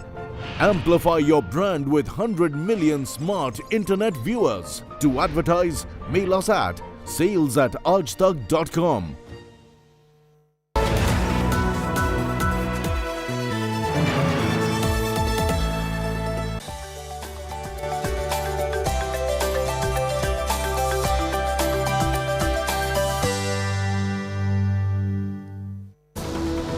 Massive setback for Goa Congress unit as 8 out of total 11 MLAs moved to the BJP. Rebel Congress MLA Michael Lobo says he and other rebels have joined the BJP to strengthen the party. Ironically, all 12 MLAs of the Goa UPA alliance, including the Congress and one Goa Forward Party MLA, had taken a pledge of loyalty to stay united and loyal to the alliance in February alone. Mob lynching unraveled in Maharashtra's Sangli after 4 sadhus are beaten up by a group of men in Lavana village on the suspicion of child abduction. 6 people have been arrested by the police so far. Further investigation is underway. Mass shooting in Bihar's Begusarai after 2 bike-bound men armed with weapons opened fire along the national highway, injuring 9 and killing 1. Checkpoints have been set up across the city and neighbouring districts are on alert. BJP has labelled it the return of Jungle Raj under Nitish Kumar.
with LIC, हर पल आपके साथ।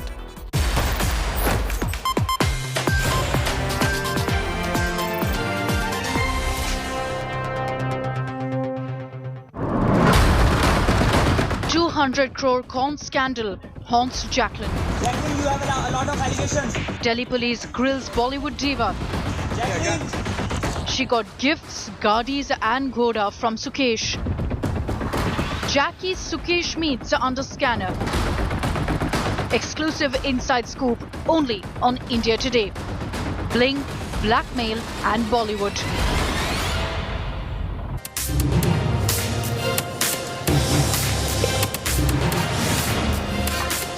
Sri Lankan actress Jacqueline Fernandez is still being grilled. It's been 7 hours since her grilling began at the Delhi Police's Economic Offences Wing. There's suspense now over whether the Bollywood star could be arrested next. I've got the inside track on what's happened with her at the hands of the Delhi Police over the last 7 hours, and I'm going to detail those for you right here on 5 Live. I'm Shiv. These are the headlines. Massive, humiliating exodus in the Goa Congress. 8 out of 11 Congress MLAs joined the BJP. 40-member Goa Assembly. Congress has 11 legislators, while BJP has 20. Congress reduced to 3. Bengal blame game over Kolkata violence. Chief Minister Mamata Banerjee breaks silence, accused BJP of getting outsider goons for vandalism in the city. Child rights body seeks action against Rahul Gandhi. He says Rahul used children as a political tool in the Bharat Jodo Yatra. Language war takes center stage in Karnataka. Former Chief Minister Kumaraswamy protests against Hindi Divas. Bommai says no question of neglecting Kannada. Supreme Court green flags longer tenures for Saurav Ganguly and Amit Shah's son Jai Shah at the BCCI. Says office bearers can have 2 consecutive terms.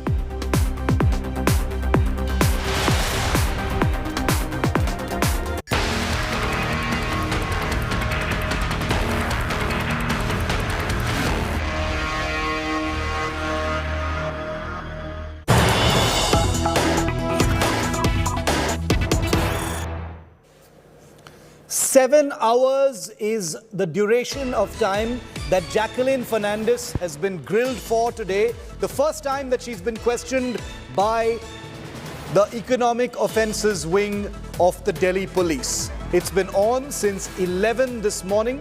The questioning is likely to end for the day very, very shortly. India Today will, of course, attempt to get a word in from either Jacqueline or her lawyers.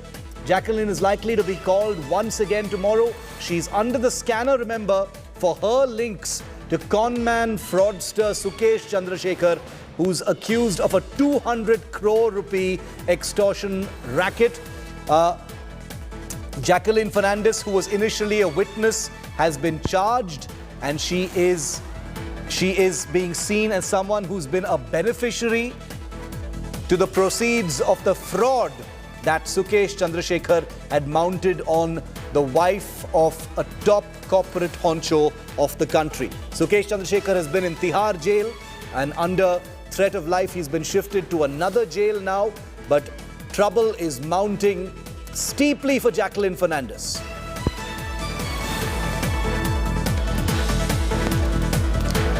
Shreya Chatterjee is with me live from outside the Economic Offences Wing of the Delhi Police. Shreya, Jacqueline has been questioned now for more than 6 hours, likely to end very shortly, could be questioned again tomorrow. What are you hearing?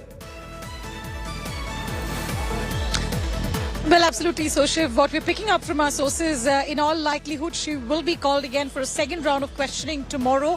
And as you're rightly mentioning, shortly the questioning is likely to end. It started at 11 in the morning. What first happened was Jacqueline Fernandez was separately questioned about her involvements and a link so far as Sukesh is concerned. Then she was confronted with Pinky Irani, who's the close aide of Sukesh Chandrasekhar, who had actually introduced Sukesh to Jacqueline Fernandez. Now, the entire questioning is taking place to unearth about the fact that whether Jacqueline was aware about the extortion racket that Sukesh Chandrasekhar was running from inside the Rohini jail, because Delhi Police's Economic Offences Wing has been probing that very crucially, and they've also booked Sukesh Chandrasekhar and 82 other officials from the Rohini jail under the corruption angle, and that's what the Economic Offences Wing is looking into right now. The other aspect is obviously regarding the benefits that she had received from the proceeds of the crime. That's already been mentioned by the ED in their charge sheet. That exhaustive investigation done by the ED has also been a part of the focus by EOW. It's been a long day for Jacqueline Jacqueline, but definitely it's likely to continue in tomorrow. Shreya, thanks very much for that. So that grilling is likely to continue tomorrow despite a full 6.5 to 7 hour interrogation that's still very much on. We're expecting that Jacqueline will emerge from the economic offences very shortly. That brief video footage of her entering are the only images of Jacqueline available from today. Obviously, India Today's cameras were there to capture her going in. But this is a serious issue. This is not an issue that will be taken lightly, because the marathon grilling of this Bollywood actor started with the Enforcement Directorate, remember, and is continuing now by the Economic Offences Wing of the Delhi Police. The Economic Offences Wing of the Delhi Police has called the actress tomorrow again for questioning. She is being quizzed in connection with a 200 crore rupee extortion case involving conman Sukesh Chandrasekhar. India Today has accessed exclusively, obviously, the details of the investigation so far. Jacqueline is being questioned on expensive gifts she received from the con man, her meetings with him, and how she met Sukesh Chandrasekhar. She will also be asked questions, or is being asked questions, related to Pinky Irani, another aide of Sukesh Chandrasekhar. We have her picture as well, which we'll put on our screens in just a moment. Pinky is the one who introduced Jacqueline to Sukesh. Let's show that picture of Pinky so our viewers know who we're talking about.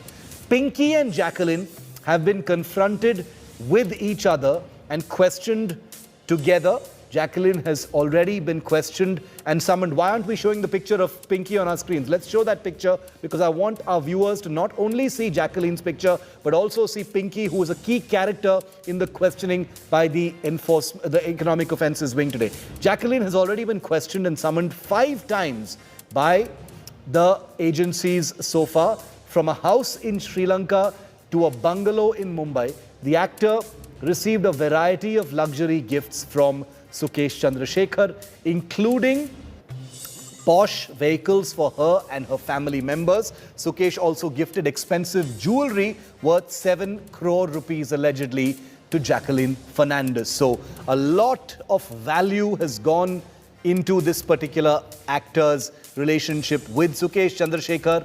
Now, whether it relates to the commitment of a crime benefiting from the proceeds of Sukesh Chandrasekhar's fraud will be investigated at this point of time. Now, let's tell you about the cast of characters, because, you know, our viewers have been following this big agenda-setting story that India Today had first broken many months ago, but the cast of characters has expanded. Obviously, at the heart of it all is Sukesh Chandrasekhar. He is the key con man who has been in Tihar jail for a long time, shifted to Rohini jail recently after he said he was getting death threats. He is the chief kingpin. Leena Maria Paul is Sukesh's wife. She's the one who also received gifts. She happens to be an actor in her own right. Pinky Irani was introduced. She's the one who introduced Jacqueline Fernandez to Sukesh Chandrasekhar's close aide. Jacqueline Fernandez received gifts from Sukesh, and she is the actor on which there is a big level of agency scrutiny at this point of time. Now, Jacqueline Fernandez has been hitting the headlines for a long time now, mostly for her films, but over the last few months, it's been for the Sukesh Chandrasekhar case, first exposed by India Today. Embroiled in this 200 crore rupees scam. The Delhi police has now prepared a lengthy list of questions for the actor ahead of her day 2 of questioning tomorrow. The actress will be interrogated by the Delhi police's Economic Offences Wing once again for the second time. Here's how it's playing out.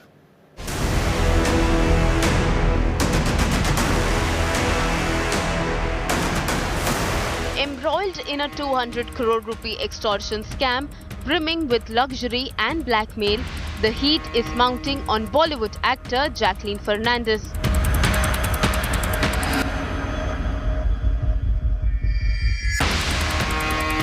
India Today had accessed the charge sheet filed against Jacqueline by the ED recently.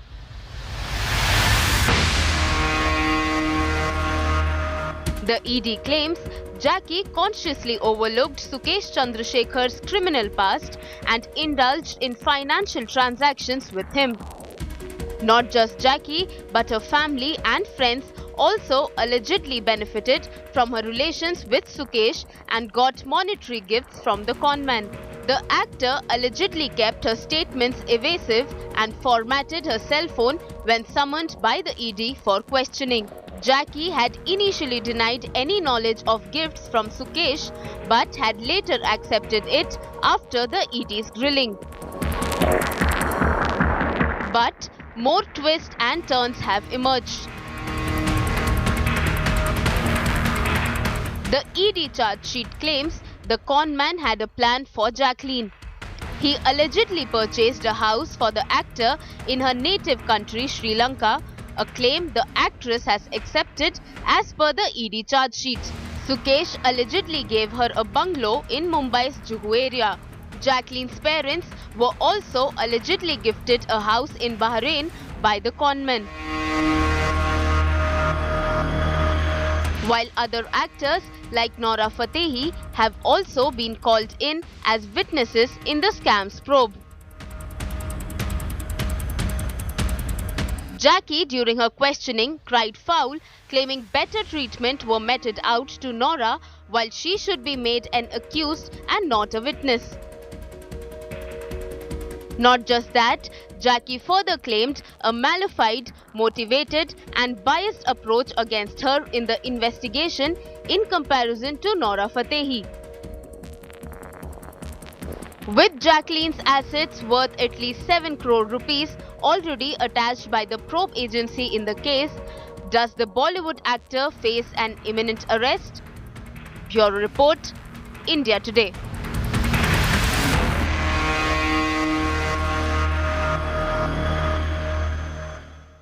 So from a house in Sri Lanka to a bungalow in Mumbai, Jacqueline Fernandez has been allegedly a beneficiary of many expensive luxury gifts from conman Sukesh Chandrasekhar. The list also includes things like phones, jewelry, possibly even money. Here's a detailed report on the many high-value gifts that Jacqueline received from Sukesh Chandrasekhar.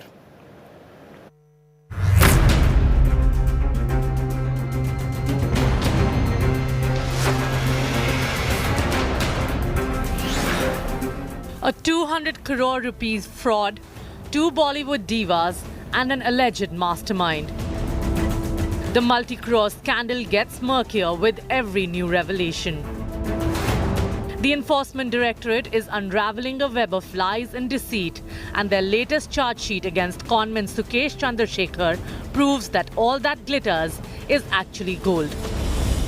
Sukesh has claimed he gifted Jacqueline luxury items worth crores, and the list is long and sparkling. The conman says he gifted the Sri Lankan actor 15 pairs of earrings, bangles and rings from Cartier and a bracelet from Tiffany & Company. Jacqueline allegedly received 5 Birkin bags from Sukesh. Bags for this luxury brand cost anywhere between 30 lakh rupees to 4 crores. Sukesh also sent gifts from Chanel, Gucci and Rolex watches her way. The charge sheet says Sukesh gave the Fernandez family a fleet of luxury cars. A Mini Cooper to Jacqueline, a car she claims she returned, a BMW X5 for the diva's sister in the US, a Maserati and a Porsche to Jacqueline's parents. That's not all. The conman doled out loans worth 1.13 crore and 37.8 lakh rupees to Jacqueline's siblings living abroad. In a statement to the ED, Jacqueline confessed to visiting showrooms of luxury brands to identify products and sending a list of them to Sukesh, who paid and got them delivered to her either directly or through one of his aides. The actor has been stopped from leaving the country and has been questioned 4 times by the ED. However, she maintains that she is only testifying as a witness. With Arvind Oja and Munish Pandey, Bureau Report, India Today. Now, how did Sukesh Chandrasekhar spin this conman web worth 200 crore rupees with just a few phone calls and impersonating others? How did it actually happen? Most people have trouble, wrapping their heads around the value of this fraud. India Today has accessed audio recordings. You're going to hear it now, and you can hear it nowhere else. Between Sukesh Chandrasekhar and Aditi Singh, wife of ex-Ranbaxy chairman Shivinder Singh. These recordings will really unsettle you. I have to warn you, viewer, because you're about to hear how Sukesh posed as a top home ministry official in order to extort money. This will make sense after you watch it.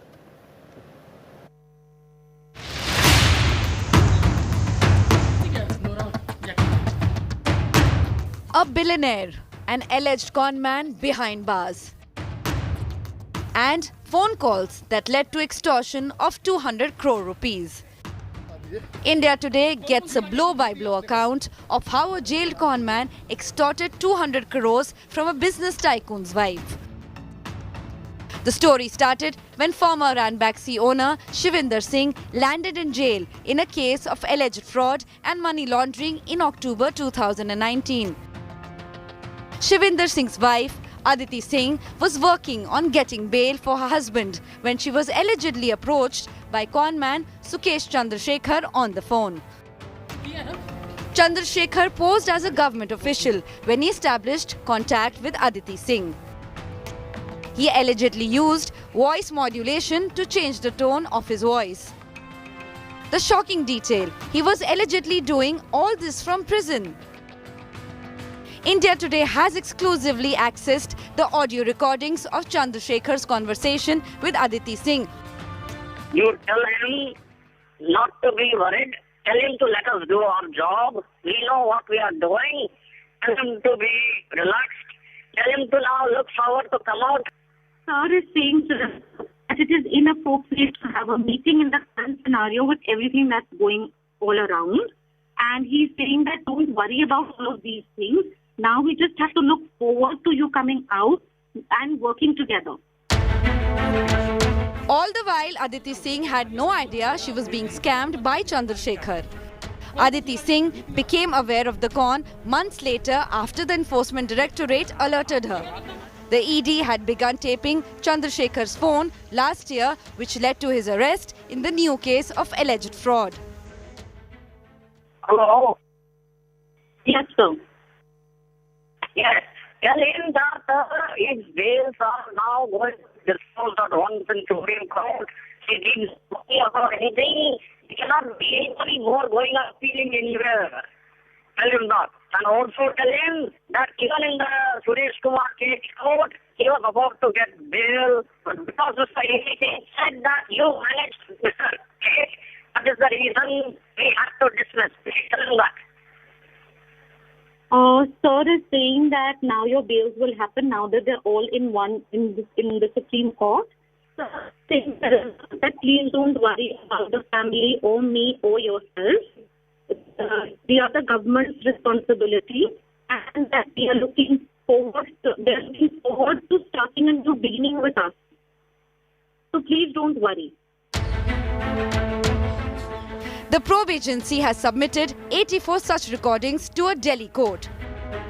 In another tape, Sukesh impersonated Home Secretary of India Ajay Bhalla. Yes, good afternoon. Ajay Kumar Bhalla this side, Home Secretary of India. Is this a good time I can talk to you? Good afternoon, sir. Yes, of course. It's a privilege to talk to you, sir. Sir, may I make a small request? I'm sorry, I've been requesting for a meeting, and I would really like to come and meet if that is at all possible at any point of time. I would be most grateful for that. I would like to mention to you that I'm sure you have been told even before that there is certain right time for things to be done. So Mr. Anup will definitely tell you. I will also take this request to the Honorable Home Minister, and I will tell Amit Shah ji your request. But it will be honored as time to come. Yes, I would be grateful. I would be grateful. On that regard. Yes, sir. Okay, I understand. But you need to understand Yes, you sir. are being handled and taken care by the topmost office of this country. That is why we all are calling you and we all are being associated with you. But we would want you to go by our instructions, as we are not okay Singh as Home Secretary Ajay Bhalla then tells Shivinder Singh's wife Aditi that the Home Minister himself has asked him to call her. Honorable Home Minister especially asked me to personally call you up and have a word with you. Okay, I am very grateful, sir, and it's my privilege. As we understand, you are not on the same path that you have been following all this while because of the new developments. But if that is what is the reason, then we might be recusing ourselves from this. As I'm sure that Anup ji must have informed you, we are okay with working with you as how you have worked with us before. Chandrasekhar is accused of extorting 215 crore rupees from Aditi Singh over a year. The new recordings reveal how deep the multi-crore scam ran. Inputs from Munish Pandey, Bureau Report, India Today. And we've got a big exclusive coming up next. The man who has led the big exit from the Goa Congress joins us live. It's a humiliating exodus in Goa for Rahul's Congress. 8 MLAs who 8 months ago had promised Rahul Gandhi in person not to ditch the party have done exactly that. And the man who has led the exit joins us live next.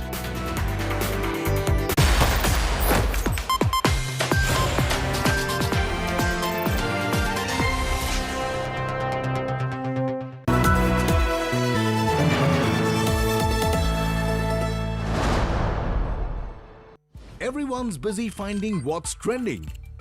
You're busy finding out why. India Today, for those who research before reacting. Download the India Today app now.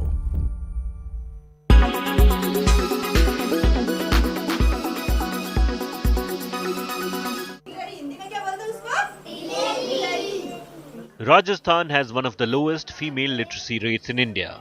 At nearly 52%, the state is far behind the national average of 65%. To bridge this gap, IIFL, an organization with centers in multiple cities, is running a project aimed at giving functional literacy to girls in the age group of 4 to 14 years, especially in tribal belts. The Sakhiyon Ki Badi program started in 2017. Rajasthan की अगर state syllabus की text book देखी जाए तो उसके पहली से लेके चौथी कक्षा तक जो सिलेबस होता है उसको हम पढ़ाते हैं. उनका जो बेस है, जो फाउंडेशन है, वो स्ट्रांग बनाना चाहते हैं. उनका इंग्लिश का जो फाउंडेशन है, हिंदी का और मैथ्स का स्ट्रांग होगा तो आगे जाके वो ड्रॉप आउट नहीं होंगे. तो इस कार्यक्रम का मेन उद्देश्य वो है. The organization employs village-based female teachers who are called Dakshas to educate students. यहाँ पे 4 से 14 साल की लड़कियाँ यहाँ पे पढ़ने के लिए आती है. वो यहाँ पे जो लड़कियाँ पढ़ने आती है जो स्कूल नहीं जा पाती, किसी कारण उनके घर में बहुत सारे काम होते हैं, किसी कारण मतलब स्कूल नहीं जा पाती, तो वो यहाँ पे सेंटर पे आती है. The organization claims that it tries to ensure girls who reach a certain level of proficiency get admissions in local government schools so that they can study further. Rajasthan for several years has lagged when it comes to female literacy, but in Sirohi district of the state, revolutionary change was being witnessed as under Sakhiyon Ki Badi program, girls in the age group of 4 to 14 years were being given functional literacy so that they can be independent and stand on their own feet. With camera person Manish and Rahul Tripathi, Devankur Vadhavan in Sirohi for India Today.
Not only Kohinoor, but the UK has many other valuable things in possession that were looted or stolen from India.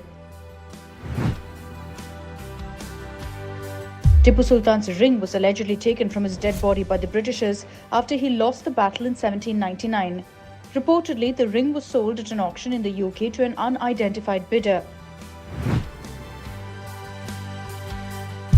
In the 19th century, a beautiful wine jar was stolen by Colonel Charles Seton Guthrie and sent to Britain. The white jade wine cup belongs to Shah Jahan, the Emperor of the Mughal Kingdom. Since 1962, the cup has been placed at the Victoria and Albert Museum in London. The Amravati marbles are presently on display at the British Museum in London. It's a collection of 70 pieces depicting India's famed Amravati sculptures. The British discovered the sculptures almost 140 years ago, and in 1859 they were shipped to the UK from Madras. And it's not just these, but the British took several valuables from other countries as well. These items include the Great Star of Africa diamond, the largest diamond in the world, Greece's Elgin marbles, France's Rosetta Stone, and many more.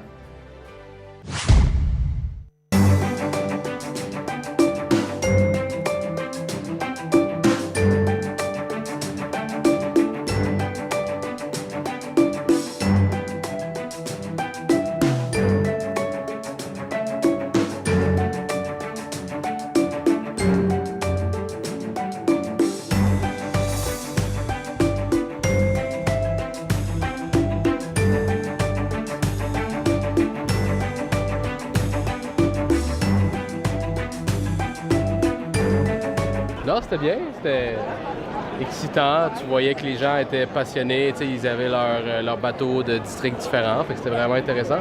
Je pense que c'est la première fois depuis 3 ans aussi que ça a lieu. Fait que tu sentais un peu là, les gens qui coursaient, l'émotion puis l'excitation. Sono a Venezia, prima volta alla regata storica. Di solito la evitavo per timore di assembramenti, folla. Ne valse la pena. Bellissimo, bellissima giornata di sole. Abbiamo fatto video e foto, bellissimo.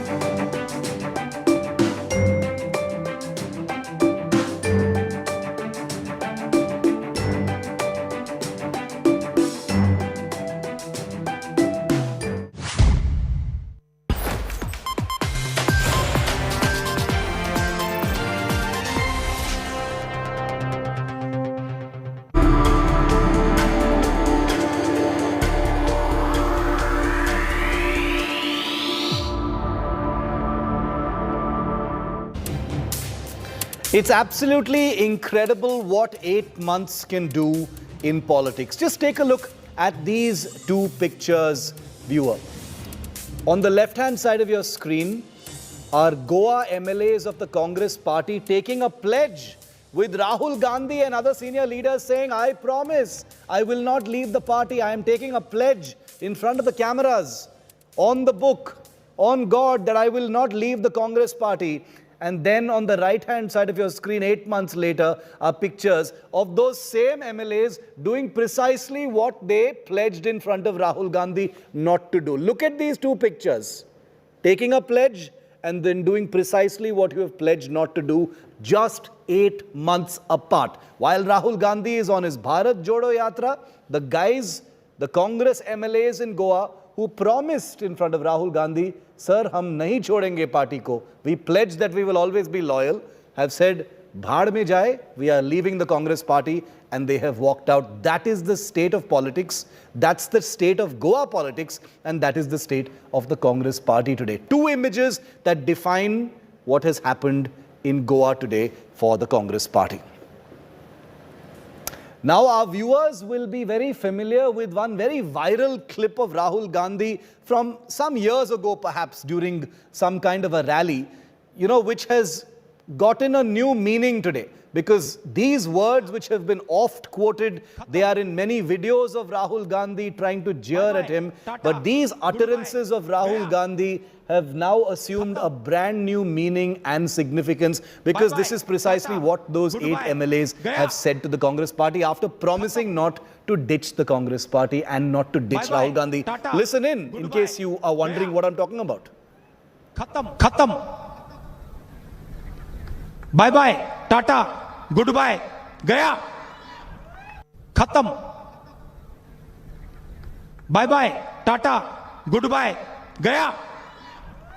Khatam. Bye bye, Tata, goodbye, Gaya. It's a big jolt to the Congress party, which has been reduced from 11 MLAs in the Goa Assembly to 3 MLAs now, thanks to these 8 MLAs who have dumped the party despite pledging not to and jumping to the BJP. This comes as the Congress is taking out its huge Bharat Jodo Yatra not very far away in Kerala. The BJP has taken obviously a swipe at the Congress party. Listen in to this big political story from beautiful Goa.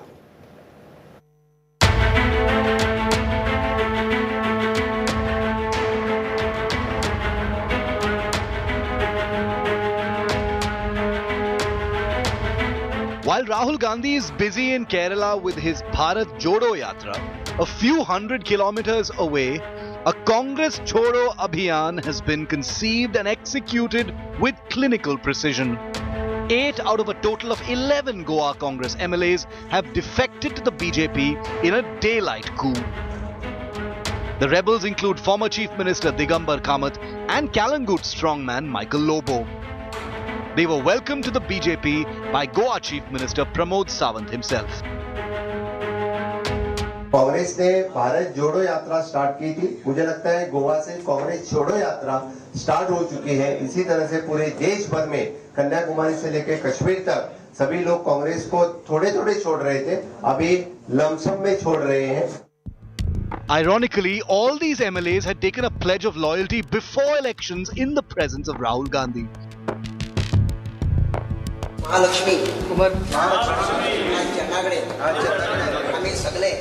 This was in addition to the oath they took at temples, churches and mosques. Digambar Kamat now claims the rebellion has God's blessings. डिफेक्शनाचो बी कसलोच issue उरना आतां issue उरलो तो बीजेपीचे सरकार परते येवपाक जायना ऑल्टरनेटिव्ह सरकार काँग्रेस अशें सगळ्या लोकांचो जनतेचो निर्धार आसा. Michael Lobo, who had switched to the Congress before the assembly elections, said he was returning to the BJP to strengthen the hands of Prime Minister Modi. Pillars of Congress, they have given a signal to the party that this Bharat Jodo Yatra is not going to bring any difference to the party. The internal leadership had to be strengthened, which nobody is taking care. Congress leaders, stunned by the rebellion, took to Twitter, lashing out at the BJP, calling the whole exercise Operation Kichad. In the 40-member Goa Assembly, the Congress is now left with a meager 3 legislators, while the BJP now has 28 MLAs following this dump and jump operation. The UPA now has just 4 MLAs in Goa, while the NDA has 33 seats, well over the majority mark of 21. The exodus to the BJP is nothing new. In a similar move in July 2019 during the previous assembly term, 10 out of 15 Congress MLAs had switched over to the BJP. With just 3 MLAs in their kitty, a Congress Mukt Goa assembly cannot be ruled out in the near future. Bureau Report, India Today. And I want to go across to India's #1 political reporter, Rajdeep Sardesai, who has covered Goa politics for a long time. He's from the area as well. He's looked very closely at all of these. He's going to be joined in a moment, mind you, by the guy who has led this entire big defection in Goa. Rajdeep, you know, these MLAs just 8 months ago had their hands folded, their hand on the constitution with Rahul Gandhi, Chidambaram saying, we pledge our loyalty. You know, it was a very moral, lovely affair where they said, we will not dump the party. What happened, sir? You know, first of all, Shiv, just to tell you, Digambar Kamat, who in a way can be called the leader of this rebellion, is as we speak leading a procession to a mandir. So he has apologized and said he will join us in an hour or so because he's in that procession leading to a mandir. But to answer your question, this has been in the making, Shiv, ever since the Congress lost out to the BJP. The Congress got 11 seats, the BJP got a majority in the 40-member Goa Assembly when elections were held in March. And since then, a section of the Congress has been feeling completely marginalized. Digambar Kamat, the senior-most leader, former chief minister, was not made the leader of the opposition. Instead, Michael Lobo, who had just been brought in from the BJP a couple of months before the election, was made the leader. So Digambar Kamat, who's been an old BJP man from the Advani-Vajpayee years, but did not leave the Congress in its worst times between 2012 and 17, felt marginalized. The BJP sensed that there was disenchantment and wanted to strengthen their numbers. Digambar Kamat is a strongman of South Goa. Michael Lobo is a strongman in North Goa. What does the BJP do? They reach out to both of them. We are told, Shiv, that in the month of July, the deal was struck. At that stage, these rebels or defectors had 6 MLAs out of the 11. So they didn't have 2/3. In fact, Bhupendra Yadav had flown down to Goa, but at the last moment had to withdraw because the numbers were not happening. But the BJP persisted. Hemanta Biswa Sarma, the Assam Chief Minister, was put in charge of this operation. He knows a couple of the old Congress MLAs like Sankalp Amonkar from his days in the Congress. He connected with them. And eventually Digambar Kamat and a few of the others met Home Minister Amit Shah and the deal was struck. The BJP is insisting that no money changed hands, that these are 8 MLAs who have not been even promised ministerships, but that they wanted to leave a sinking ship called the Congress. The Congress, on the other hand, claims that this is another Operation Lotus and money has changed hands. Truth, I think, lies somewhere in between. The fact is the Congress has been in disarray, Shiv, for the longest time in Goa, and this is yet another blow to the Congress, and it strengthens the Chief Minister, Pramod Sawant, because now he has a comfortable majority. Yeah, you know, Rajdeep, the Digambar Kamat was quoted just a few moments ago while he was on that procession as saying that I know that I promised in front of God that I will not dump the Congress. But I heard God's voice once again telling me that, you know, in case you want to jump, you are totally allowed to jump. You know, I'm wondering, you know, obviously we are skeptical, sir, about, you know, about morality in politics. But is there something especially immoral about or lack of loyalty in Goa politics that we see this kind of easy movement between parties there, sir? You know, I think what's happened, Shiv, is post 1990, particularly once Goa had got statehood, the fact is the anti-defection law was almost rendered redundant in a small state, 40 MLAs, and it became very easy to split or defect. There are no ideological loyalties. Each of these MLAs is like a dada or a strong man or strong woman in his or her own area. So you have 40 or virtually independent satraps operating and dealing on their own. We saw in the last assembly in Goa, Shiv, 15 of the 17 elected Congress MLAs defect. Ironically, Digambar Kamat was one of the 2 who stayed back.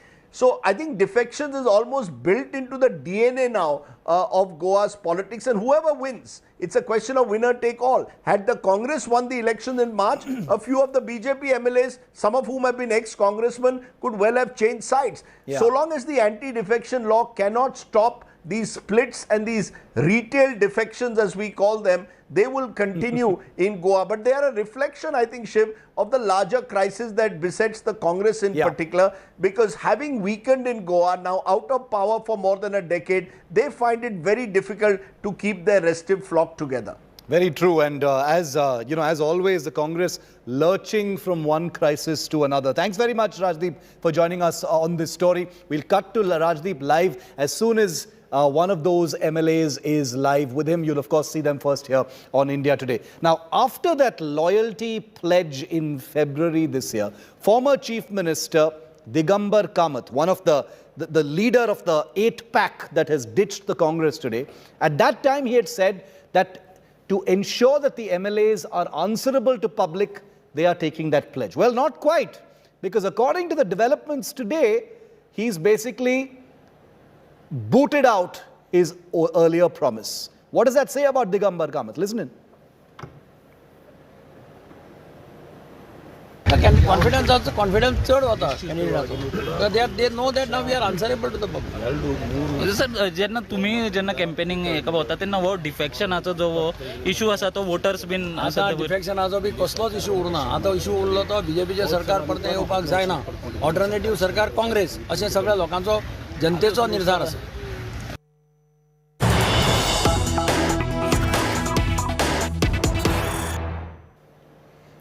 Meanwhile, we've got some breaking news coming in. 4 accused persons in the horrific fire tragedy in Sikandrabad, in which 8 people were killed, have been taken into custody by the Hyderabad North Zone Task Force. 4 accused have been arrested. The police has also arrested the owner of Ruby Hotel, along with the manager and supervisor of that particular hotel in which 8 people have died. Owner Ranjit Singh Bagga and his son Sumit Bagga were hiding at a farmhouse outside Hyderabad after the fire. All of them, 4 of these persons, have now been arrested by the Hyderabad North Zone Police. Remember, 8 people died in this late night fire that broke out in an electric vehicle showroom. The fire spread to the lodge that was situated just above it, in which 8 persons staying there died in the smoke. Abdul Bashir is live with me for more on this story. Abdul, these people had been absconding since the tragedy took place. 4 of them have been arrested now.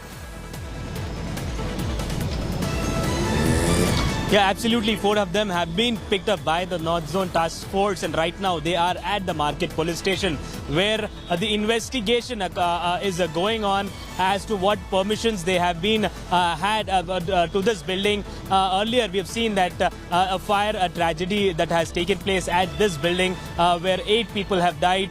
So the owner of the building, Ranjit Singh, has been picked up.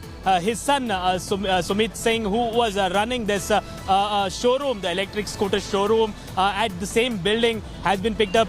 The manager of this hotel, the Ruby Luxury Lodge Hotel, Sudarshan Naidu, and the cashier, Jaispal Singh, has been picked up by the police. Now the investigation is going on. Here, right now, you can see, as per the CCTV visuals that we have accessed, you can see that how the overcharging of an electric vehicle in the basement, which was illegal according to the police. In the basement, a charging point was put up where the charging vehicle was placed here, and then due to overcharging, the smoke evolved from the vehicle and an explosion took place. And the whole smoke, as there was only one exit point for the smoke to extinguish, the whole smoke through the staircase moved upwards, killing 8 people who were residing in the hotel. So this whole tragedy here is said to be the negligence by the hotel authority, by the owners of this building. That is what we are getting to know. So very soon, these 4 are going to be produced before the Honorable Court, and then they will be remanded to judicial custody. Okay, Abdul, keep tracking that story. We'll keep coming back to you. Thanks very much for getting up. Very, very important update. Our viewers wanted to know what happens to those who've been absconding since this entire tragedy. The law must take its course. We'll keep our viewers updated on that. 8 people lost their lives in that tragedy. Coming up next here on 5 Live, Aryan Khan returns to the limelight as Adidas picks him to promote their latest collection. It's his first big formal public outing since the entire drug scandal last year.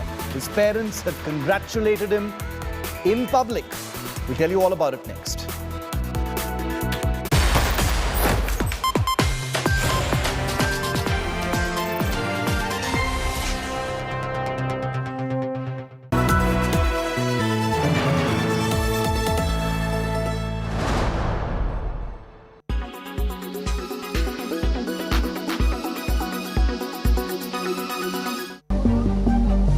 Inflation, a bane for growth, has surged to 7% in August from 6.71% in July. The surge is mainly fueled by higher food prices, with food inflation touching 7.6%. हमारे पे customer आता है, discount मांगता है. पहले इतने rate बढ़ गए और मार्जिन घट गया हमारा, तो हमारा बिजनेस तो समझ लो जी ना के बराबर हो गया. और कस्टमर आके कहता है कि जितनी महंगाई है हम अपनी किचन कैसे चलाएं। मेरा तो यही गुजारिश है सरकार से कि इस पे कंट्रोल करे, प्राइस पे कंट्रोल करे, ताकि लोगों को अपना बेहतर जीवन जी सकें लोग। While shopkeepers and consumers are worried a lot, there is a bigger concern for the central government. Reports say wheat stocks have dipped to 25 million tons in the beginning of September, the lowest level since 2008. Agriculture is probably riskier than other economic activities, and how to address the risk is a perpetual problem, and that probably we have not been able to address as much as we should. According to the Roll of Flowers Millers Federation of India, the wheat stocks with FCI are sufficient and will last till March. But if the PM Garib Kalyan Ann Yojana continues, then the FCI will have to look at its stock and do a reassessment. It is double whammy for the Indian economy. On one hand, the customers are reeling under inflation, which means that everyday items, the essential items in our household, are getting expensive by the day. And on the other hand, the unemployment rate is rising. So we are seeing how slowly those items which were essential are now going over the roof. The prices are increasing, and the data is also pointing towards this fact. Now the question remains, when will the government be able to rein in inflation? Otherwise, it looks like you and I will have to keep on shelling more for essential items. With camera person Ashok Bhanot, this is Aishwarya Paliwal reporting for India Today.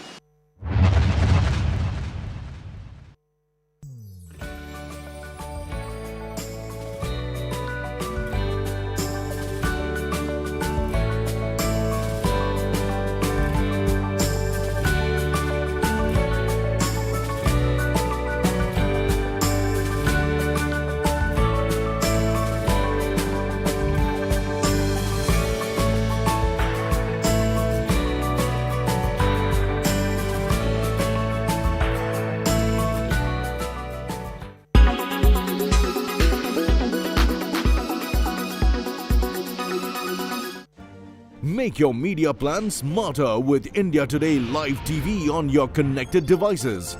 Amplify your brand with 100 million smart internet viewers. To advertise, mail us at sales@aajtak.com.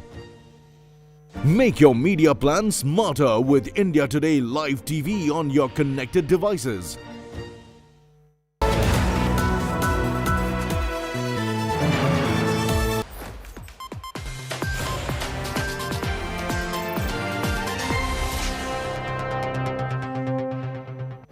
It's Aryan Khan's first big public outing since the big drug scandal last year. He's been picked to be the frontman for the new collection from Adidas. And the Khan family is out to congratulate him in a very big way. Here's Aryan Khan in his new avatar.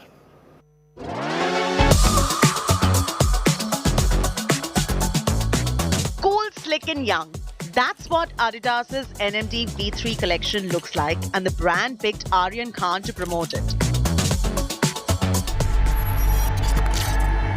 If you want to know where we're headed, The celebrity love for sneakers is no secret. you need to know where we Ranveer Singh is the official Adidas Originals brand ambassador in India, and this year's biggest campaign for the brand has been that with Ranveer Singh, who stands for all things reimagine the cool, past to slick create new and young again. Aryan Khan's promotion may just be pale compared to Ranveer's campaign, but has done the job of getting the town talking. Just look at the comments. His post is attracting a lot of love from many people across the board, but the one comment to stand out is that of Shah Rukh Khan. King Khan had a rather witty comment, and I quote, "Looking really good, and as they say, that whatever is silent in the father speaks in the son. By the way, that grey t-shirt is mine," unquote. His mom, Gauri Khan, commented saying, "My boy, love, love, love," unquote. This picture received compliments from Filmistan. Suhana Khan, Mohit Rai, Bhavna Pandey, Mahit Kapoor, Sanjay Kapoor, Seema Sachdev and Pooja Dadlani all left comments for Aryan. Aryan Khan, who was cleared in the drugs on cruise case by the Narcotics Control Bureau earlier this year, is now getting a semblance of normalcy back in his life. He's maintained a low profile so far, but looks like this campaign marks his return to being back in the spotlight. Lifestyle Bureau, India Today. Several celebrities were spotted at the New York Fashion Week. India Today's Lifestyle Bureau brings you all the star-studded action from Manhattan.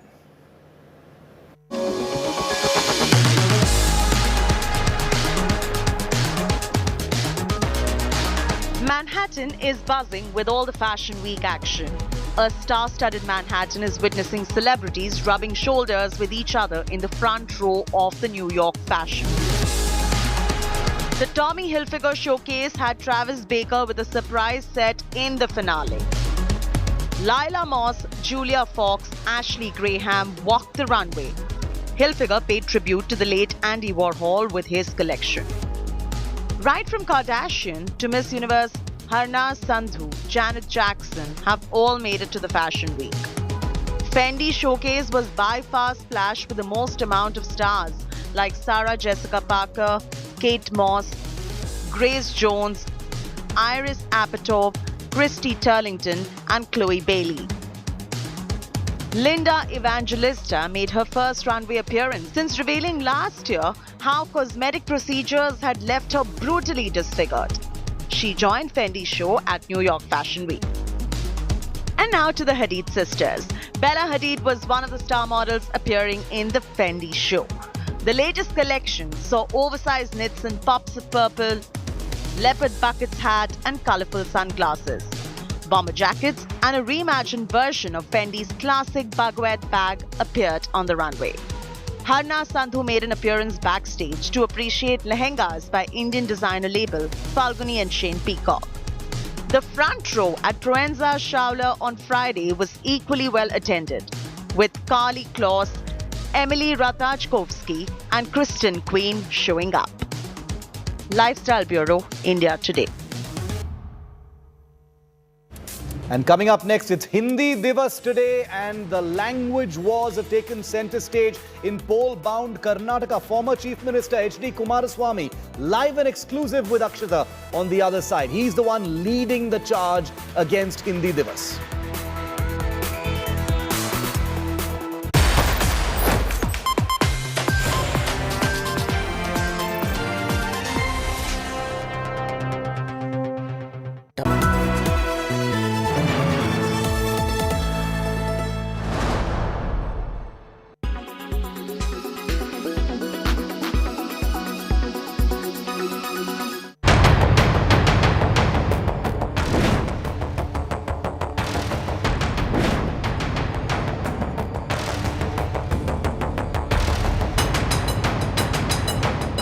The language war Nataka is back.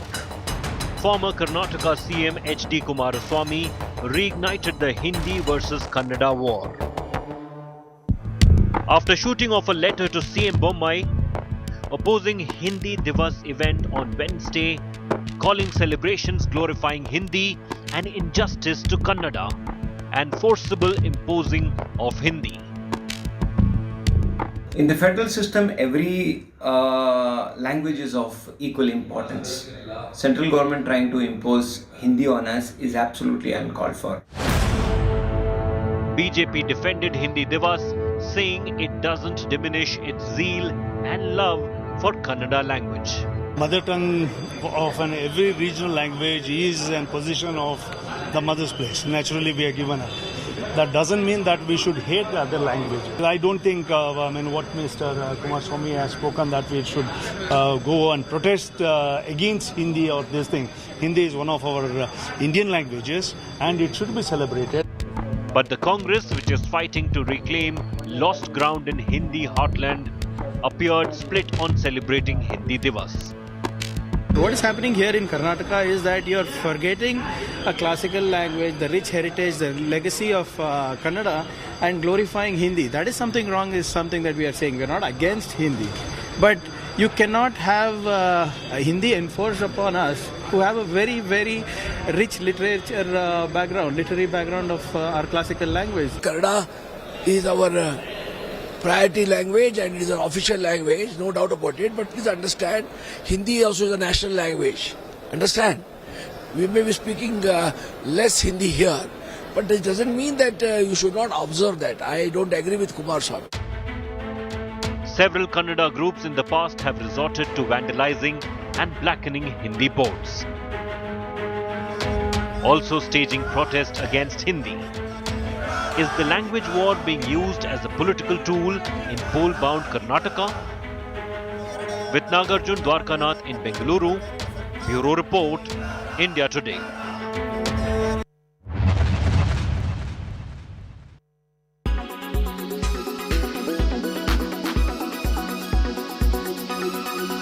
Occasion of Hindi Divas, once again we saw protests, this time taking centre stage in Karnataka as former Chief Minister H.D. Kumaraswamy led the charge. At 6 p.m. this evening on India Today, we're going to be discussing why this issue of Hindi imposition or an anti-Hindi stir always takes the focus in states like Karnataka and Tamil Nadu. Is it a political tool or is it genuine agitations against the Hindi language? We're going to be discussing that on 6 p.m. Prime with me, Akshita Nandagopal.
Co-presented by PolicyBazaar.com. Co-powered by Buy, Sell, Rent on 99acres.com. Co-powered by Galaxy Z Fold 4. In association with LIC, हर पल आपके साथ. Amrita Hospital, Faridabad. Bharti AXA Life Insurance. Do the smart thing.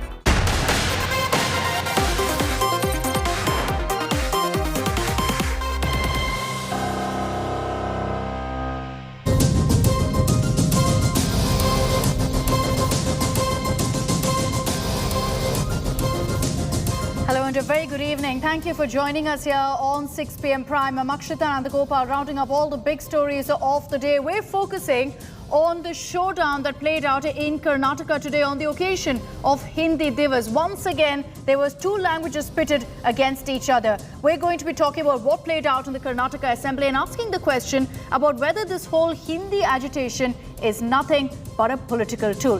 First, here are the headlines.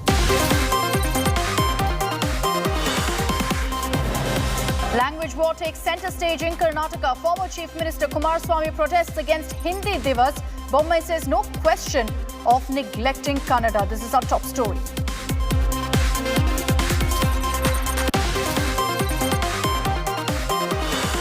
Massive exodus in Goa Congress. 8 out of 11 Congress MLAs joined the BJP 40-member Goa Assembly. Congress has 11 legislators while BJP has 20.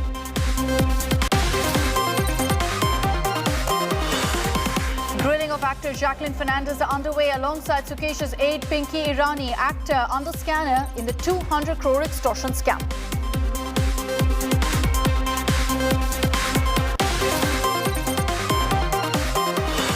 Bengal blame game over Kolkata violence, Chief Minister Mamata Banerjee breaks silence, accuses the BJP of getting outsider goons to resort to vandalism in the city.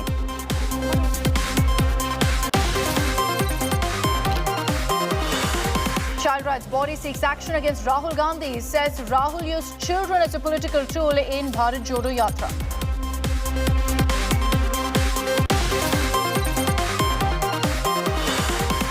Supreme Court green flags longer tenures for Ganguly and Jay Shah at BCCI, says office bearers can have 2 consecutive terms.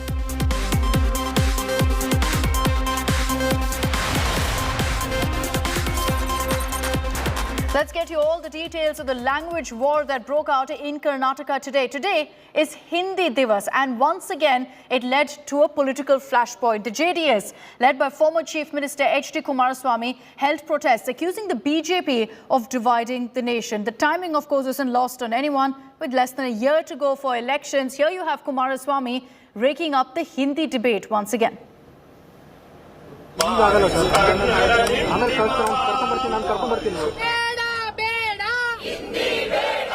A full-scale language war, Nataka. On the day India celebrates Hindi Divas, former Karnataka Chief Minister H.D. Kumaraswamy has escalated the Hindi versus Kannada war in the poll-bound state. With this protest staged by his party, the JDS, claiming a push by the BJP government to impose Hindi in Karnataka, claiming that the Modi government is dividing India over language. The JDS also staged a noisy protest inside the state assembly against Hindi Divas.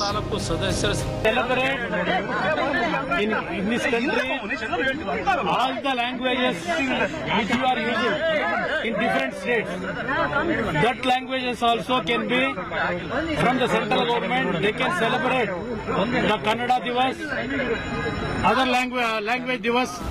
Chief Minister Basavaraj Bommai has hit back at the JDS, asserting that there is no neglect of Kannada.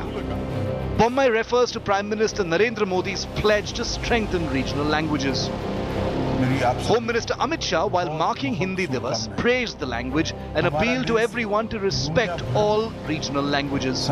Shah described Hindi as a friend of all Indian languages and not a competitor. Hindi देश की कोई भाषा की स्पर्धक हो नहीं सकती। हिंदी देश की सभी भाषाओं की सखी है। हिंदी के समृद्ध होने से इस देश की सारी भाषाएं समृद्ध होगी और इस देश की सारी भाषाओं के समृद्ध होने से हिंदी ही समृद्ध होती है। Amidst the language war, Congress MP Rahul Gandhi also tweeted that languages are made of emotions, all of them are beautiful. So is the Hindi-Kannada divide being stoked in poll-bound Karnataka only for political dividends?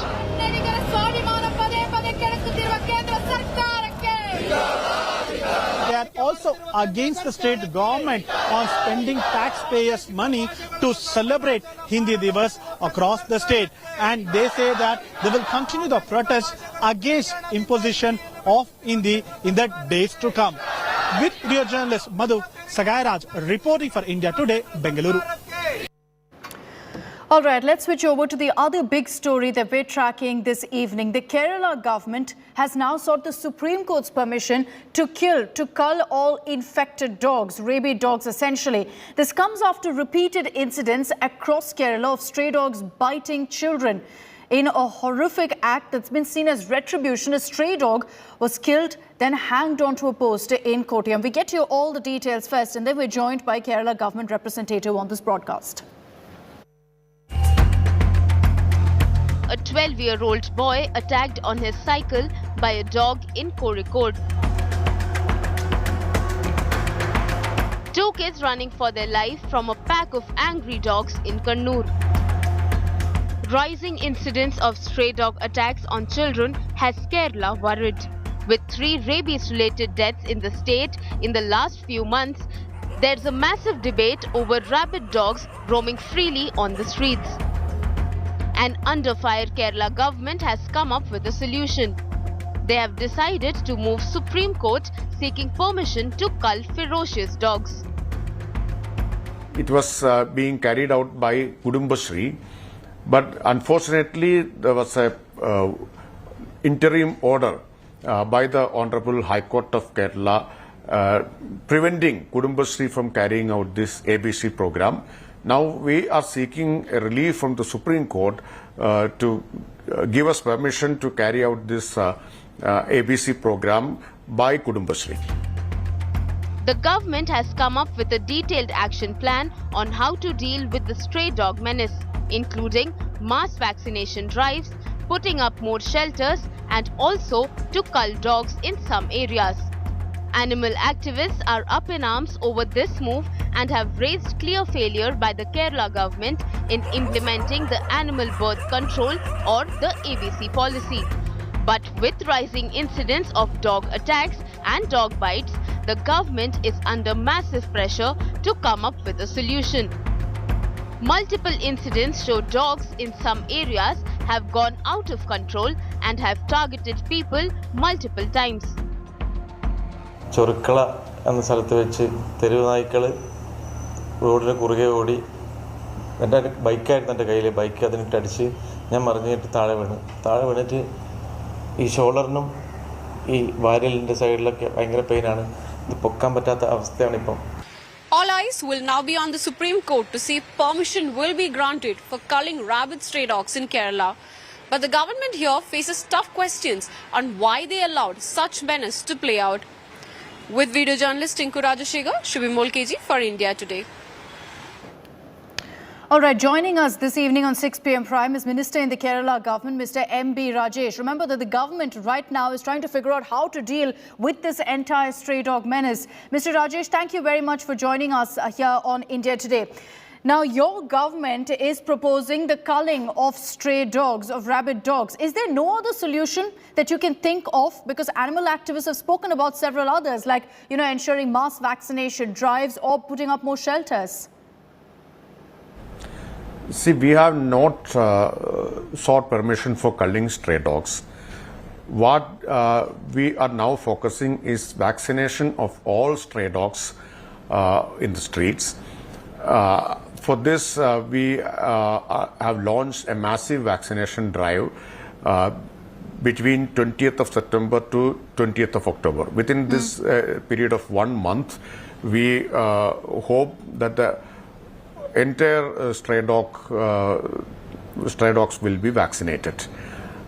Secondly, our focus is on implementing ABC project, animal birth control project.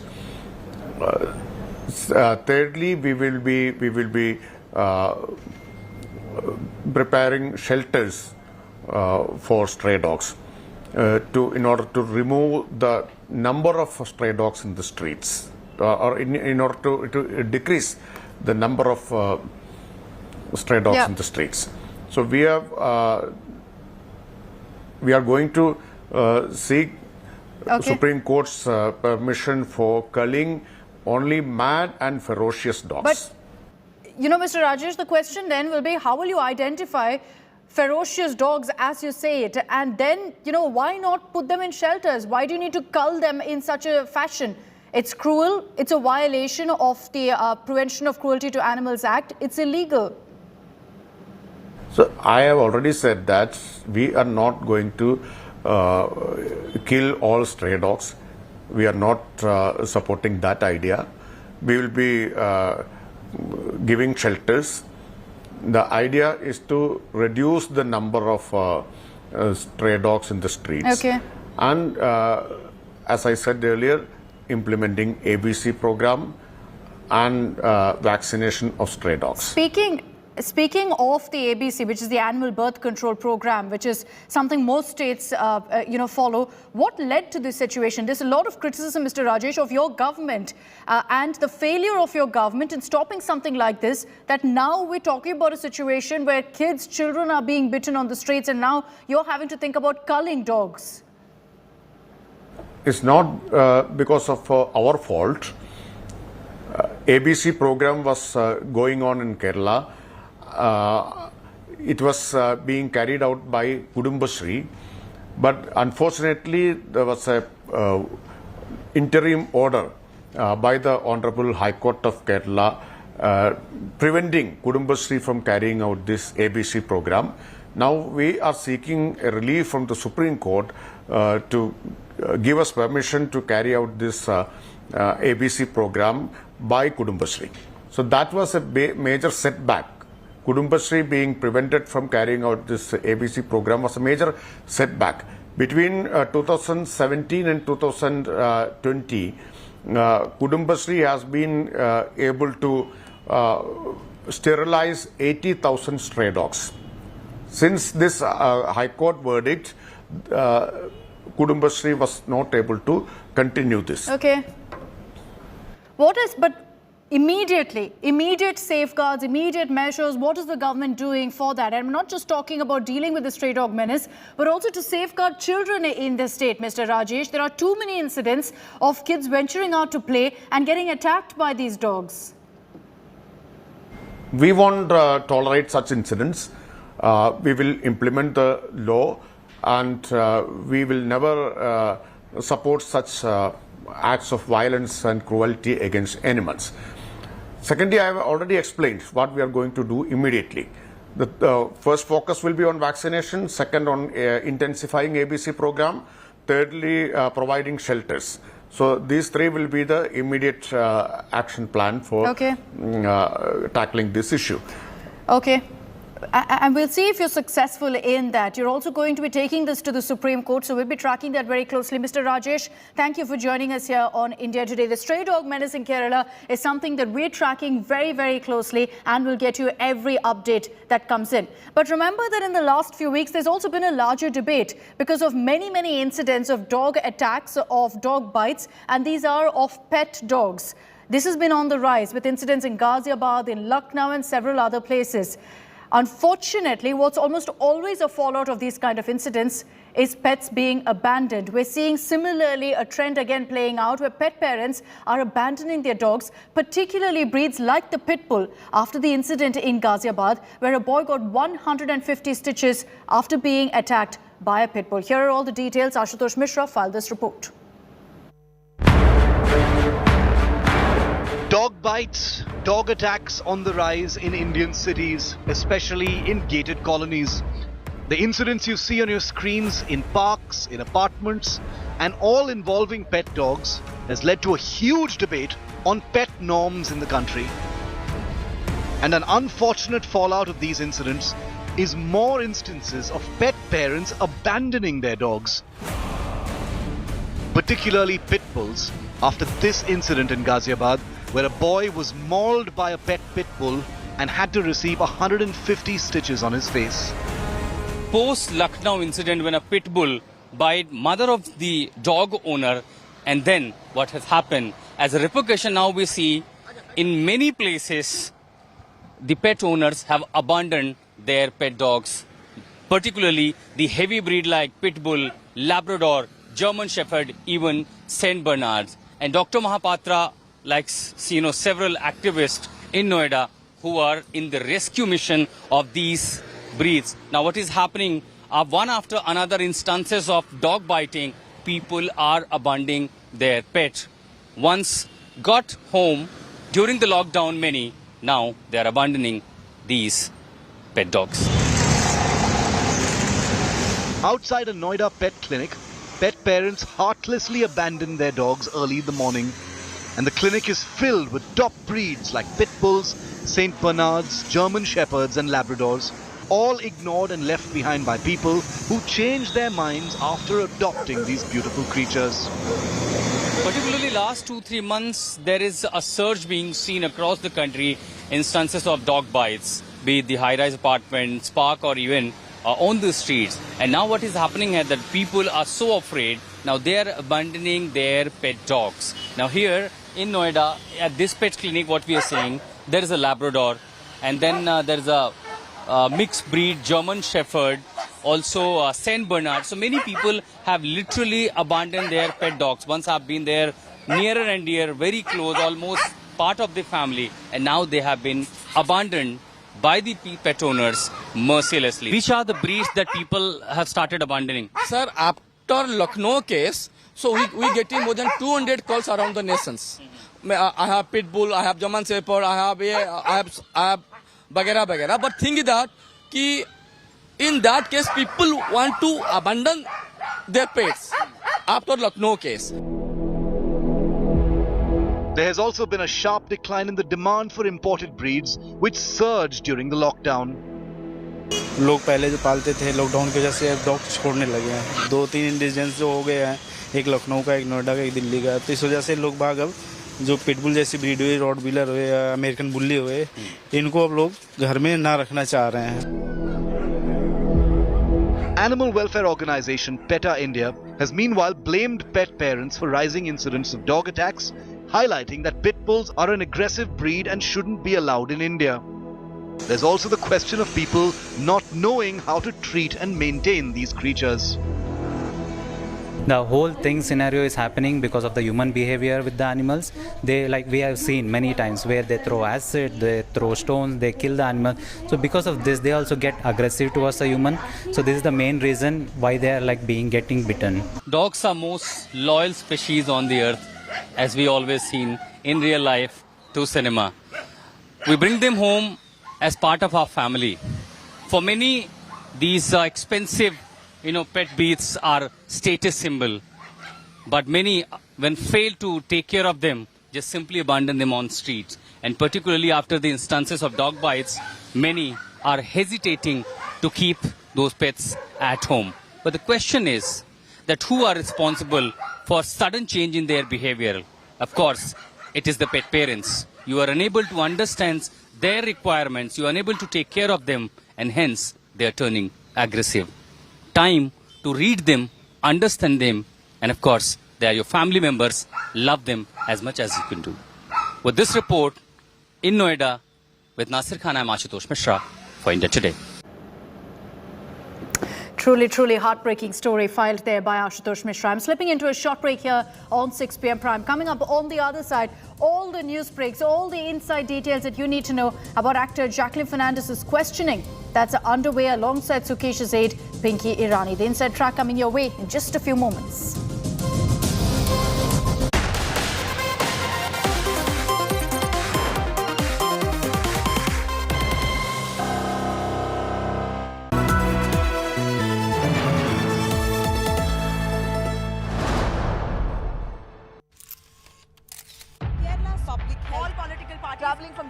Armed with facts, she takes the news by its horns. Do you think the future of these students are not hampered?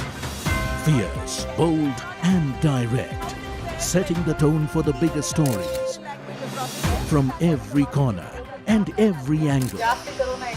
Expect nothing but the unfiltered truth. News first, niceties later. Watch me, Nabila Jamal, on India Today.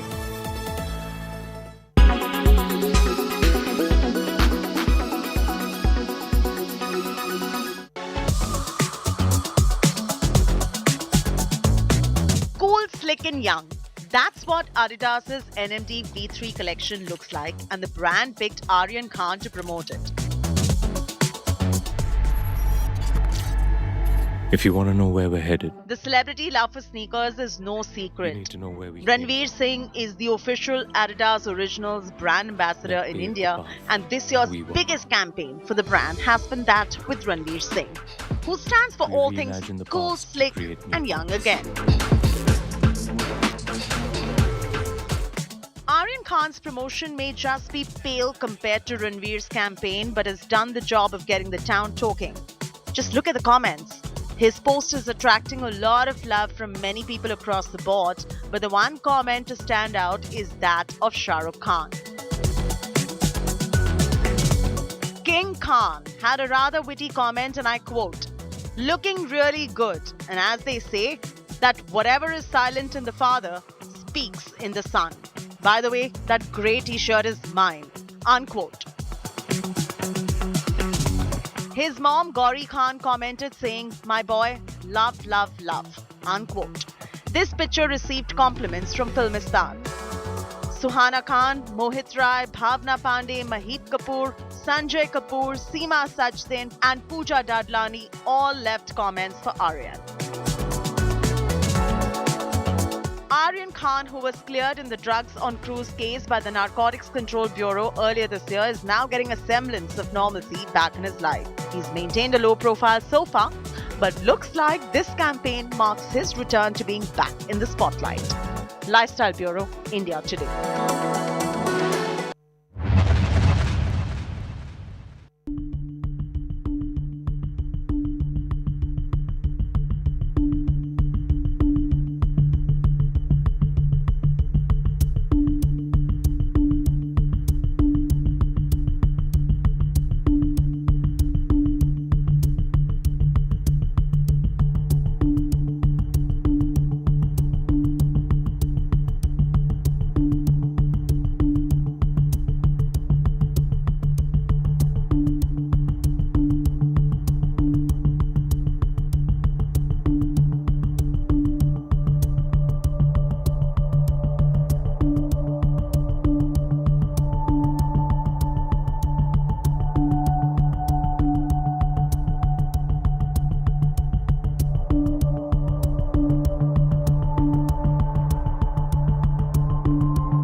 Welcome back. Let's get you all the latest updates. We're picking up on Jacqueline Fernandez's questioning by the economic offences wing of the Delhi police. It's been underway for nearly 7 hours now. Jacqueline is being grilled in connection with the 200 crore Sukesh Chandrasekhar con scandal. Here's the inside track we're picking up on India Today. Sources telling us that there are inconsistencies between responses of Pinky Irani, who's Sukesh Chandrasekhar's aide, and Jacqueline Fernandez. Delhi police is likely to confront both Jacqueline and Sukesh's aide for a second round tomorrow. So no respite, it looks like, for the actor. In all likelihood, she's going to be summoned for a second round of questioning tomorrow as well. Shreya Chatterjee is joining us live with more details on this. Shreya, good evening. 7 hours and counting. Jacqueline Fernandez is still in there inside the Delhi Police's economic offences wing being questioned, and we're hearing in all likelihood she's going to be called in tomorrow as well. Well, exactly. So, Akshita, we are here at the EOW Delhi Police, where Jacqueline is being questioned since 11 in the morning. She did not choose to step out for the lunch break, is what we also do know from our sources inside the EOW. And now there was a round of drilling that happened with Jacqueline separately, and then she was confronted by Pinky Irani, the aide who introduced Jacqueline to Sukesh Chandrasekhar. What we're learning so far is there are certain answers to certain questions that the EOW is not really happy about. It sounds to be tutored, is the reason why we might just see a second round of questioning. We also do know that Pinky Irani has also been called in for 2 days by the EOW. Subsequently, what we might just see tomorrow is another lengthy day for Jacqueline Fernandez, followed by a second round of confrontation with the aide of Sukesh Chandrasekhar, who had introduced Jacqueline to Sukesh, because of which she's right now in trouble. All right. Thanks very much, Shreya, for getting us all of those details. We will, of course, track all the latest updates. Jacqueline Fernandez still, as we speak, going questioned by, in fact, the Delhi Police's Economic Offences Wing. I'm slipping into a short break here on 6 p.m. Prime. Coming up on the other side, we're getting you all the latest updates from the United Kingdom. Queen Elizabeth II's coffin arrived at Buckingham Palace from Scotland. All the latest on the funeral arrangements coming your way in just a bit.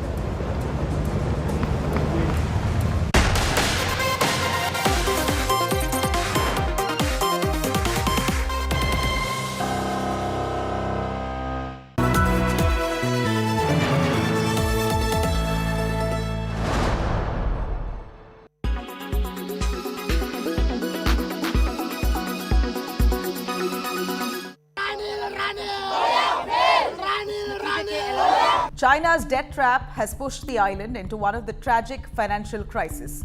Now the IMF has agreed to restore macroeconomic stability within the country. Sri Lanka reached an agreement with the IMF where it said that it will provide a loan worth $2.9 million to Sri Lanka. The extended funds will help Sri Lanka to restore their sustainability. The 48-month program is yet to be approved by the IMF management. IMF Senior Mission Chief Peter Brewer reinforced the need for urgent short-term support for Sri Lanka to avert a humanitarian crisis in the country. To get IMF's assistance, Sri Lanka must adhere to their conditions.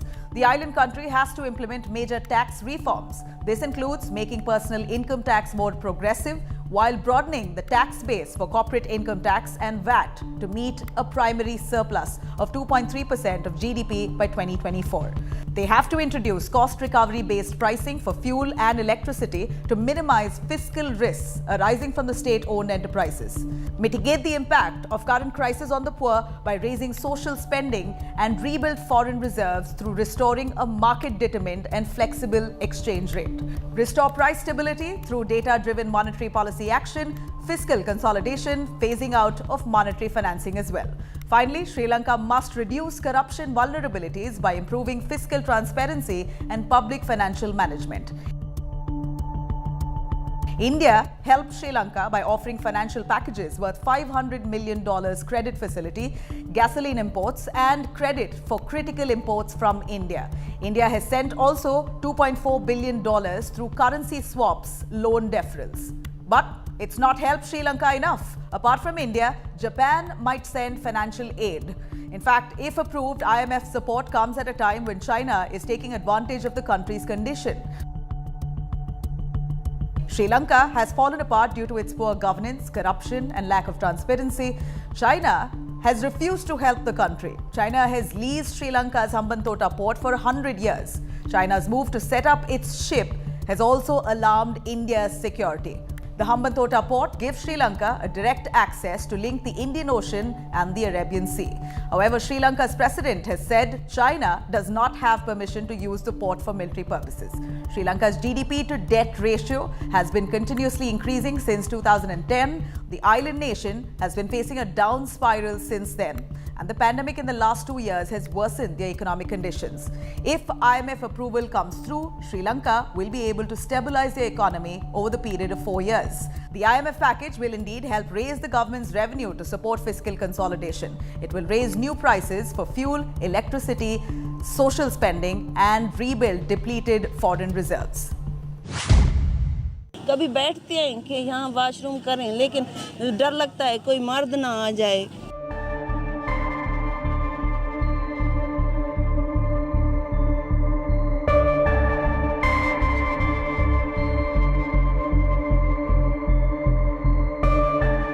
ता station त्यान बैठे से नौजवान धीरेन इडे वेंदु ता मर then इडे वेंदु ता मर आज औखा दौरे धीरे को कल्ला भेजू ता किता भेजू इतना वाशरूम दी जरूरत है साकू पटरी के उस तरफ जाते हैं, वहाँ भी उस तरफ भी मर्द होते हैं, इस तरफ भी मर्द होते हैं। कभी बैठते हैं कि यहाँ वाशरूम करें, लेकिन डर लगता है कोई मर्द ना आ जाए, कोई औरत। इतना हम पर्दे वाले थे, लेकिन अल्लाह ने हमें बेपर्दा कर दिया है। तो कोई तो हमारी आवाज़ सुने, हमें देखे, हमारे लिए ये पर्दे बनाए। यहाँ हमारे लिए दो नहीं तो एक तो कैंप होना चाहिए जिसमें औरतों के बाथरूम होने चाहिए।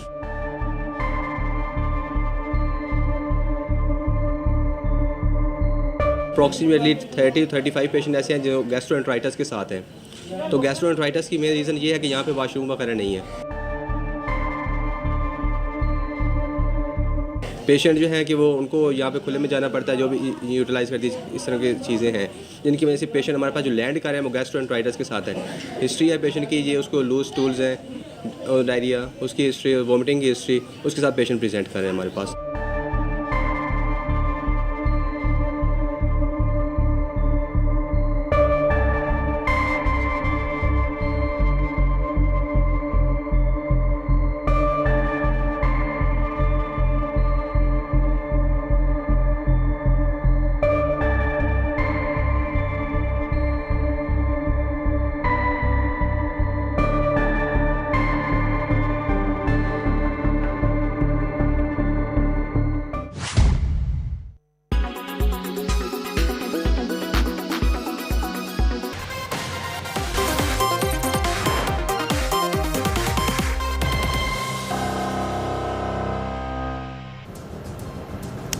Welcome back. Let's get you all the updates from London. Queen Elizabeth's coffin has arrived at Buckingham Palace from Scotland ahead of the state funeral. Here are all the defining images. Queen Elizabeth's coffin arrived there at Buckingham Palace on Tuesday night. Is currently resting at the ballroom. The coffin will be borne in procession on a gun carriage of the King's Troop Royal Horse Artillery to the Palace of Westminster.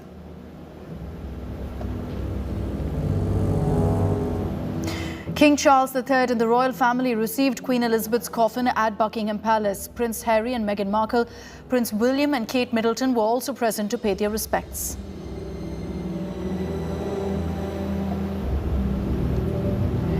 Queen Elizabeth II's coffin was greeted by large crowds at Buckingham Palace. Several mourners who gathered used their mobile phones as candles to light the way for their late monarch as she made her final journey to her home.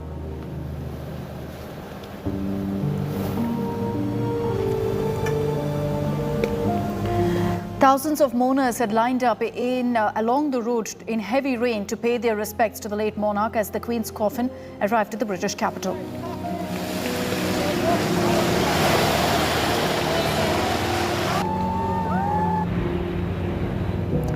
The Queen's casket, carried by British military aircraft C-70 Globemaster, touched down at the Royal Air Force Northolt, an Air Force base west of London, about an hour after it left Edinburgh.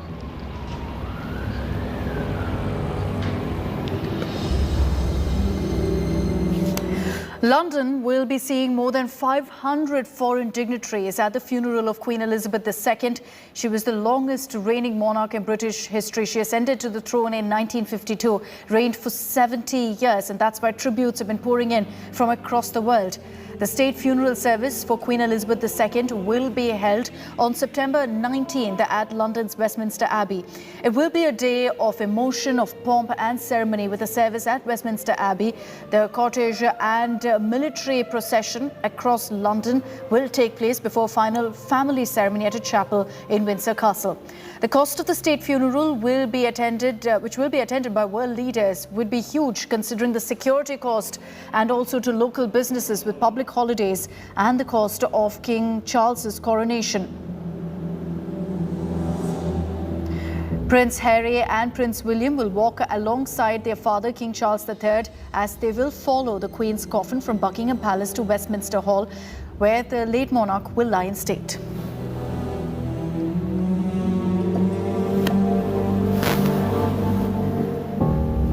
Let's take this across to Lavina Tandon. She's joining us live from London. Lavina, a pall of gloom, I'm sure, has descended upon London.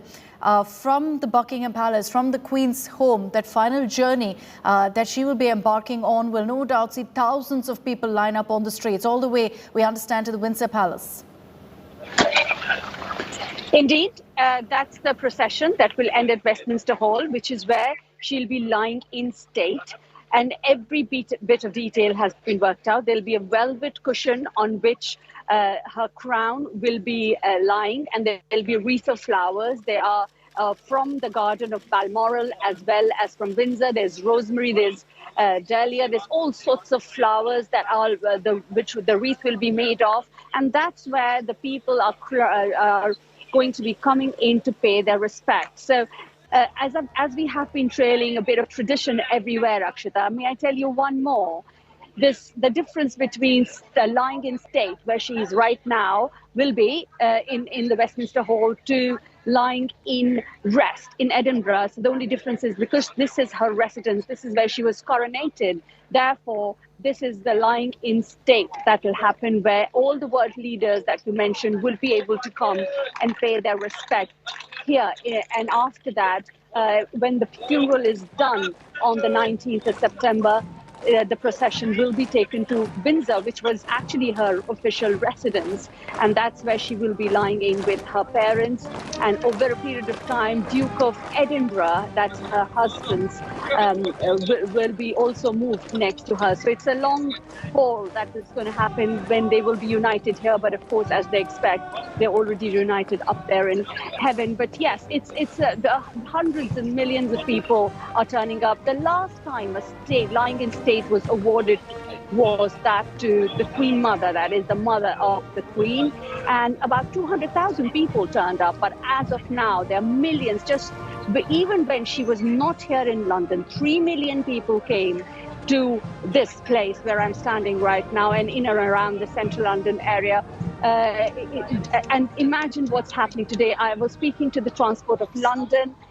And there is also military on the ground. There's military on the ground, there's Red Cross on the ground, there's Salvation Army, there are volunteers, there's Transport of London. There are also people who are helping the disabled people get around for deaf and dumb as well. So all sorts, and this, as you see, this procession, I just want to add in the end, is a very strong attempt by the monarchy, the royals, to show a united front, because the king is walking behind, and so and Harry and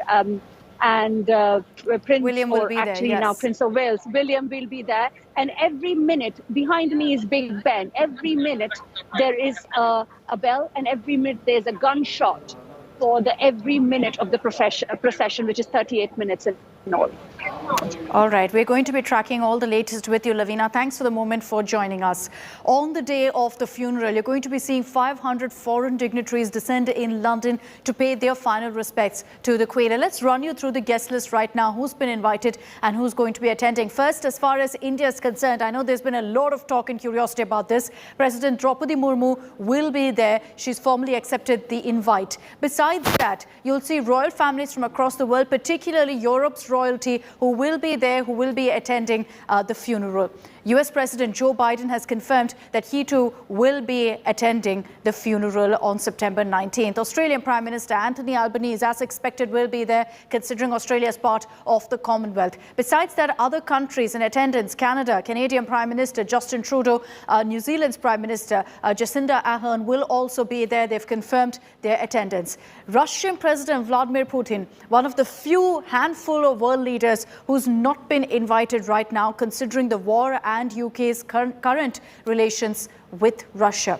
So this is what, in fact, the guest list looks like right now, who's attending and who's not. But the Queen's coffin will leave Buckingham Palace, her home, and is set to be taken to, in fact, Westminster today. 4 days, the coffin and her mortal remains will lie in a state of rest, and then on September 19th, she'll begin her final journey. That's when you're going to be seeing the funeral.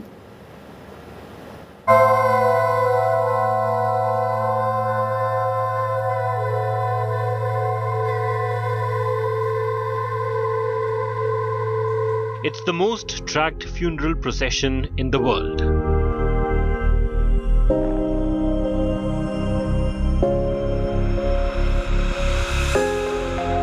Queen Elizabeth II breathed her last on September 8th. Her death commencing Operation London Bridge, an elaborate 10-day funeral plan for the Queen and the succession of the new king.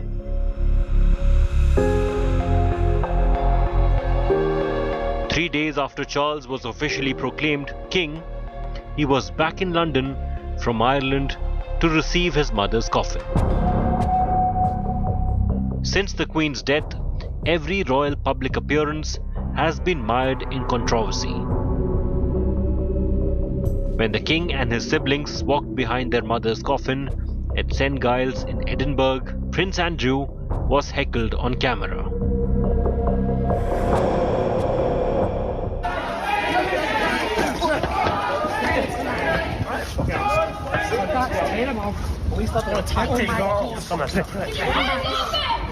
"You're a sick old man," screamed people at the prince, referring to the Epstein sex racket Andrew was named in.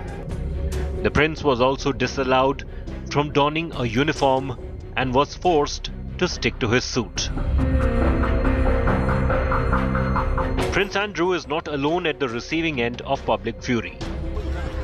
Duchess of Sussex, Meghan Markle, continues to be trolled by the Brits. When William, Kate, Meghan and Harry did a walkabout outside Windsor Castle, the tension between the former Fab Four could be cut with a knife. Meghan was publicly shaded by a mourner who refused to shake her hand and rolled her eyes as the Duchess walked by. Meghan's sister-in-law, on the other hand, was well received by the mourners, expressing their condolences. The royal funeral is at the center of a new controversy as each day passes. With Tanushree Mandal, Bureau Report, India Today. And now let's focus on Britain's new king. He's been breaking the internet with his rather cranky behavior. First, he was seen rebuking the royal servants, asking them to remove papers and trinkets from his desk and losing it over stuff on his desk. And now another video has emerged of King Charles getting upset. Why? Because a pen was leaking in his hand. This video is again set social media ablaze. Take a look at these videos in our next report.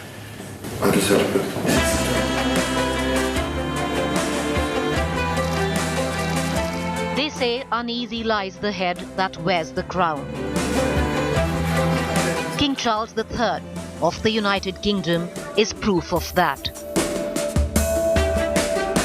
Succeeding the British throne after the death of his mother, Queen Elizabeth II, King Charles has been on tour of Scotland, Ireland and Wales. And while the new king has been received warmly by the British public, his cranky outbursts have been going viral.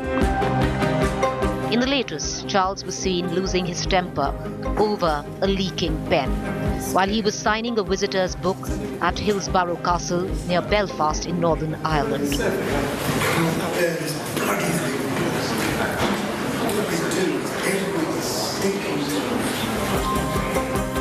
The king got annoyed after the pen leaked during the signing ceremony and remarked, "I can't bear this bloody thing every stinking time."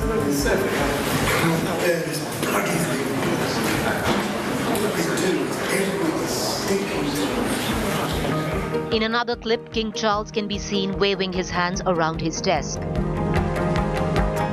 signaling his royal servants to remove the papers and trinkets on his desk for him as he sits down.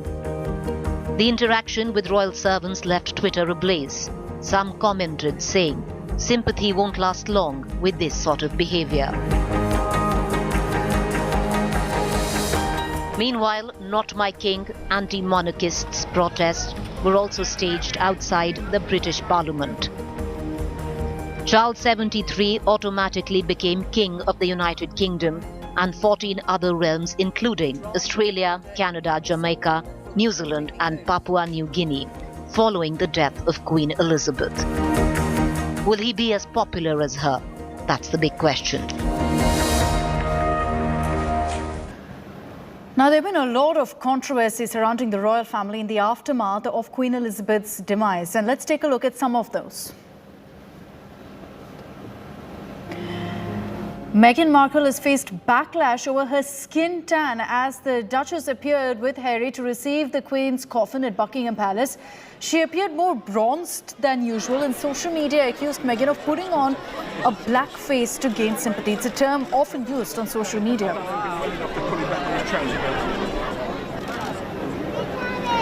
Prince Harry has been banned from wearing a UK military uniform in any ceremony related to the Queen's death. The decision was widely perceived as a blow to Harry. He will wear a mourning suit throughout the events honouring his grandmother.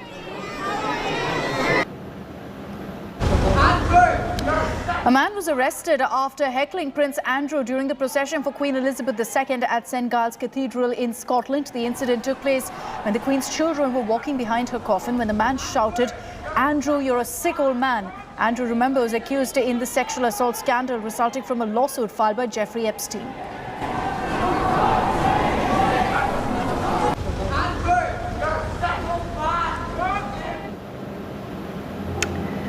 That's all we have time for in this edition of 6 p.m. Prime. Thanks very much for tuning in. Same time tomorrow, I'll be joining you with all the top stories. Coming up on the other side, on 7 at 7, is a mega exclusive India Today investigation exposing the rot of illegal encroachment in Bengaluru. You don't want to miss that. Stay with us.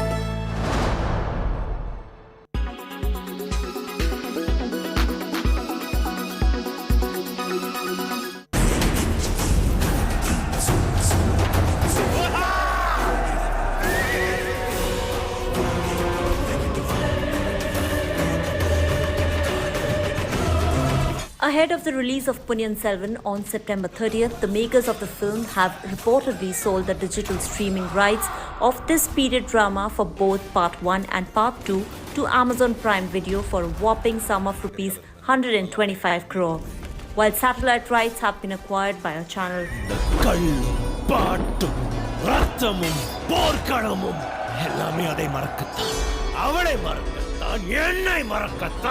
This indeed is a huge deal for Mani Ratnam's magnum opus, as according to reports, the